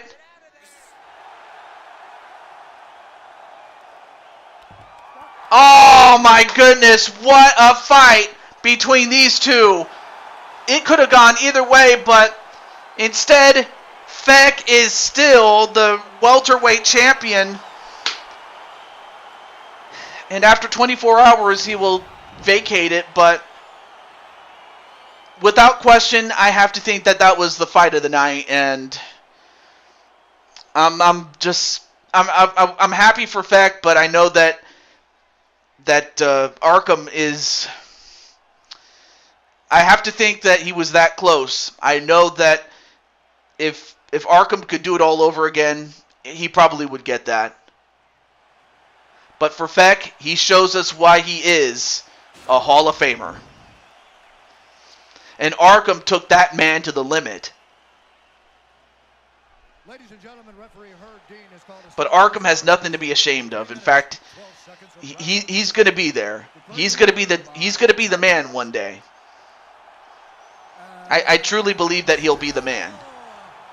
But for Feck, history has been made as Feck has become the first man or woman, or the first fighter rather. He is the first fighter to win 50 fights. Yes, he has 50 wins.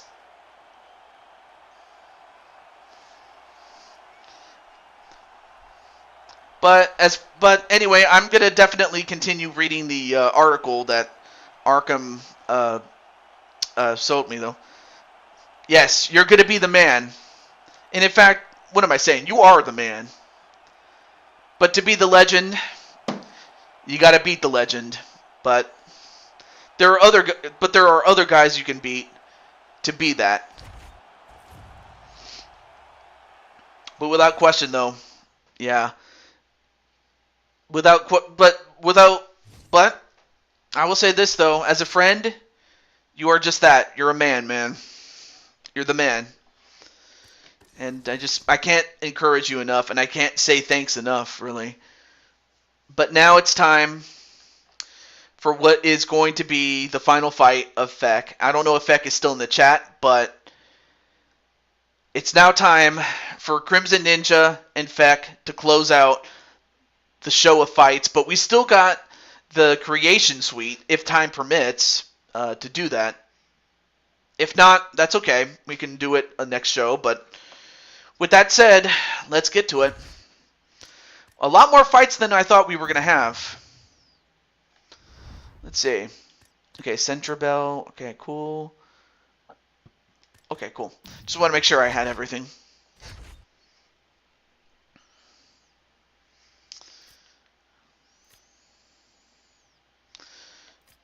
Okay. And all right, so we have Feck and Crimson Ninja. Now, we saw Crimson Ninja get the better of Conor McGregor, and what we have are two jiu-jitsu fighters fighting each other. So it'll just come down to execution. But with that said, it's time. It's going to be the King against the Ninja, and this will close out the show, at least in terms of fights. But there's still the matter of...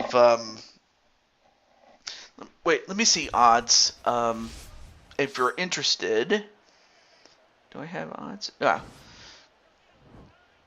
If you're interested in being part of this, you can send one of your fighters, like whether it be Lioness or Carmen Gonzalez or any of your mail calls. Let me know if you're interested. If not, that's okay.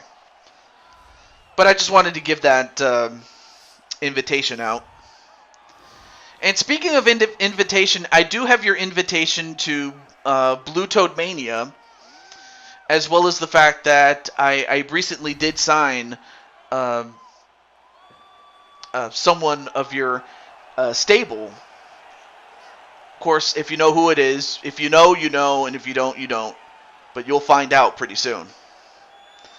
But there you see Crimson Ninja.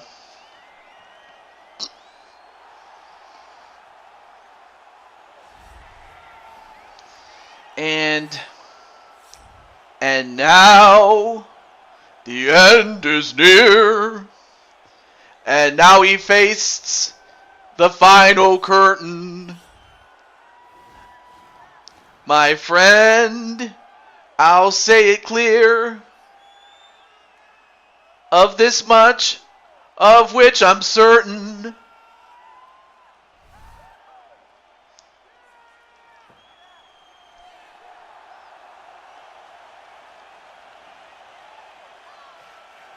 He's fought them all. I don't know. I'm just trying to sing my way, but obviously I can't freestyle it as well as I could have. Wakanda Forever Black Panther 2 was awesome. I'm happy it was awesome. And by the way, you were challenged to a fight in a bonus fight. But anyway, this is our final fight without question, though. Yes, this is going to be a war. Yes. Ladies and gentlemen, the talking and singing cat.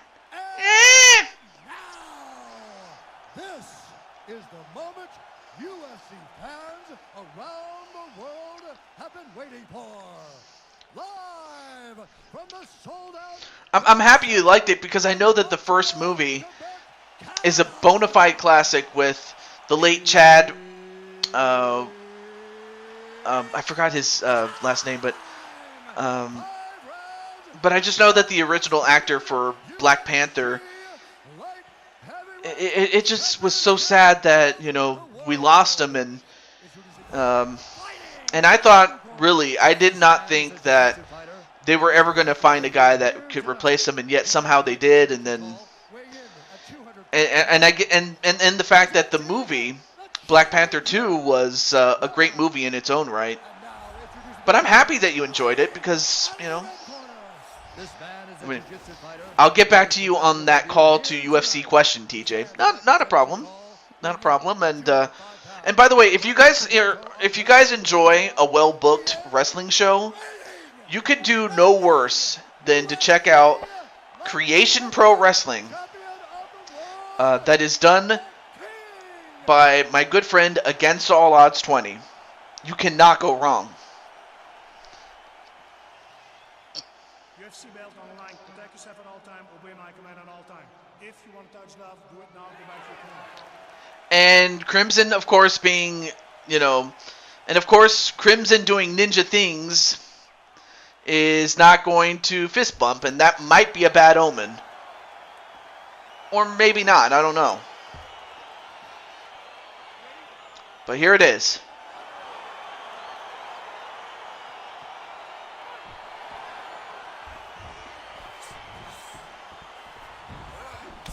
But if I remember correctly, Feck is currently 5-5. So this is either going to get him to a winning record or a losing record when all is said and done. And odds saying, "What's up, odds?" Now, again, both these guys are jiu-jitsu fighters, so these guys can do well on the ground. So who knows? Maybe the stand-up game might be the difference maker. I don't know. And that's 2 kicks that miss. Crimson Ninja, even though he's wearing blue.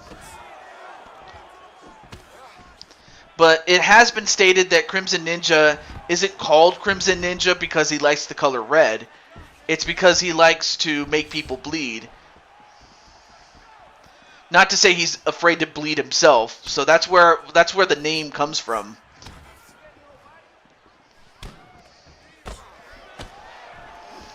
But I do remember... hey, what's up, Zerk? This is war! How you doing, man?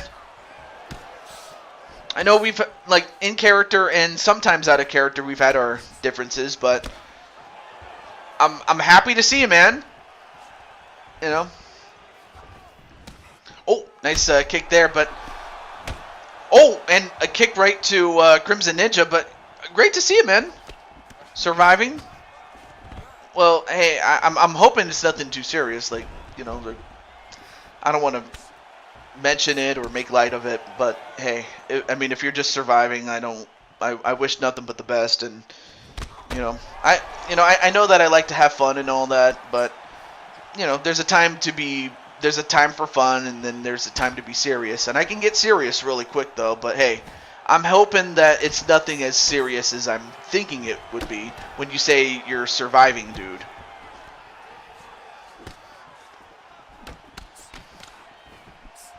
Anyway, yes, it's because I have an affinity for the red stuff. I mean, if that's the case, then you could have just, you know, used red paint. If I really had that much affinity for it, no, I would not use paint. Because I might get lead poisoning. Shit.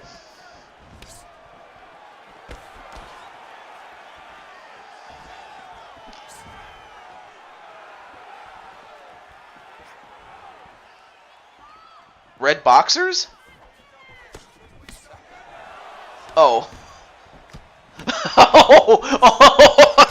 Oh, God. Oh, and, well, obviously he didn't laugh at that after getting uppercutted. And now look at this. Look at the power. Sorry, Ninja, I had to. Lol. Anyway, the movie has subtitles for different languages, and for people who are... Death? Can't... Oh, you mean death. Yeah, death. Deaf. Sorry. I just gotta spell... Yeah, deaf. Can't hear, even though they can hear a little bit. Oh, okay. That's actually pretty cool that they have something like that, or... Like, correct me if I'm wrong, Ninja, or not Ninja, sorry. Captain Danger, but did they... Whoa, nice kick to the legs, though. They never did have red gloves in Pride. They never did. All they had was the blue gloves, actually. Yeah.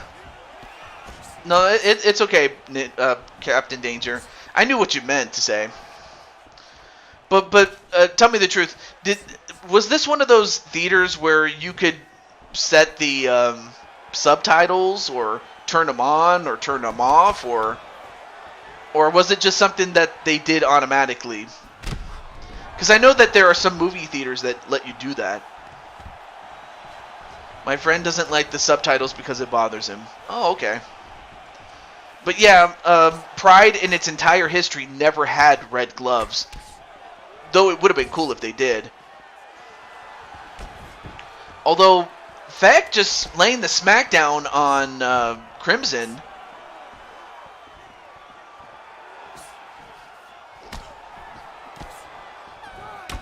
Oh! Oh, whoa. Okay. That last kick that was thrown,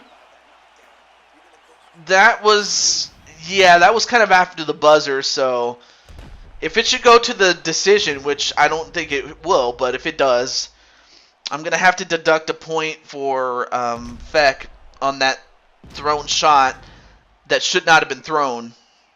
So I'll give Feck a minus point so that whatever the game gives him, because I know that the game is stupid, I will deduct a point, and if it should go to the judges, then I will deduct the point from their point total, and that will be the deciding score there. No, it has subtitles in the movies for the character who speaks different languages, TJ. Oh, okay. See, I wanted to believe that was the case, but I didn't want to assume. I just thought I had to ask, though. But it's good. That's actually good, though. Oh, and right now, Crimson Ninja getting light up, though. I mean, of course, Feck has had his... Oh, wait, now both guys are on the ground. Now, this is where they can do some damage here. Both guys can. But they can both escape. So that might be the thing about this one.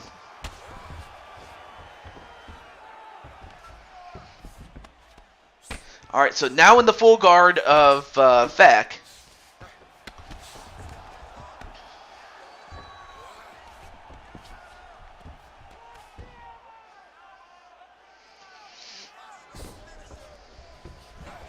Alright, now both guys get back up, though, and a kick right to the face, and then a kick to the leg. Excuse me. Yes, Zerk is here. What's up, Jose? But yeah, the human tank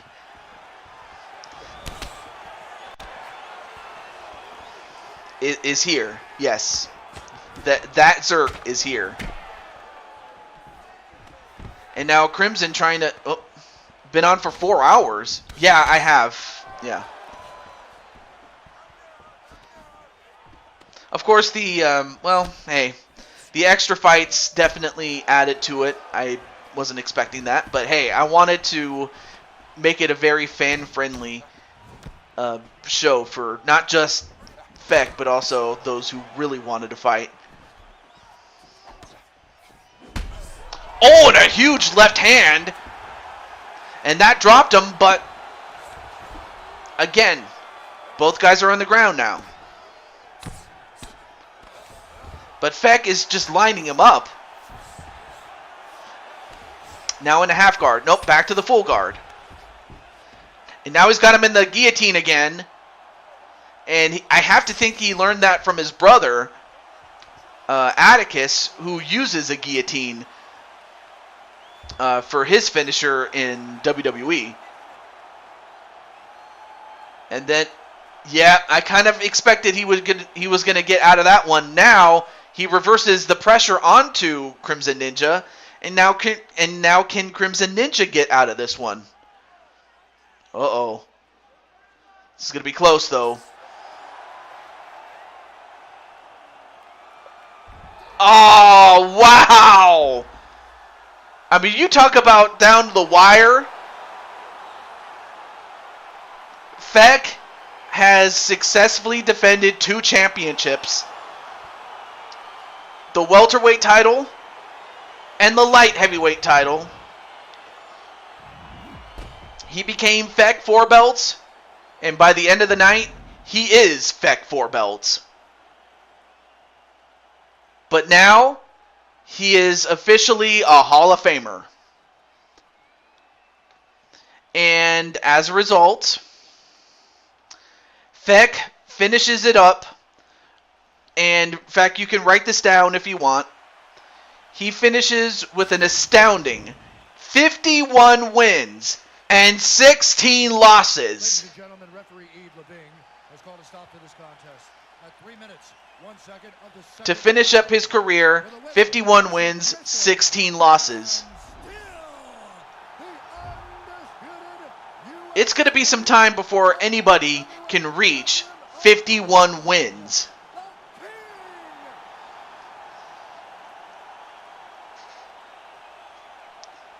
I mean, if that's not worthy if that in itself is not worthy of being in the Hall of Fame, what is?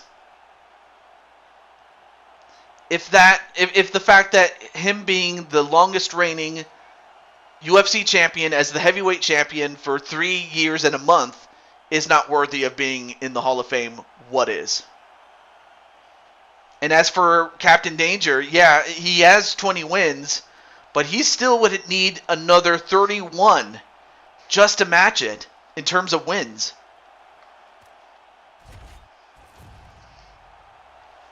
But yeah, I'm almost there. Yes, you are.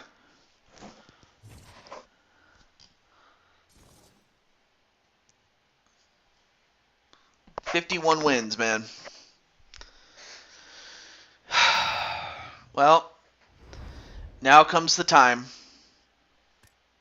to say my my well wishes to Feck. So yeah, well, Feck, I will say this, Feck, it was one heck of a ride for Feck, man. He's like, that win is kind of controversial as the meter hit full for the escape. Then I just went out. Oh. Which I guess how do you feel about it? I mean, I know that sometimes the game is very wonky, because sometimes you would think, oh yeah, it should be escape, but you just went out. Oh.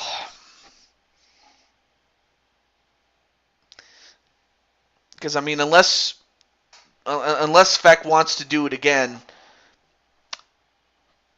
I mean, it would be up to him, though. But at least it's not as controversial as, being knocked out while, like what happened with Brandon and yourself when you were, a downed opponent and then you got kicked and it caused you to get knocked out. Like, it wasn't as controversial as that, but I could see where you're coming from, though. I mean, if it was something like that, I'd be like, yeah, we should definitely do it again. I'm not mad about it. It's the AI for you. Okay. But with that said, let me do this really quick. Let me give you the default fighter tag, so that way I can, yeah, there we go. But as far as King Feck is concerned, you will still see him in WWE. You'll still see him in Fire Pro, Madden, what else? And the NHL series.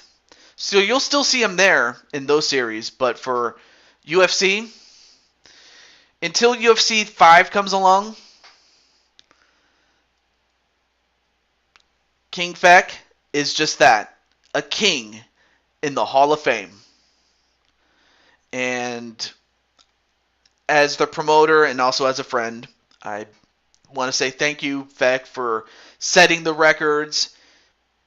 And now that officially you're in the Hall of Fame, in fact, I might need to do this really quick.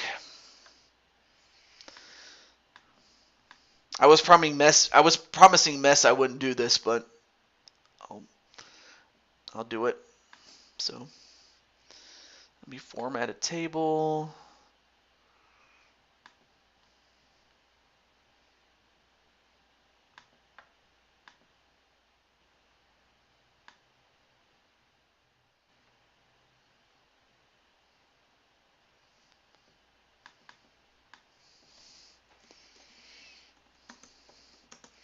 I'm just putting down the Hall of Fame. And the first inductee is King Feck. Anyway. So with all that said, thank you so much for everything. And again, we will still see you in all the other series, but it just brings a lot of... Anyway.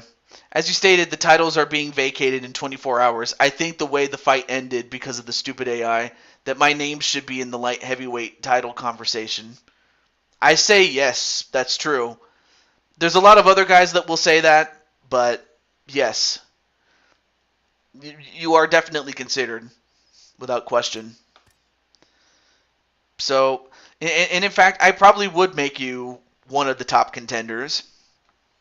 But, yeah, I have no disagreements with that. But with that said, thank you so much, Feck, for everything. And we will see you again in UFC 5. But for now, it's a goodbye for now, but we will see you down the line again. Thank you. And welcome to the Hall of Fame. Okay. So now we have opened up a spot. So now... Oh, right. Let me do this really quick.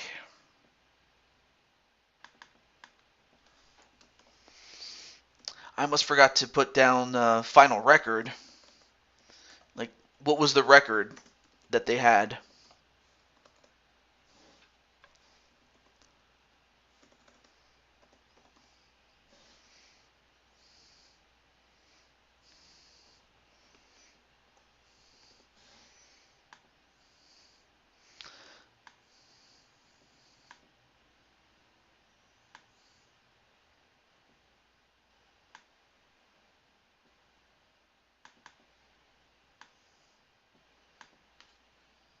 Okay.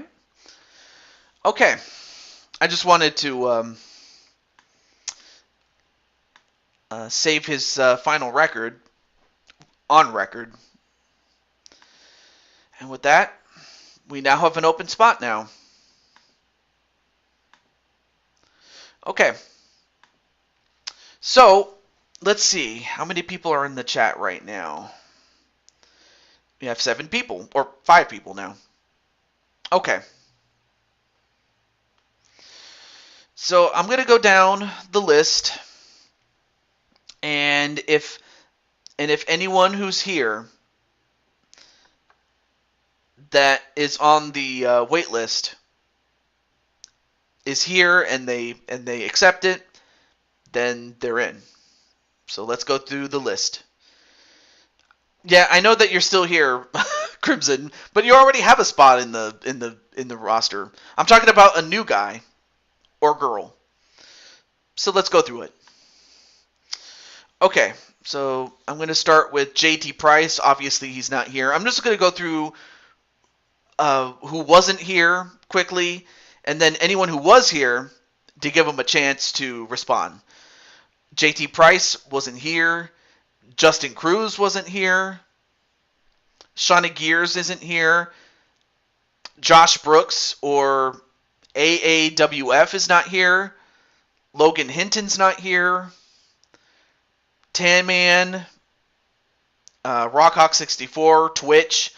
Doug Bishop, a.k.a. the guy that inspired me to do the UFC series in the first place, not here. Sonic Crafter King, Zero, LD, Chris Clark. Actually, I haven't seen Chris Clark in eons. But let me see if anyone else is here. I'm still here. Wakanda forever.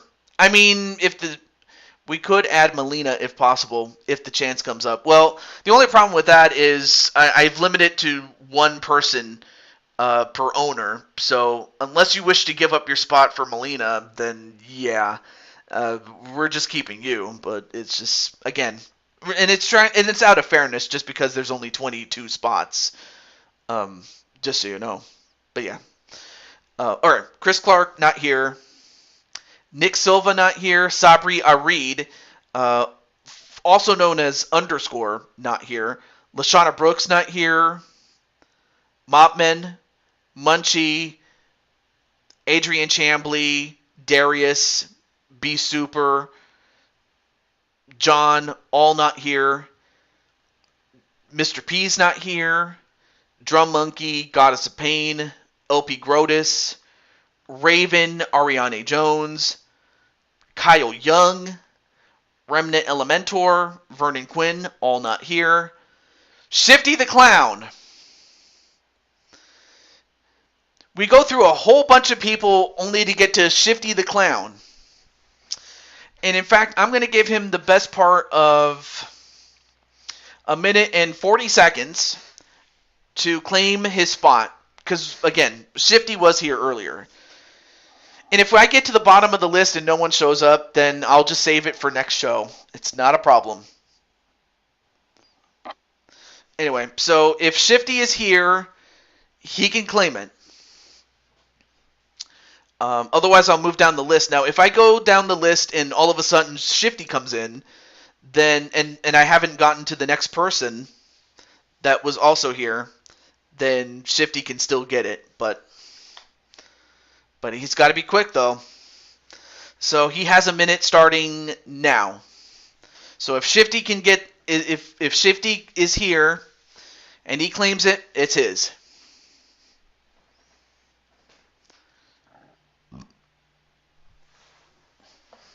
All right, let me stand up a little bit.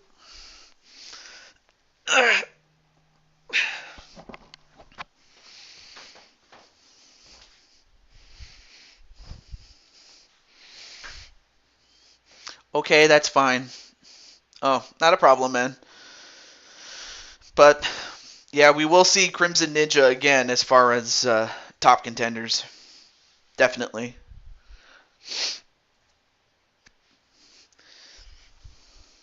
But he definitely has the distinction of being a two-time champion, as well as the man that ended the Hall of Famers' long streak. I think that just the fact that he did Crimson Ninja, I think that in itself is worthy of a Hall of Fame induction when all is said and done. Just think about it. The guy that ends the longest reigning streak. Or the guy that ends the longest title reign, sorry. A la Ivan Koloff. He's the guy that ended the longest reign from Bruno Sammartino. Okay, so... Oh, that's it. That's over a minute. Sorry about that. All right, next person. Darius Helms, not here. Prototype Knight, not here. Jose Blanco. Jose Blanco, if you're here, this is your chance, man. This is your chance. I'm giving you the next 2 minutes to get it, starting right now. So you got 2 minutes more or less to get this opportunity. That is, unless Shifty gets it first before you claim it. So, but yeah, Jose, if you're still here, this is your shot.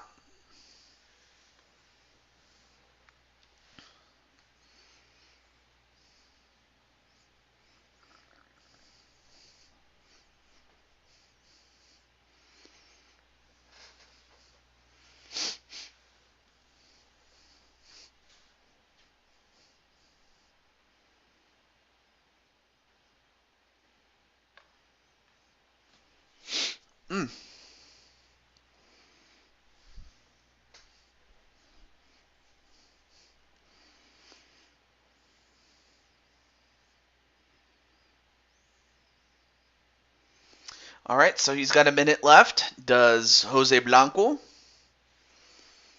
Again, Jose, if you're here, anyway, plays the 3-minute warning song. 3 minutes and we're out of here. I love that song. Yeah, rest in peace to Rosie and Eddie Fatu, also known as Jamal, and then later Umaga. You know, rest in peace to those guys. You know, honestly, had they not passed away, they probably would have been the henchmen instead of the Usos. But I guess, you know, being that,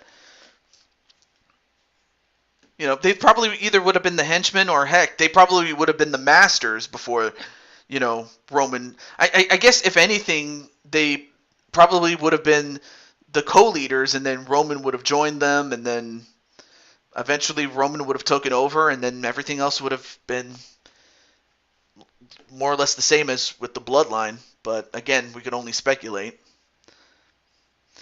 Okay. Oh, it's been over a minute. Sorry. Is Rico? Oh, yeah, I've heard about that. Yeah. Yeah, I definitely remember him more as Rico Constantino from American Gladiators. Oh, he was. Oh, I did not know that. I thought Rosie was older than Roman, but I didn't know that.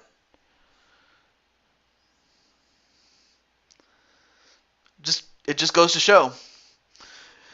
Okay, next person, Jennifer Richards. Mr. Chippy. I completely forgot about this guy, as did Ryu Sakai. Jet Strike. Jet Strike. If somehow Jet Strike is here, let me know. And also odds, if for some reason I get to the bottom of the list and you're still here, let me know if you're going to take me up on that offer for UFC. Oh, there's Jose. There he is. There's Jose.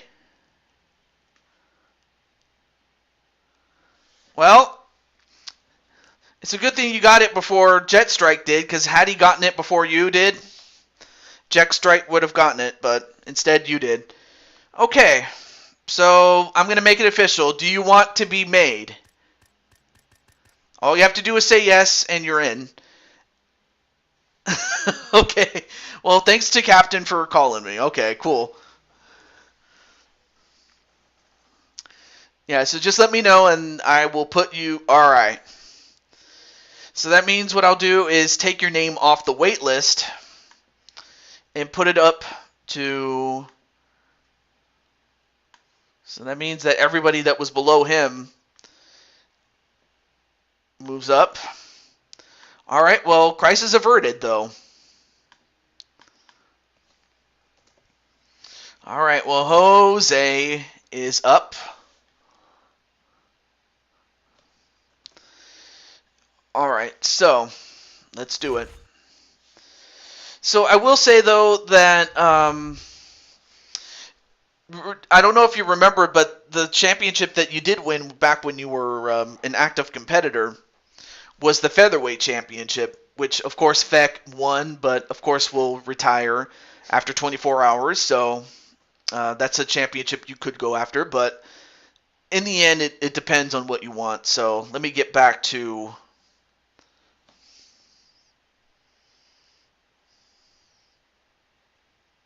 Oh, joy. Now I have to deal with both Brandon and Jose. Okay. Let's start with general info. All right, let's try that. Okay, so I don't even need to ask what gender you are. You're a dude, obviously. And Brandon, you missed your fight from earlier, but hey, great to see you, man. Okay, so how much do you want to weigh, Jose? Or what? I can't even talk. What weight class do you want to be? Yes, you were the featherweight champion. Yes. In fact, it wasn't that long after that Jordan Walker was featherweight champion for a time, and well, obviously that's not the case anymore.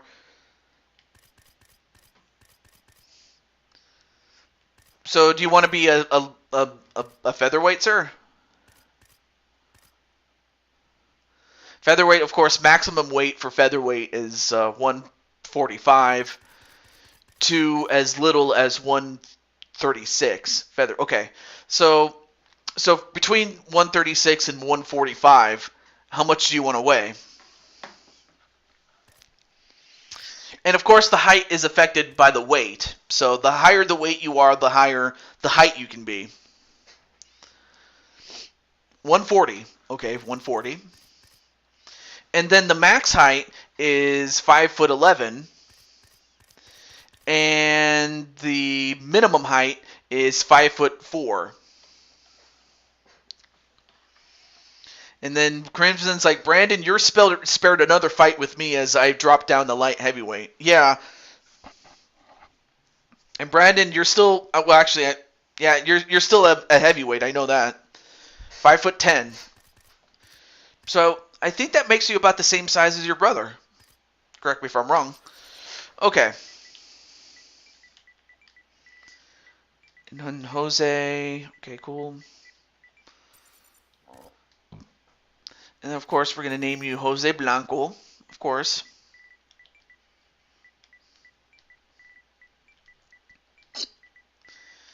And of course, you might not exactly look like. Okay, let's see. I know that masochist is not one of the nicknames you can put, but if there's one that you can think of, let me know.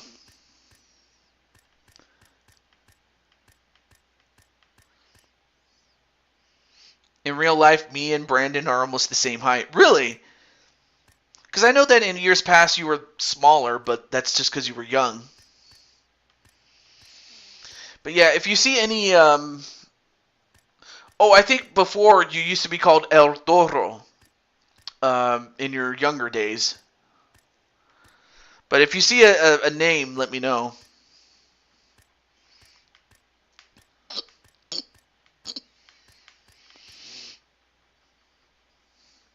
And of course, yep.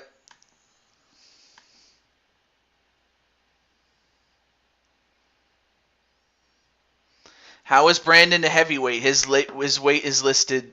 Oh, that's because because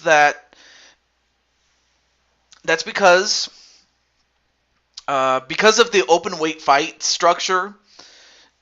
As long as Brandon is at least a light heavyweight, he can challenge for the heavyweight title. So in other words, a light heavyweight can challenge for a heavyweight title, but not the other way around. Because I mean, don't ask me how, but because it's just so weird. But really though, a lighter weight fighter can challenge for a heavier weight title. Usually. But not the other way around. It is weird like that, but he's in the heavyweight division, albeit as its champion. But again, that's just because he's the champ, not because he actually is a heavyweight. He's a light heavyweight, of course. It is weird to explain, but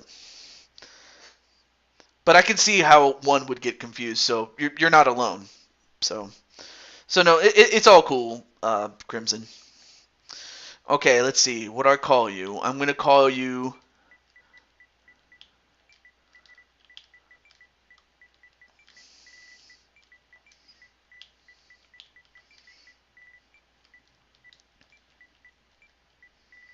Yeah. But again, it is very confusing, and I could see how that could be the case, though. Jose Blanco.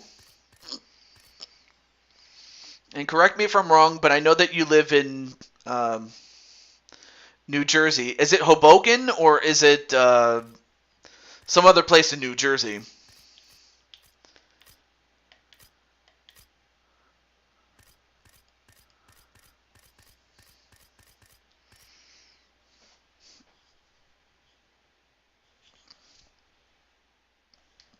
Yeah, I kind of figured. Call him Jose Jalapeno on a stick. Yeah, just don't call him the talking stick. Oh, no, wait, I forgot. That's Fries' nickname. Moving on. Oh, yeah, and how old are you? You can be as young as 18 to as old as... It's amazing. You can be as old as 45 years old if you really wanted to, but...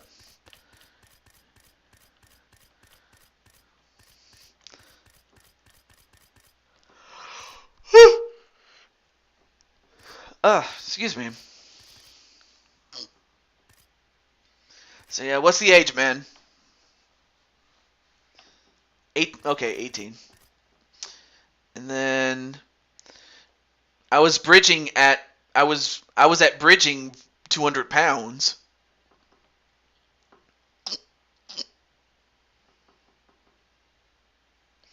Oh yeah, and then stance. Orthodox is your right-handed. Southpaw is your left-handed. Right-handed or left-handed.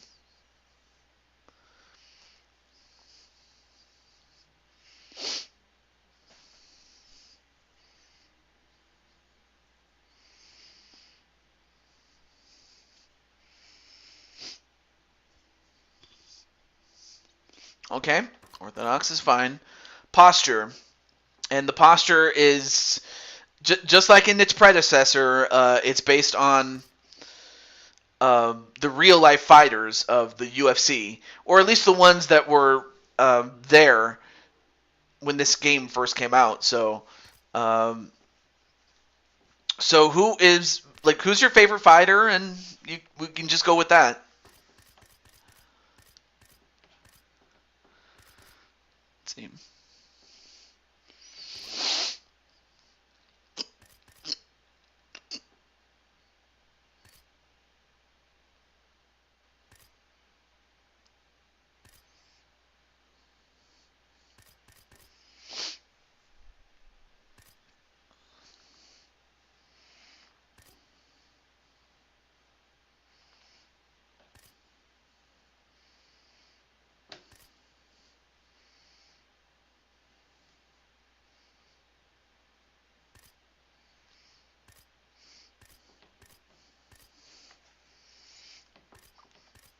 Which one is the most calmest?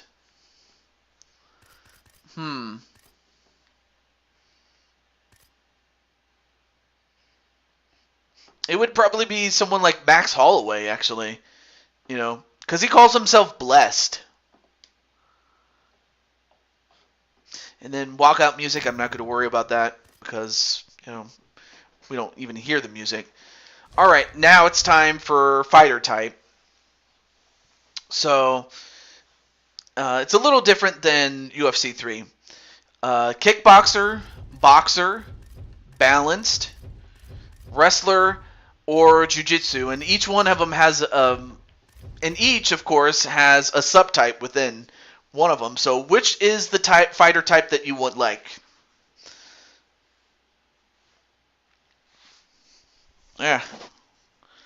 Get the...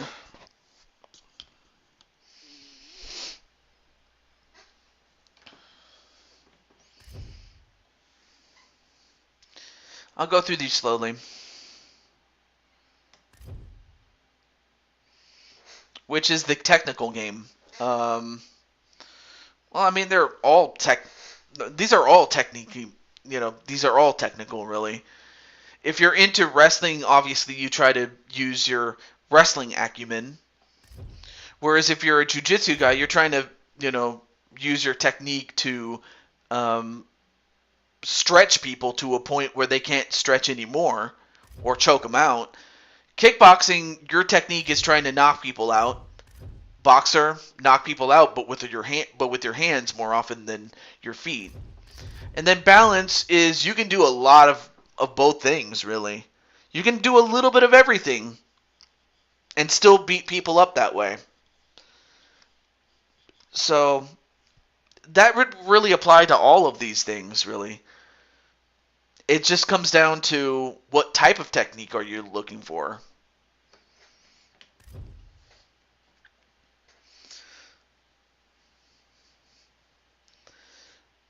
So yeah, when you say technical game, that's very that's a bit vague, I will say.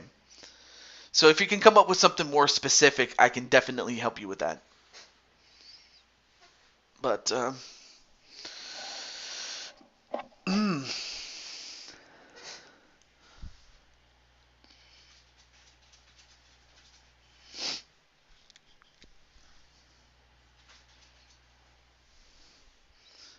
F5?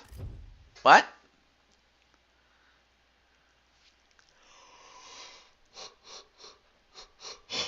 Ugh. Which is mostly submission heavy. Oh, okay.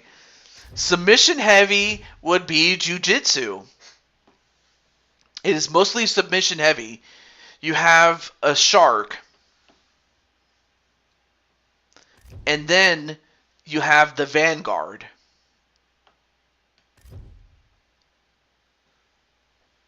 Yes, I know that Brock Lesnar's in the game, obviously. Yes. And he's in the game as a legend because, well, the last time we fought, this was it's based on his look from when he had. This was before he had his fight with Cain Velasquez. Jiu-Jitsu Vanguard. Okay, you got it. And unlike the last game, I don't need to do the moves because it's already been done for me. I mean, although I could look if I wish. In fact, I might look at him right now a little bit.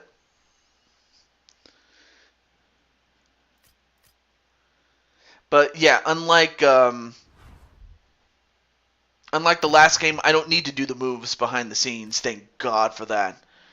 And I seriously mean that. All right, now we get to the fun part. Anyway, TJ, I just saw a style I want to swap to. Balanced Virtuoso. Really?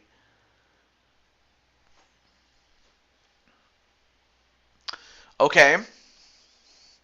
Definitely, but by the way, definitely leave that as a DM so that even I remember to do this, but okay. Balanced Virtuoso. Awesome. I'm cool with it, definitely. Let's see. Let me start with, no, not that one. I guess we could start with that guy and then work our way to what Jose looks like. Okay. This hairstyle's not bad. But obviously we're trying to get a hairstyle that looks a lot like the one from WWE. And he has somewhat spiked hair.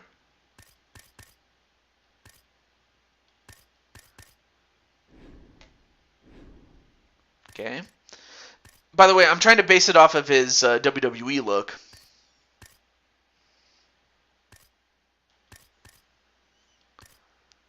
No. And of course, some of them are like, wow. That one's not bad. I have Kane as my fighter in UFC 4.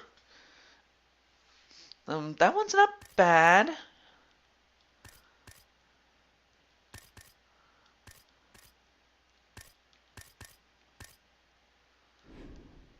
Alright, so Hair 24. That one's not bad, actually. That's a good one.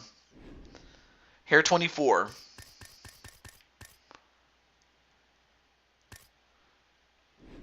Or, no. This is it. Dude, this is perfect. Dude. I think we just found it. Okay, hair 24 is good, but I was looking for a hairstyle that looked more or less like the one that you have in WWE, and that's hair 27. Yeah, because it has it on the side. It's not like straight up. And, well, that is the front part of the hair, by the way. And the rest of it looks really nice and cut. I like it. But I mean, if you want 24, I can take that too, but it's fine. Okay, so balance virtuoso it will be. I can't talk. Damn, I'm starting to 27. All right, cool. Let's see, what's this one? The eyebrows. Well, before I get to the eyebrows, let me do the hair color really quickly. So we all know that you have jet black hair, and it looks great. But we all know that, unfortunately, unlike WWE, you can't like color part of it red. But you can color your hair red if you want. So, would you like to have red hair or black hair? Well, you know, the color black.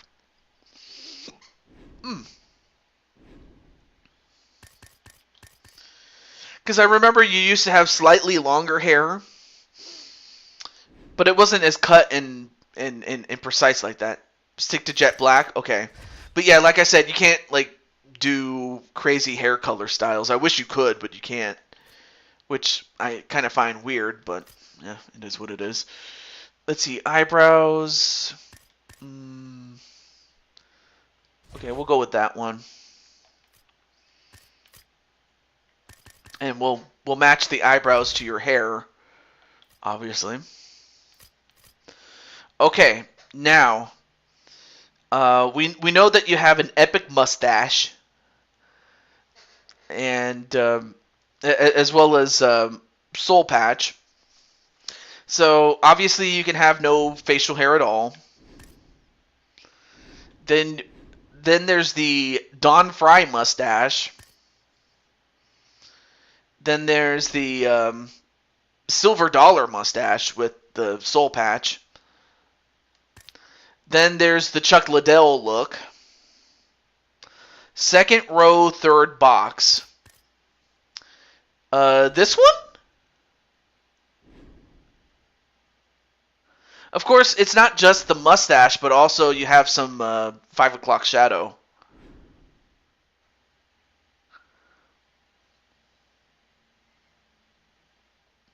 Okay. Let me also get... Oh, sorry. I meant to get the facial hair to match the... There we go. Much better.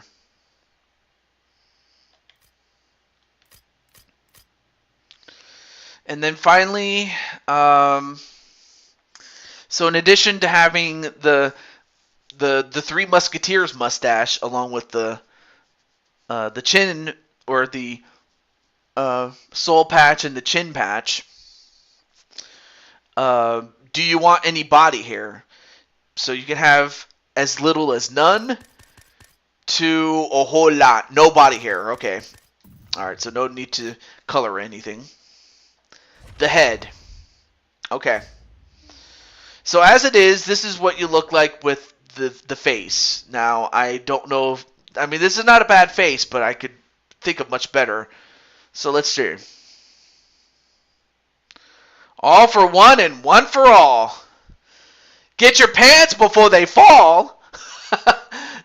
Bonus points for anyone who knows that that little joke that I got from a movie. That's your only clue. Let's see. Right now I'm making Jose, and I was going through the list of people, but I didn't get to you because Jose got to it first because he was on the list first. So I'm sorry about that.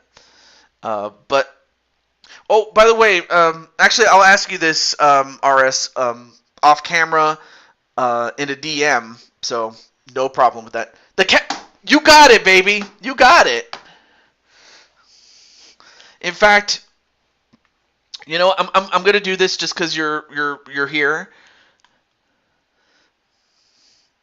But I will say that the fact that you got it right was nothing short of nice, nice baby. Dun dun dun dun dun dun dun.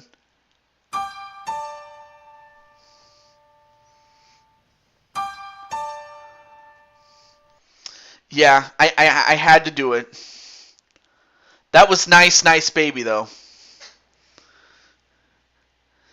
No, Odds got that.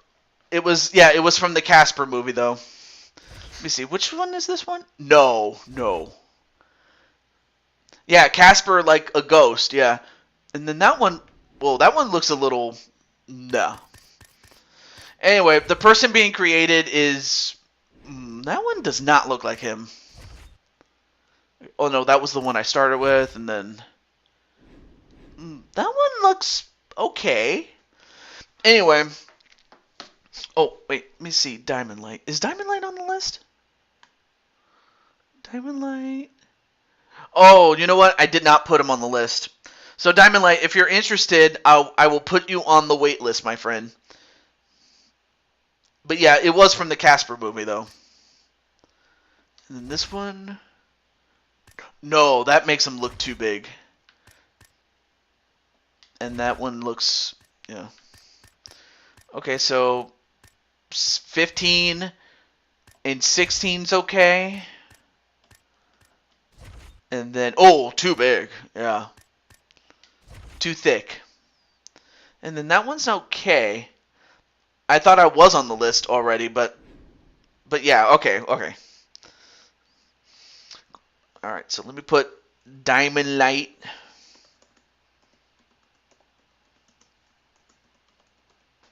Diamond Light's on the list. I mean, RSTV is on the list too, but anyway.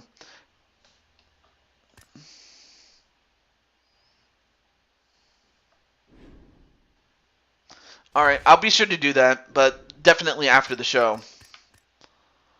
So, all right. No. He does not have a fat chin. I know that Jose may be a lot of things, but he also doesn't have a weird shaped chin either.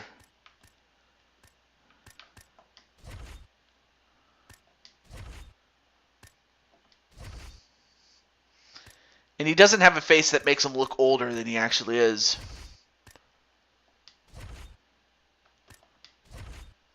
Okay, that one's not too bad.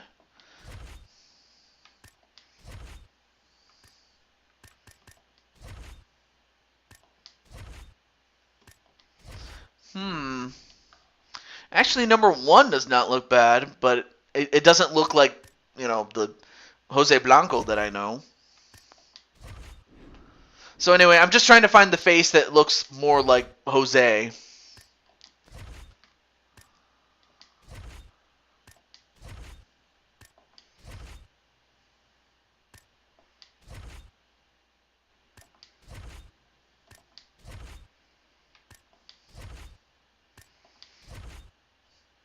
Though I will say some of the faces kind of look a little derpy.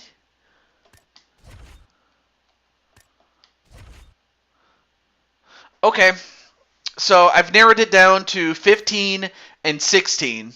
16 looks like this, and then 15 looks like that. So, Jose, what would you like? 15, which is this face, or 16?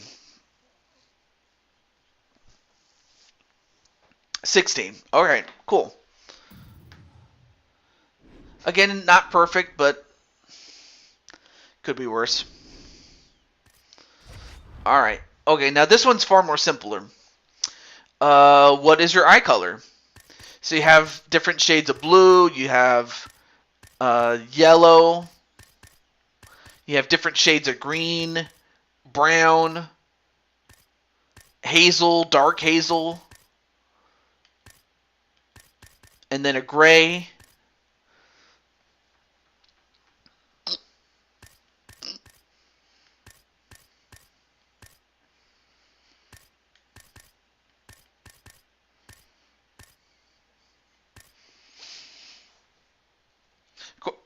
Of course you're down to like simple eye colors and not like ones that you can make on WWE.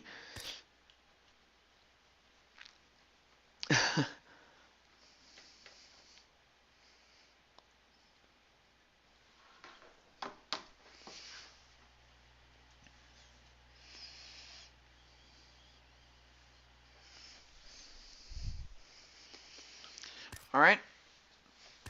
So what? Oh, dark brown. All right, dark brown. Dark brown's good.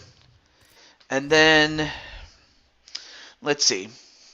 I know that I know you're not a really big guy, but I also know that you're closer to the skinny level. Although, even though Jose has, definitely built himself up, like he's probably looks a little bit more like this nowadays, as opposed to like really small and thin. Or maybe like this, or maybe like this. Like really skinny but still shredded. Or a little bit more filled out like this, or something like that.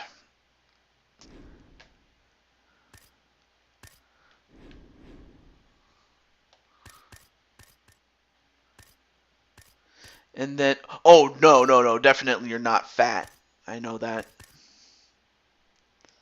Skinny but shredded. That would be this one. Skinny but shredded. Number 1. Oh, wait. I'm sorry. I almost forgot one more thing. I'm sorry. Or I almost forgot that we have this tone. This is the current tone that you have.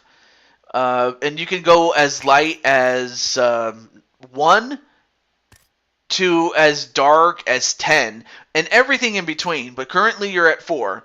If you wish to test out a tone lighter or darker, let me know.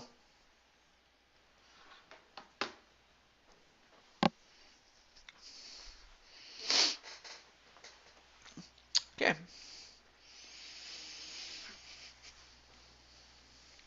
Test 5. Okay, here's what 5 looks like.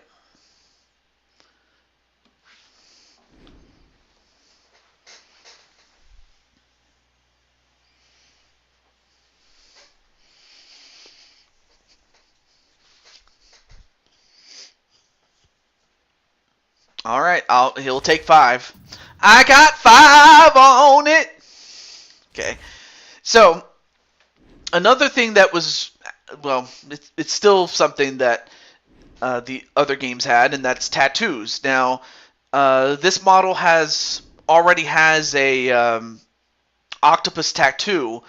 The question is, do you even want any tattoos? And if you do, then we'll do it. But if not, or you don't want any, then I'll remove this one, or we can keep it. But if you want tattoos, let me know. And then you can put them on each part of the body, which is the head and the body, left, right arm, left leg, right leg. Can we get one on the back? Okay. What about the tattoo that you already have, which is this octopus tattoo? Do you want me to keep it or change it?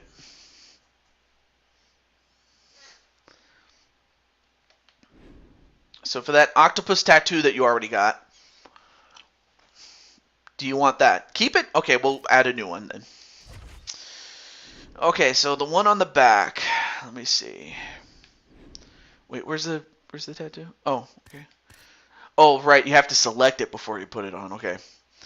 So you have demons and angels, and then you have animals, and then let me see. Hey, look, it's the White Rabbit. Look. And hey, look, it's Lioness's husband. And then, oh, look, there is Lioness herself. Look. Lioness. Is there a snake? Let's see. Well, there is a snake, but it's one that's being eaten by an eagle. Or is it? Maybe it's taking out the eagle. Or is there one? Oh, there's more down here. Okay, so there's no snake. But maybe there's more snakes than I realize. Because they can be featured in other arts here. And then this one's not a snake, but this is a dragon.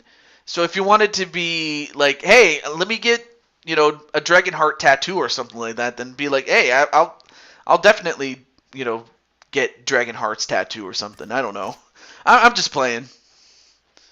And then this one, that's new. I've never seen that one before. But yeah, this is a snake-like dragon. And then there's a full-body dragon.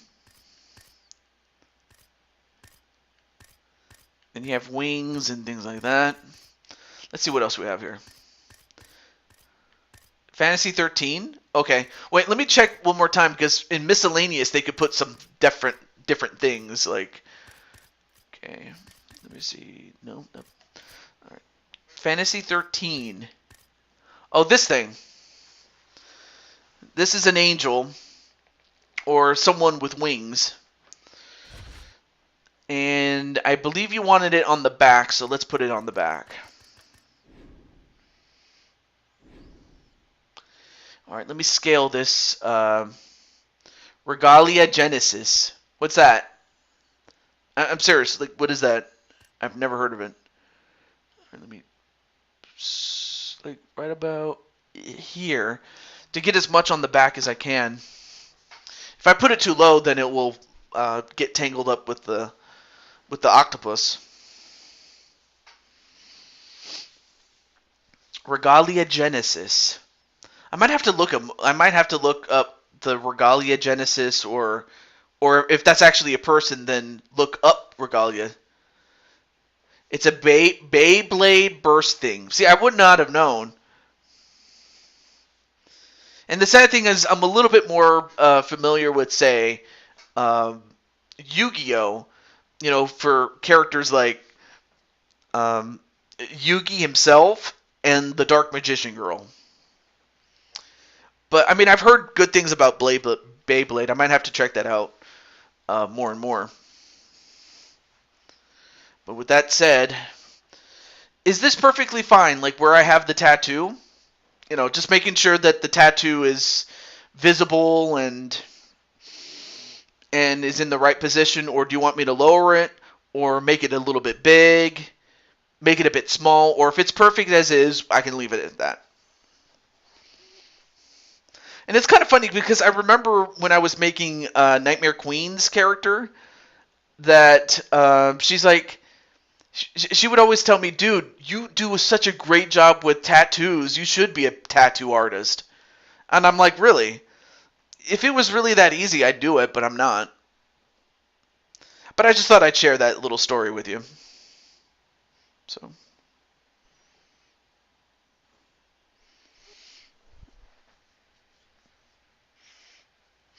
You are able to stretch it, TJ. Yeah, I can. I'm just asking Jose if he likes it as is or if he wants me to stretch it. But it's up to him, though. It's up to him.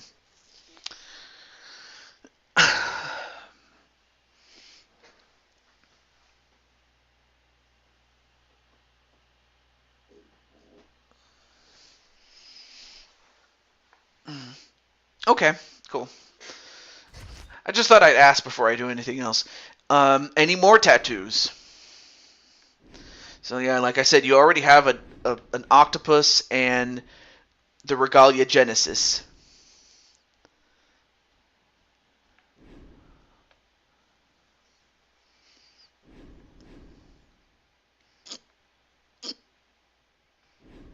Oh, that's good. All right. I like it. Okay, and then of course we all know. Yeah, you know, thank you very much, Crimson. Yeah.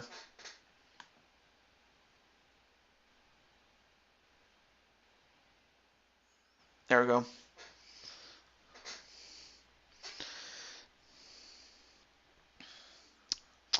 Okay, now let's get back to clothing. Now you have some things that are new.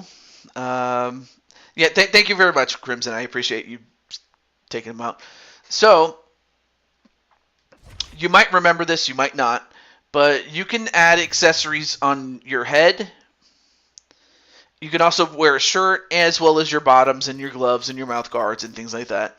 So let's start with the accessories. So you have things like you can wear beanies or bandanas, as it's called, and then if you wanted to be a cowboy, you could. Or if you wanted to be the next Sonic, you could. There's other hats. I would recommend against wearing this one because it broke the game, so I don't want to do that.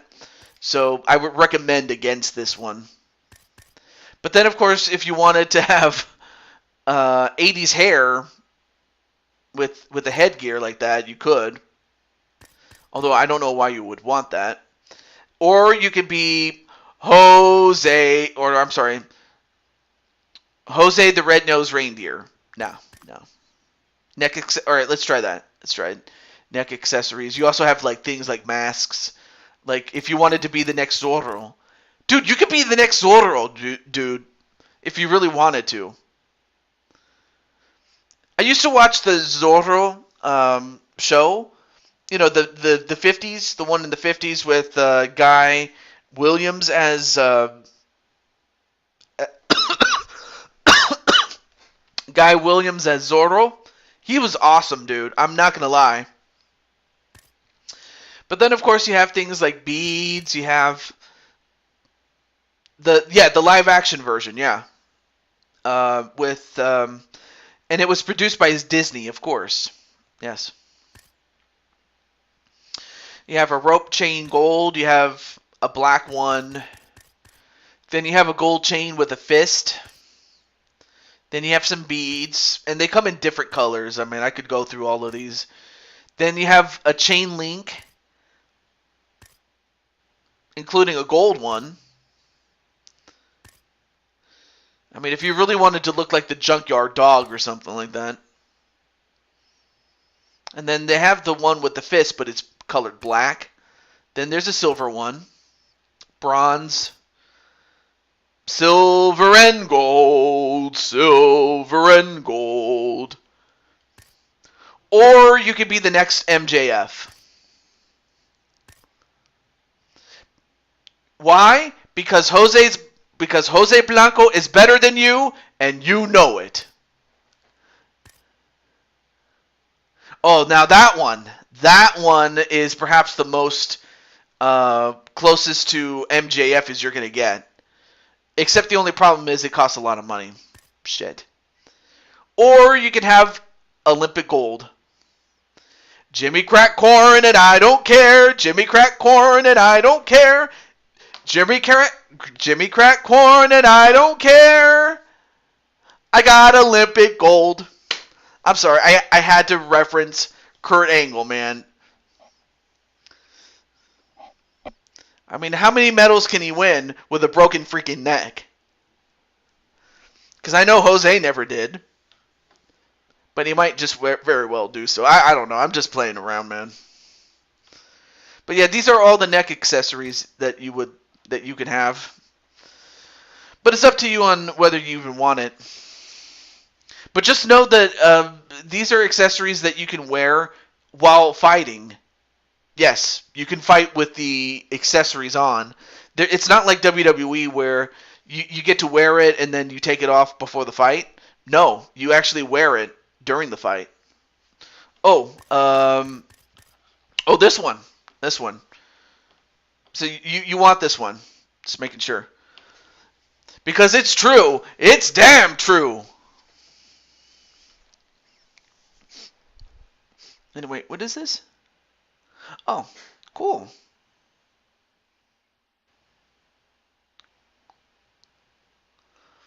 Yeah, you don't take it off. It's something that you wear throughout the whole fight. So if you really want to wear it the whole fight, just so you know.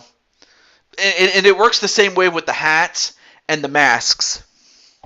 That's a bit dumb. Yeah, it is dumb. It's dumb not so much because you're wearing it, because it looks cool on you. But it's dumb in the sense that, you know, because if that was real, like, okay, no accessories. Okay, cool. And I take it no mask either to look like Zorro. But you actually look cool. All right, now tops. These are shirts. So they are divided into several categories. You can have short sleeve, long sleeve. Yep, there we go. Then you have these miscellaneous tops.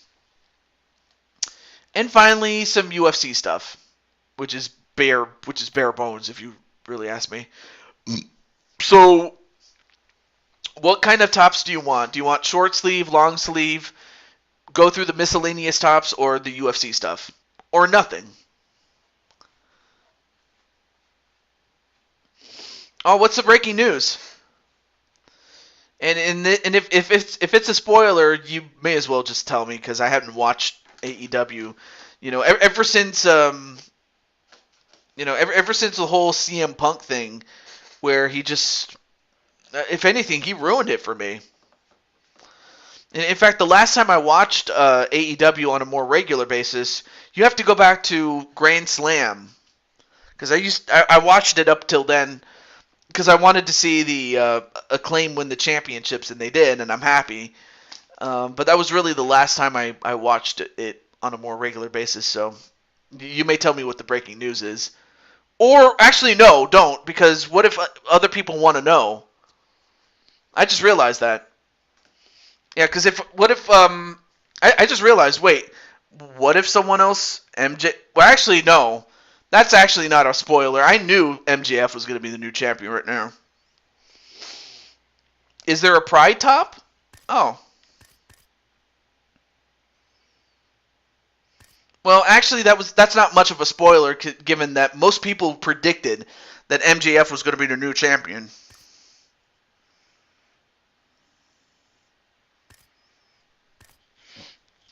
But yeah, I must forgot to. I completely forgot about it. So that's not your fault, really. But anyway. But no, MJF, that one was not a spoiler, given the fact that. Oh yeah, let me see. Do these have? Is there a splatter red? Okay, splatter. Oh, here's a splatter red. Look at this. Look at that. Splatter red. Let me see if they have that Pride, the Pride shirts, or if they even do that. If they even do. No? Okay. They don't? Alright.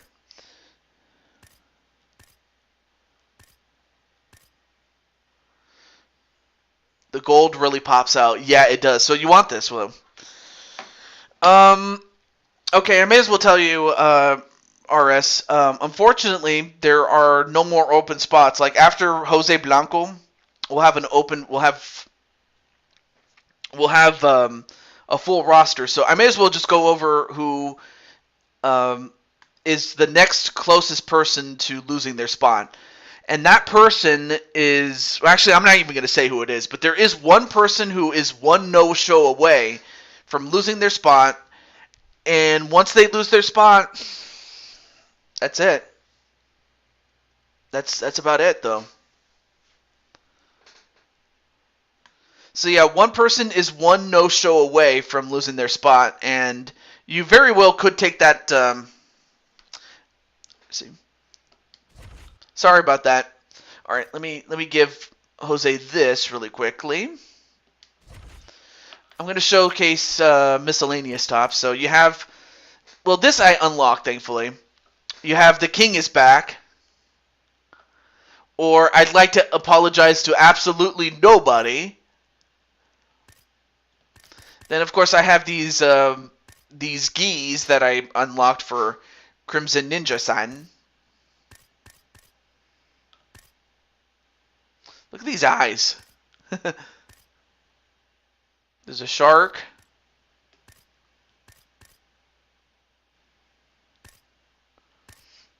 Oh yeah, totally. This is something out of the 80s. Okay. So they have a white Strike Force shirt, a Pride yellow shirt, a red Strike Force shirt, a Strike Force black shirt, Strike Force blue, Pride blue, Strike Force yellow, I can't talk, and Pride red. And that's before we go through all of these other ones that include a fanny pack for some odd reason, I'm not sure why. And then this is a clown suit, which I could probably give to Shifty the Clown if I really wanted to give him that.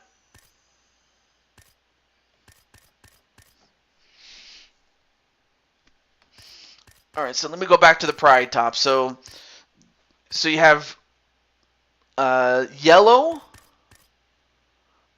blue, and red. Which color did you want, Mr. Crimson? So I can unlock it. Not to give to Jose, but to, unlock it. But otherwise, I'm still going to give Jose the splatter red top that he wanted originally. Pride blue. Alright, Pride blue will be. That way, other people can, like, if any new people that want to get in can use it. Oh, I'm sorry. I did not mean to give him the... I meant to... Let me go through... But yeah, what I was about to say to RS was that after this, we will have a full roster. So that means that someone would have to lose their spot before I can introduce new people. That's what happened with Feck, because with Feck, having been put in the Hall of Fame and retiring, and because Jose was on the wait list and he was before you, that's how he got in. You know. But I just wanted to at least mention that little part there. But no worries, RS. Like I said, I will talk to you more in depth as far as... oh, I have a new Valetudo. What's this? Where is that? Where's the... What was this for? Oh, this was back when I had the Pride Blue shirt. Okay. Alright, so before I go any further, compression. These are like having tights, long short, or long pants. These are board shorts. Pretty self-explanatory. Valetudo. Same thing as board shorts, except they hug your legs. And then a Muay Thai cut, what that does is it's kind of a combination of the last two, except it has a cut next on the side of the leg. Pretty cool. And then you have Gladiator, which, you know, you have this dress-like thing. So if you wanted to have, I guess, a gladiator headdress, you could do that. Not headdress, but a gladiator skirt, I guess you can call it. I don't know what to call it, really. And finally, boxing shorts. Very self-explanatory. And then, let's see. I also have Pride boxing shorts, too, if you really wanted to use boxing shorts, if you don't want to show your whole legs. Unless you're trying to get women. Anyway. Then we also have these miscellaneous bottoms, too. Anyway, gotta be up in 5 hours. Good night. Not a problem, dude. And I'll see you tomorrow, dude. And stay safe. And have a good one, man. Didn't think I was going to be on this long, but it is what it is.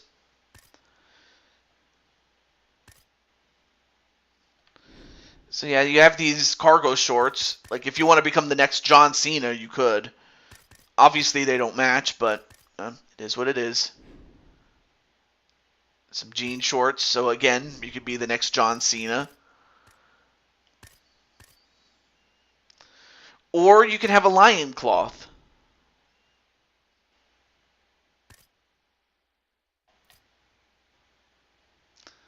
Or you could just simply have the UFC stuff.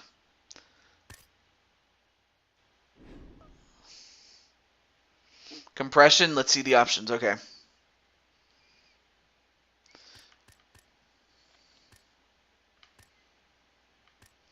I'm looking for one that matches your top. Let me see.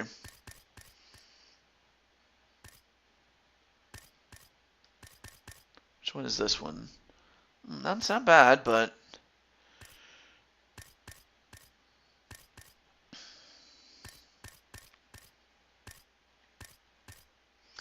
Okay, I found Splatter Blue, but what about Oh, nice!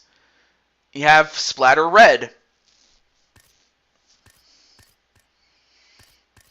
Is there a deluxe version of this? I'm just making sure I don't overlook anything.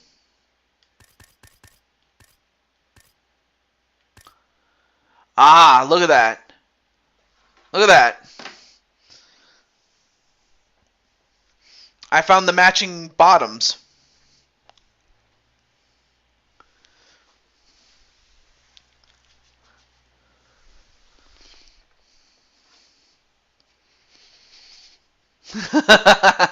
All right. We got it, baby.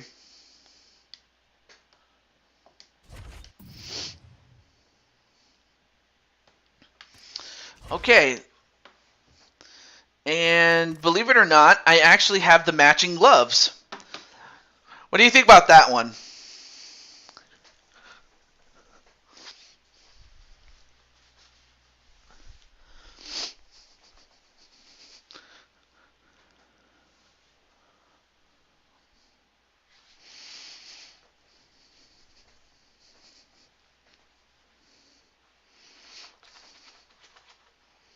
let's switch it up a bit. Oh, okay. Let's see. I mean, of course, you have your standard UFC gloves, and then you have your basic colors, all the way like you have red and black, and then you used to have tiger gray gloves, but that was back when you wore that garb. And then you have some psychedelic gloves, and then there's the Pride gloves, or the Strike Force Red if you wanted those, or you can have these ghetto style gloves. And then of course you have more options like that. Let's see what else we have here. Then you have another version of Splatter Red if you wanted, although I'm not sure why you would get that when there's already one done for you. Then of course we have the black Strike Force gloves, as well as Strike Force Blue.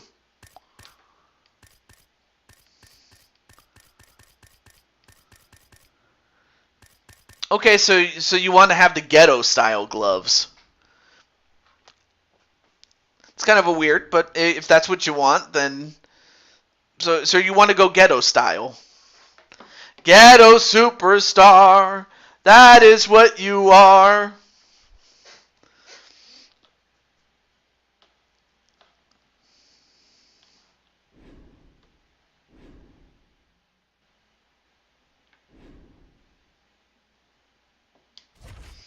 I mean, I guess if that's what you want, then there you go. Okay. So of course you can have things like mouth guards based on countries like Canada or the United States or whatnot, or Mexico. Or actually, no, you're not Mexican. I forgot. There's also fangs. There's also one based on the Celtics. Not sure why. UFC. We have one based on a grill. Then you have shark teeth, real teeth, fangs. I kind of figured you wanted fangs. And then emotes. I'm not going to spend too much time on emotes, though, because I know that it can take a while. Let's see.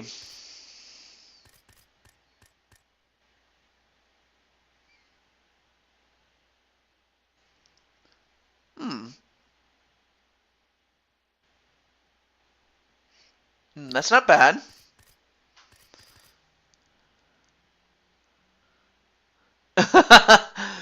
There you see Jose doing his little dance.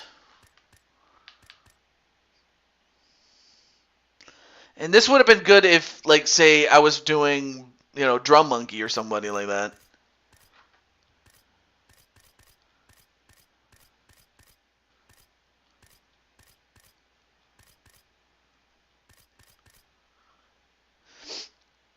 And then I guess there's that if you wanted to be Bad Bunny.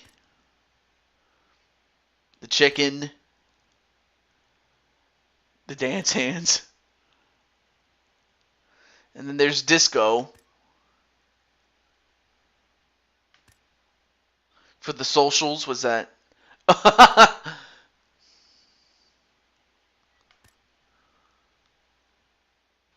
And then there's a heart. That's awesome. Oh yeah, wait, what is this one? I forgot about that.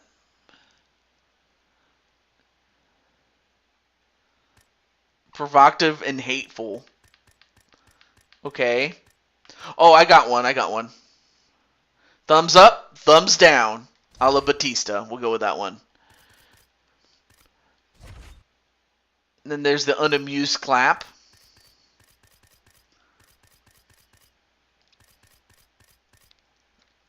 Okay. Let's go with... definitely I'll go with that one. And definitely this one. The Shawn Michaels. But most people have that. So it's like, gotta get something new here.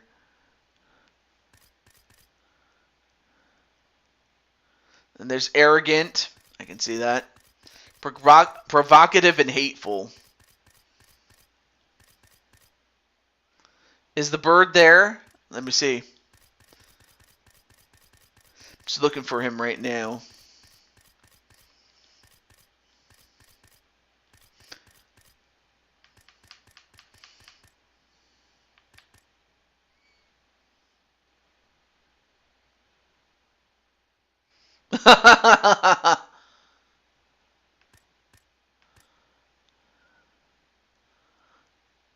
Oh, look at that.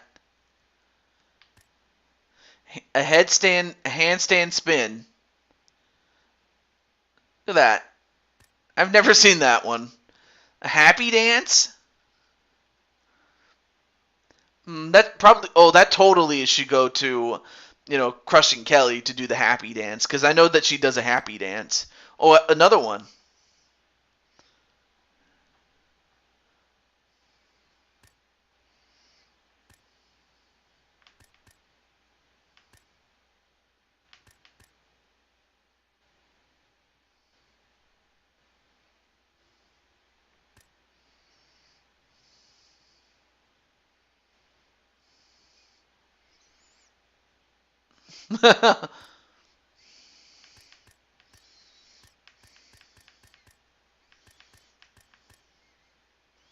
Arrogant? Oh, okay. Arrogant. I thought I saw arrogant earlier, so let me go get him. I saw it.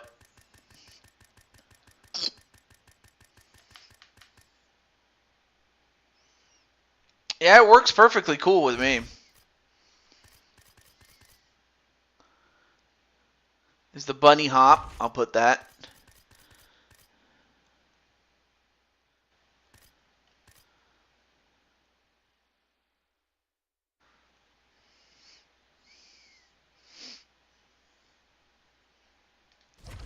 And who said he couldn't dance?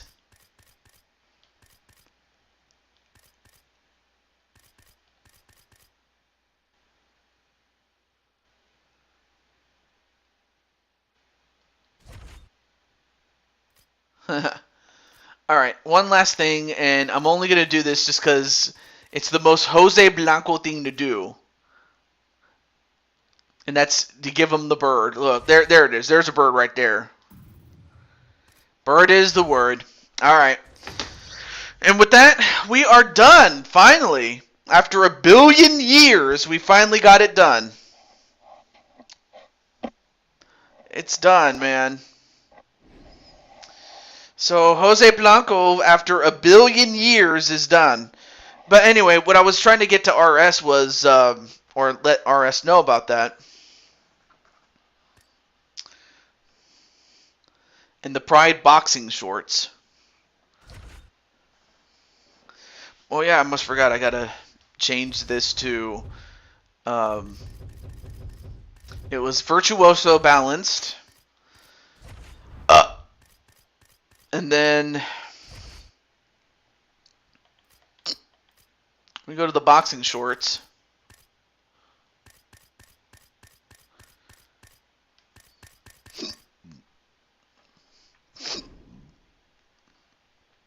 This is what the boxing shorts look like, though.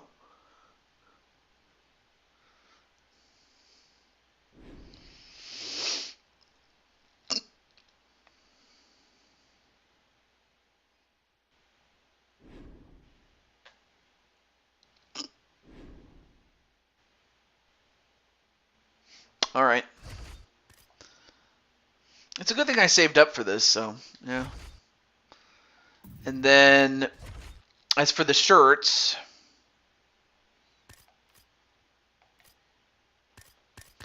here is the Pride shirt.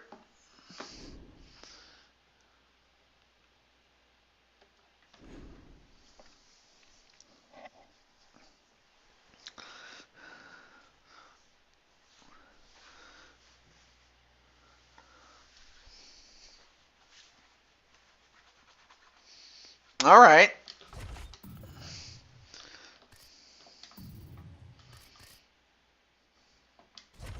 And we got him. And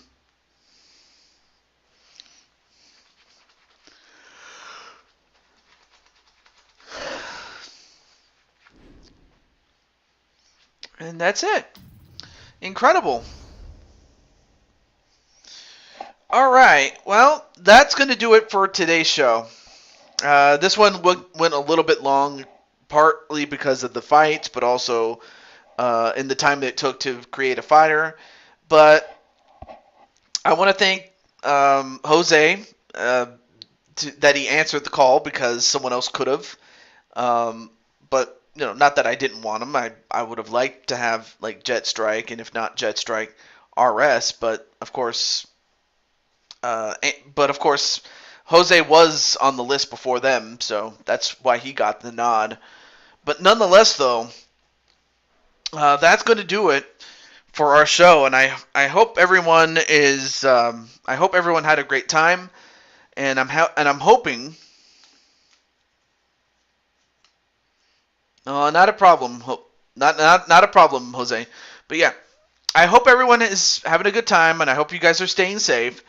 Tomorrow, it'll be somewhat of a late start for me in terms of streams, as I'm going to be helping with Friendsgiving at my church gathering. Not just to eat, but also to, set up, but also set back down when all is said and done. So that's going to take some time. But when I do get back and get settled in, Night 1 will be official on Friday.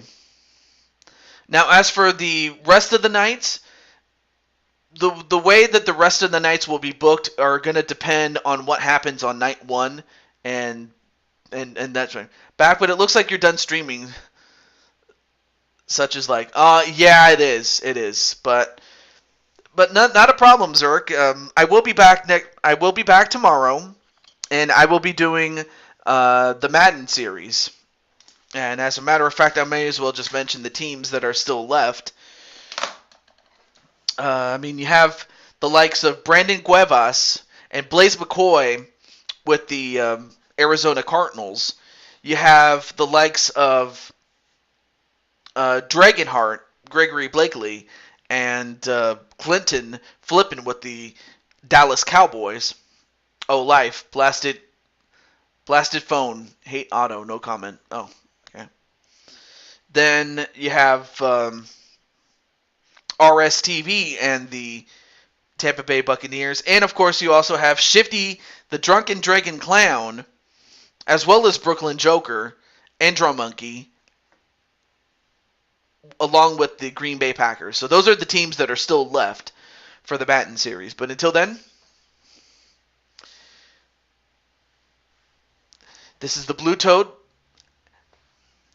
as well as the talking and singing cat, TJ, to Jew22 signing off. Have a great day, everybody, and stay safe. Happy holidays. Yes, I'm gonna post the card. I just need to get something to eat before I do. Actually, before I do that, I'm gonna post the card. So give me a moment. But for now, I'm gonna stop the stream. Peace.